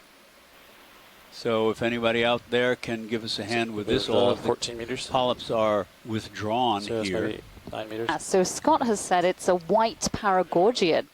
So the Paragorgias are the bubblegum corals from the family Paragorgiidae, and he suggests this is from the genus Paragorgia. Within that family, I didn't even know you could get white ones. No, I did not, but that makes sense. You're full white. That's what it looks like. Your mic's off. Copy that. Thanks, Scott. So thinking about that Ophidiid, which we saw previously, I'm not sure if it's a normal thing, but I remember there was an Ophidiid that looked quite similar to that had an association with black corals and would shelter underneath them. So perhaps it's a similar thing with the Brazingids. I remember that work was done by folks from the Serpent Project, which is that project that has an association with oil rigs. And Scott says that the Paragorgia can be white, pink, or red, and all within the single species. Did not know that. No, me either. That's why we have this telepresence and this whole gallery of scientists ashore all around the world helping us out here. Sure, why not? All right. Daniel Wagner said that the previous dives in this proposed habitat of particular concern as part of a series of expeditions called the Lophelia 2 study found very high densities of Calagorgia. So this is in keeping with that. Fernando, do you want to... And there's a sea star that's probably Astropectin again, or Astropectinidae, at least. Okay, sounds good.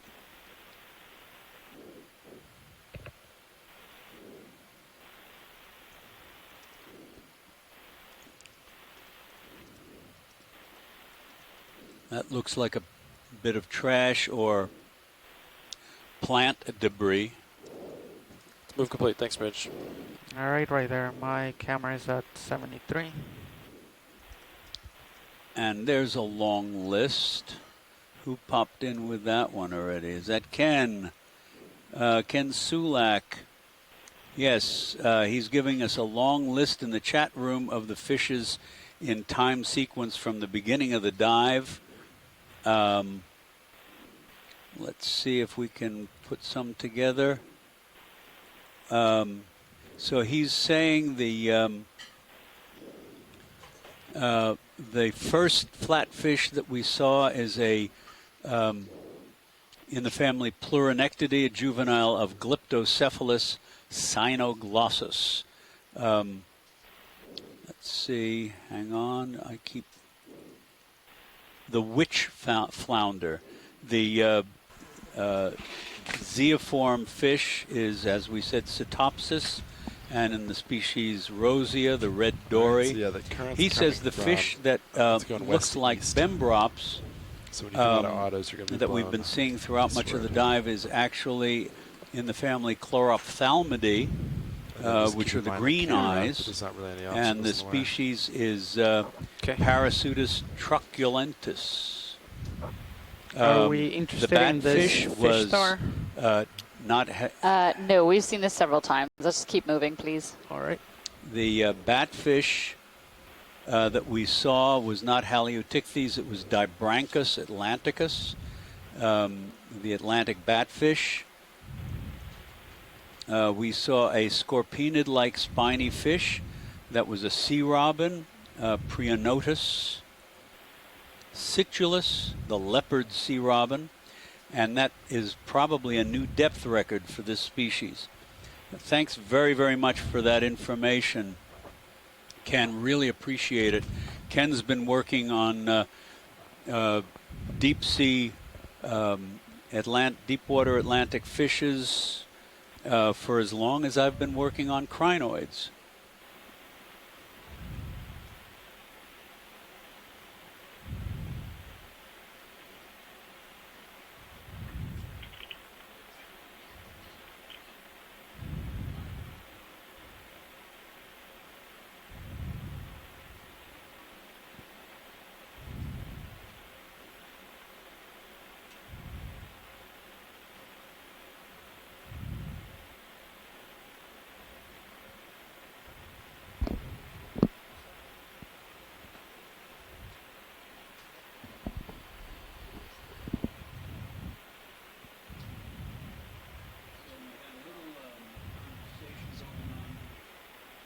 We had a little conversation going on in the chat room about a bamboo coral. Let's see if I can find it again.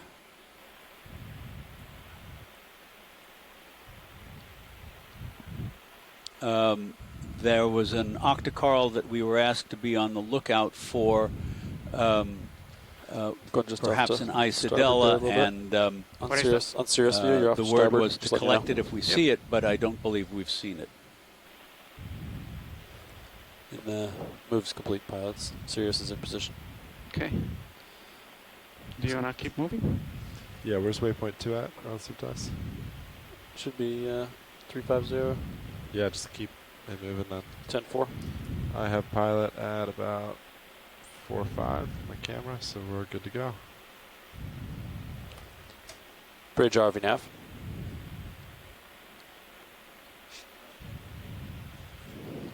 Yeah, I'd like a move, same as last. Range So 30 these broad meters, areas of bearing sediment 350 degrees. Just remind us how isolated some of those hard grounds are, and why they can be so densely populated, because they are so few and far between.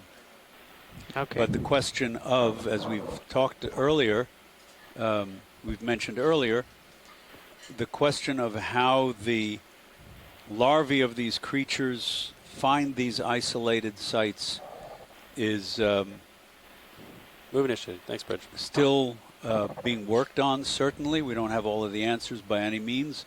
Is it a sweepstakes kind of thing where find an object off to the left these of organisms sonar? produce enormous amounts of eggs, and 99.9% of them die because they don't make it to the right substrate, as is the case with, for example, sea turtles, but on a larger scale?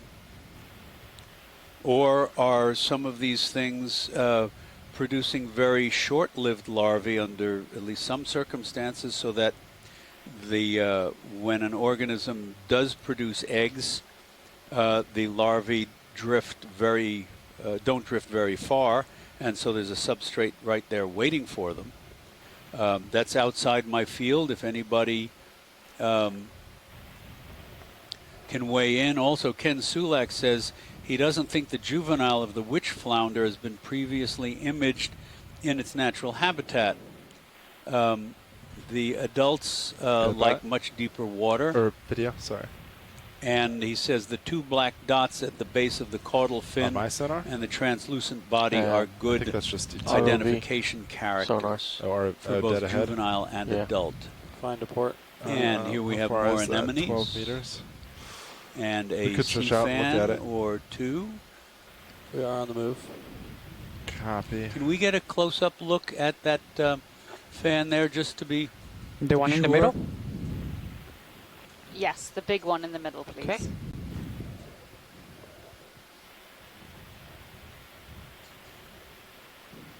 I could stop. That's our options. It's up to you. We've limited time. I think we should just push to waypoint 2. Yep, I agree. Okay. But yeah, if he couldn't see over it, then I would acquire. But because he can see right this over is this is Calagorgia delta with Ophiocreus in it. The Sigardiid anemone and those little white ball sponges behind. and the white tentacled anemones. So this is the a characteristic group.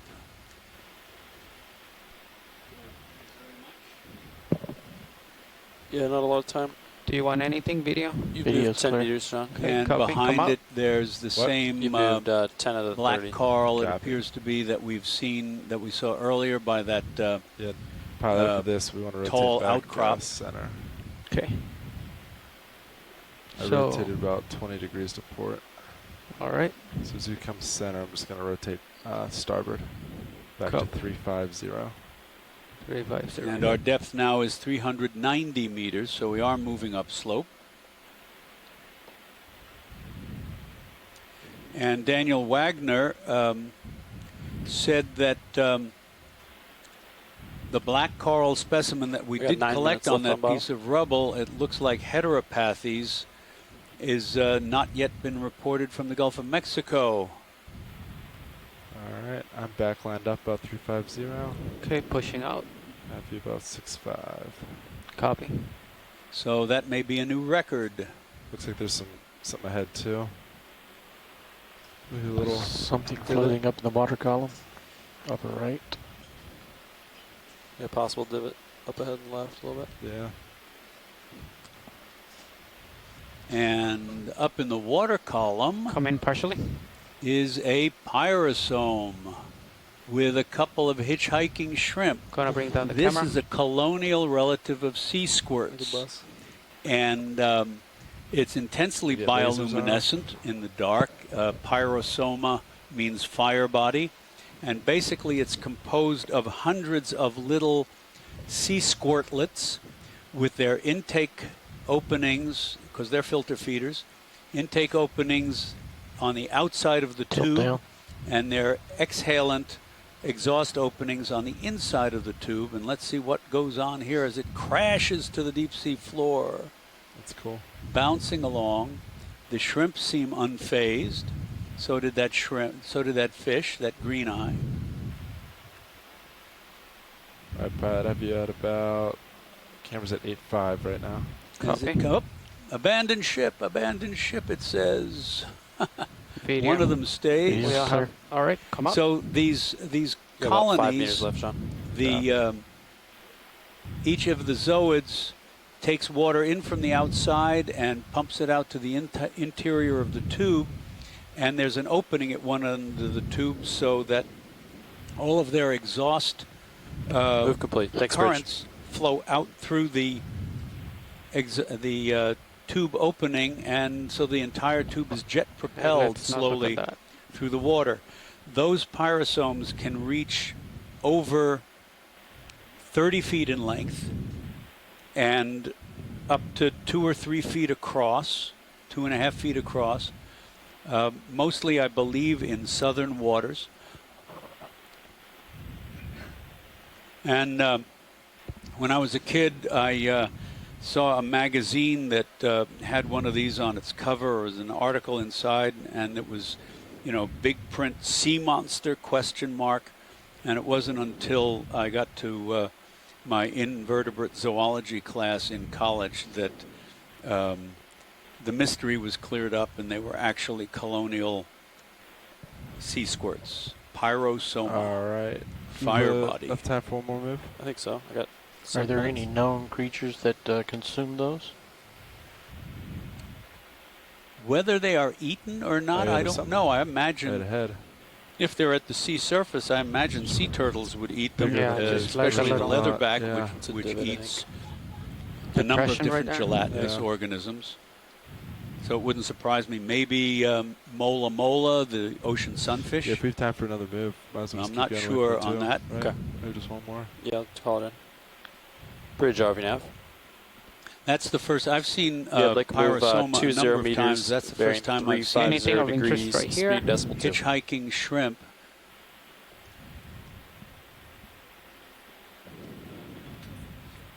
It's a good copy. Okay. We'll keep going.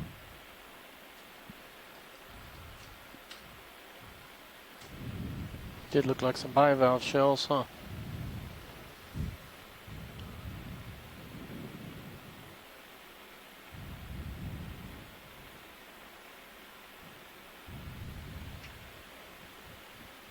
Got 5 minutes left on bottom.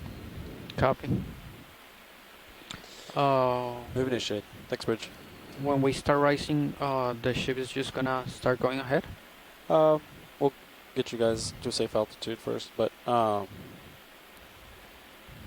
we have to talk about that. Now this looks like it might be, well, it's another octocoral, the white one.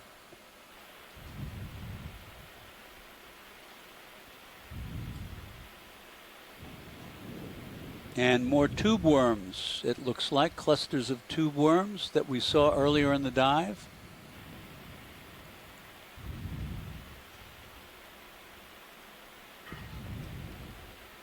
So we've got a combination of the chemosynthetic and non-chemosynthetic communities here.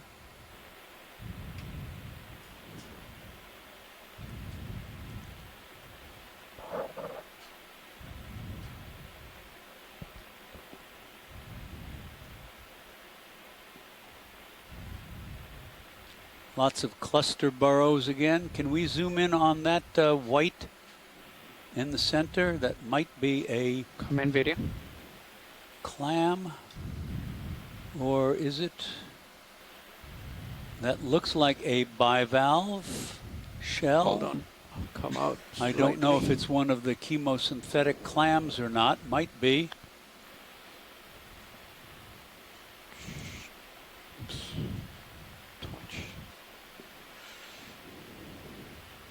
All right, come in. Go by, I think, to 0 turns. You got to both turn starboard, is that correct? Yeah, I agree. Okay. 3 minutes left. Copy. Copy, 3 minutes.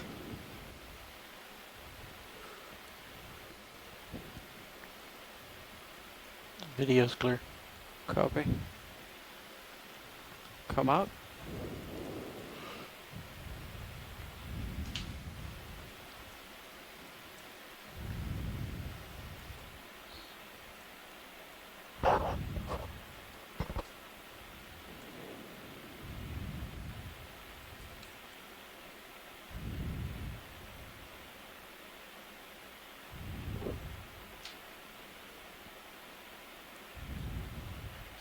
Here's another squat lobster. So we've seen a number of different families and genera of squat lobsters. That one, I think, is a, I can't remember, but we've got the Umunida, the big red ones on the outcrop. We've got the short clawed, very white Munidopsis in deep water. We've got the Chirostylids, genera Europtychus and Gastroptychus 5 meters in the left to move. Some of the deep water octocorals. Looks like 2 minutes left. 2 minutes left. Copy. Move So complete. Thanks, probably Bridge. at least half a dozen different genera or families of squat starting to go lobsters off, in different starboard, habitats. Pilot.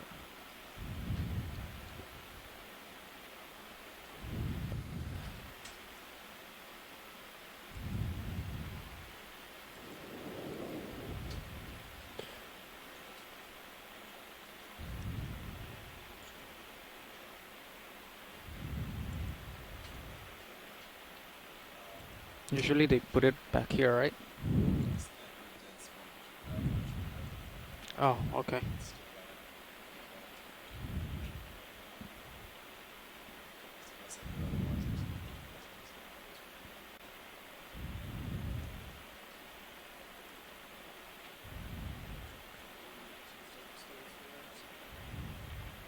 Copy that, pilot. I'm going to start with swing arms. Copy. Negative. I was talking to a co-pilot. Sorry. If you stow your swing arms, you're going to be affecting your lighting as you lift off bottom. Yeah, that's all right.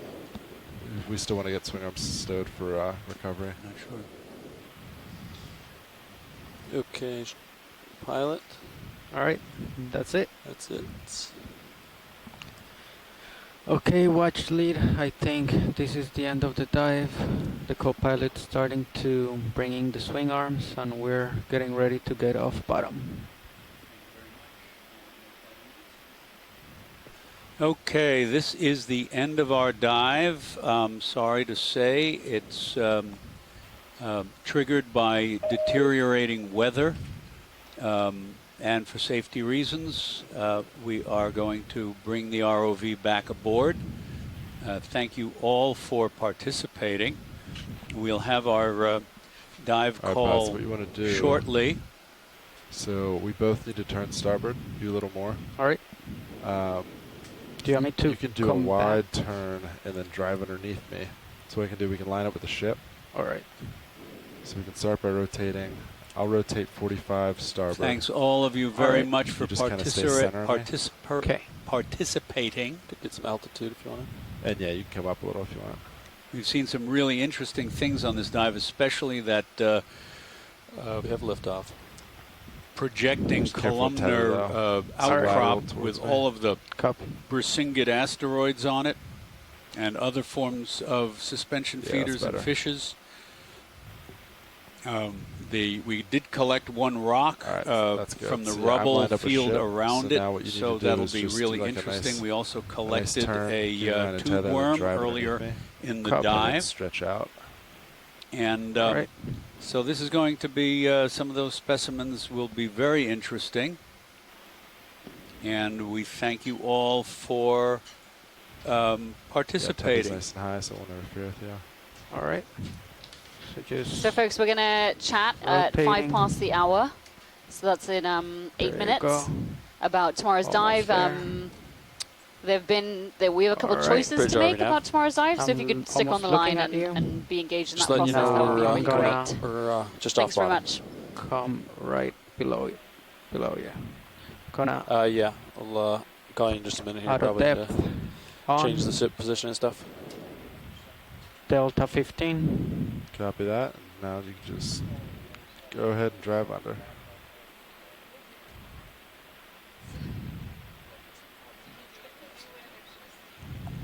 I'll follow you down as far as I can. Well, to recap, I guess, we started out on a completely sediment bottom and with scattered tube worms, chemosynthetic ciboglinid tube worms, and associated organisms growing on their tubes. Initially, we weren't sure exactly what they were because there was a cluster of them. It looked like a bunch of things growing out, perhaps a colony or something.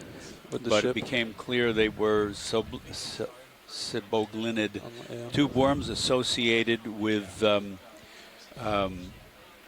hydrocarbon activity beneath the surface because they are chemosynthetic. And we were able to collect one. We did see along those lines, we saw small areas of anoxic sediment and bacterial mats. And then as we moved along, we did come across some bits of scattered hard ground with occasional 15-minute octocorals and other attached organisms, anemones, zoanthids, things like that. There were actually also early in the dive there were a surprising number of fishes, surprising relative to what we'd seen in deeper water on sediment. The most abundant turned out to be a green eye, a chlorophthalmid, in the genus Parasutus. Our initial identification of it as a percophid was not correct. Ken Sulak, our brilliant ichthyologist, weighed in with that later in the dive. We saw flatfish. We saw an interesting dory in the family Zeodidae. A number of different fishes, and then looking down from the Sirios, you could see there was a tremendous amount of plankton attracted to the lights. There's some siphonophores in the water right now as we're coming up. And of course, the increased number of plankters planktonic organisms was reflective of our much shallower depth of about 400 meters. All right.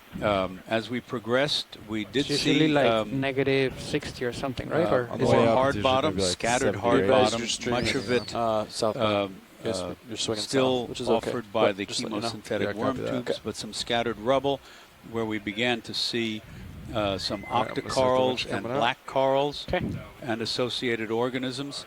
And then finally, unless I'm forgetting something, finally we came across this pinnacle, this very strange projecting outcrop, almost columnar, as I said, a pinnacle that was surrounded by a field of rubble. Yep. Actually, rather strange assortment of rubble shapes. Yeah, we can switch some now. looking like cylinders, some flat, some, of course, just irregular. And zooming in on this, it was very, very difficult to tell what the we get rock the 15-minute. was. Was it carbonate? Was it asphaltic or what? Nav bridge. Because it was almost completely I just spoke covered to with EC. He worm was saying tubes, 15 minute at 13:15, both or dead we were and covering at alive, 13:15. serpulid worm tubes in particular.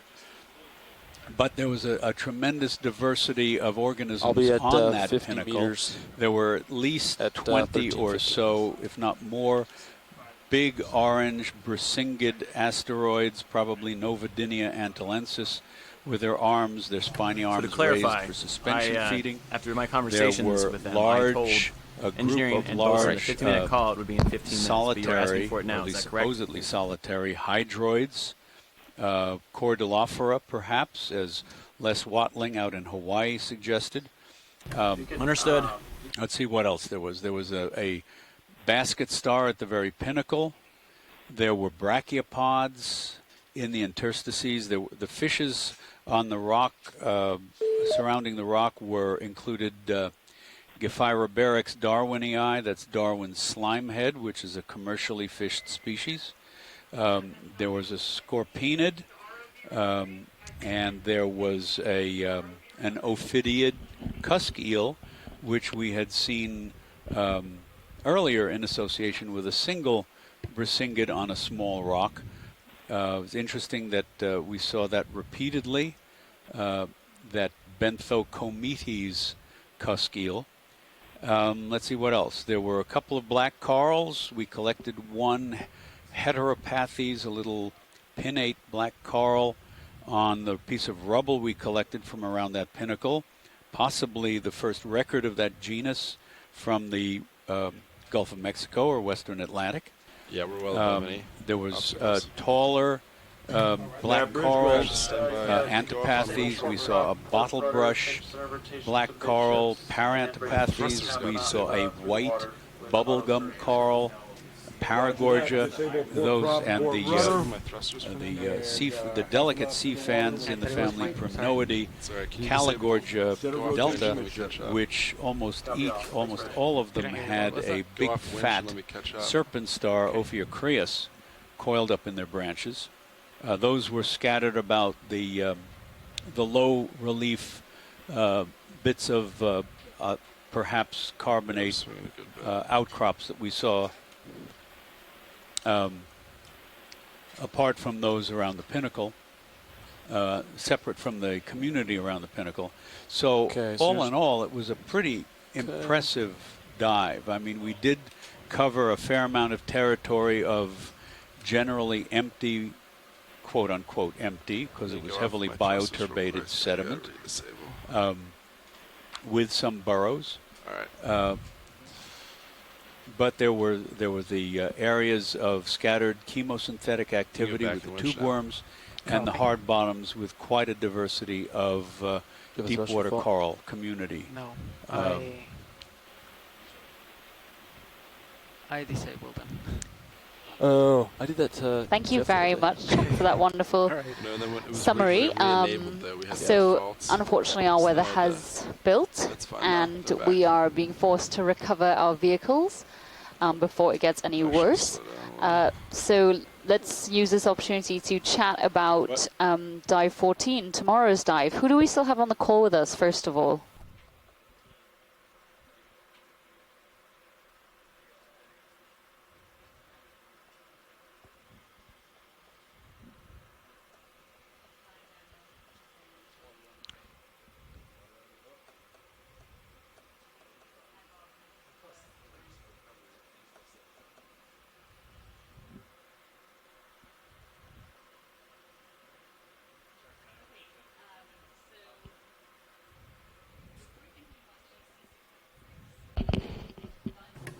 Nav Bridge, for the half knot ahead, do you want that through the water or over ground? That's correct, through the water. Through the water, right. Thanks.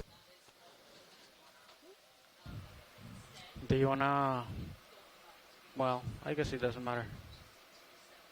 Yeah. Nav, dive super, comms check. Nav has dive super, loud and clear.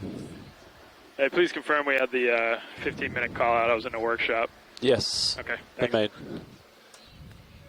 Thanks, Nav. No problem. Pilot, dive super, comms check. Pilot has dive super, loud and clear. Loud and clear, pilot.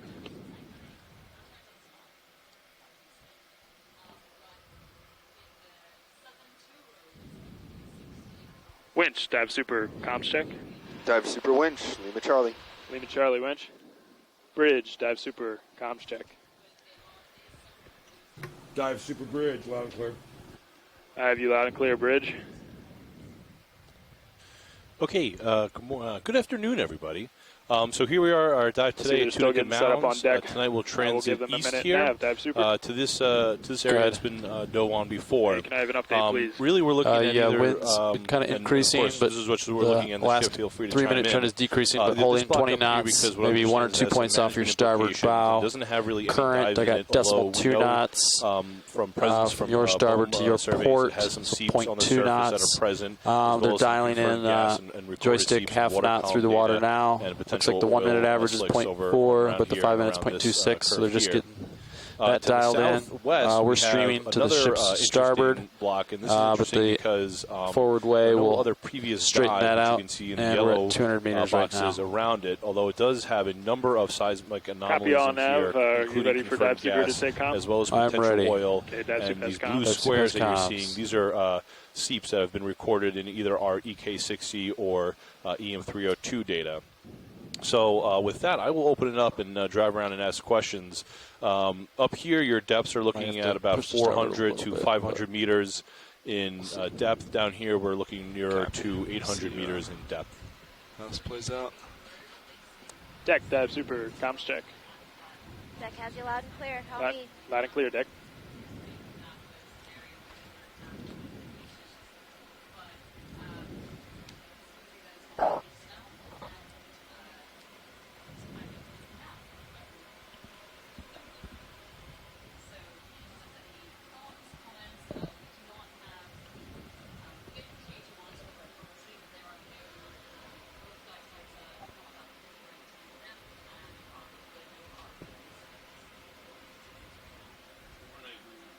Overnight, we will also have an opportunity to map both of these dive sites. However, we really need to make a decision because they are about 17 kilometers away from each other, so it would be too far in the morning to make a specific decision. So really, at this point, we can just choose a box. Overnight, we can map it, and then, if we, from that, we can kind of choose where to dive in that box, even if we want to do that early tomorrow morning. Yeah, that's true.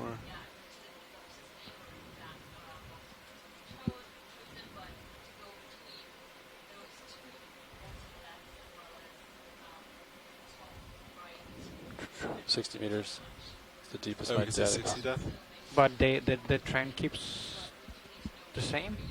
Or does it die down by 60? Same. Okay. Bridge, dive super. Go ahead, dive suit. Hey, can I have an update from your perspective, please? Yes. From my perspective, the wind is very fine to starboard, 079 at 19 knots. DP calculated current is 0.9 from a 101.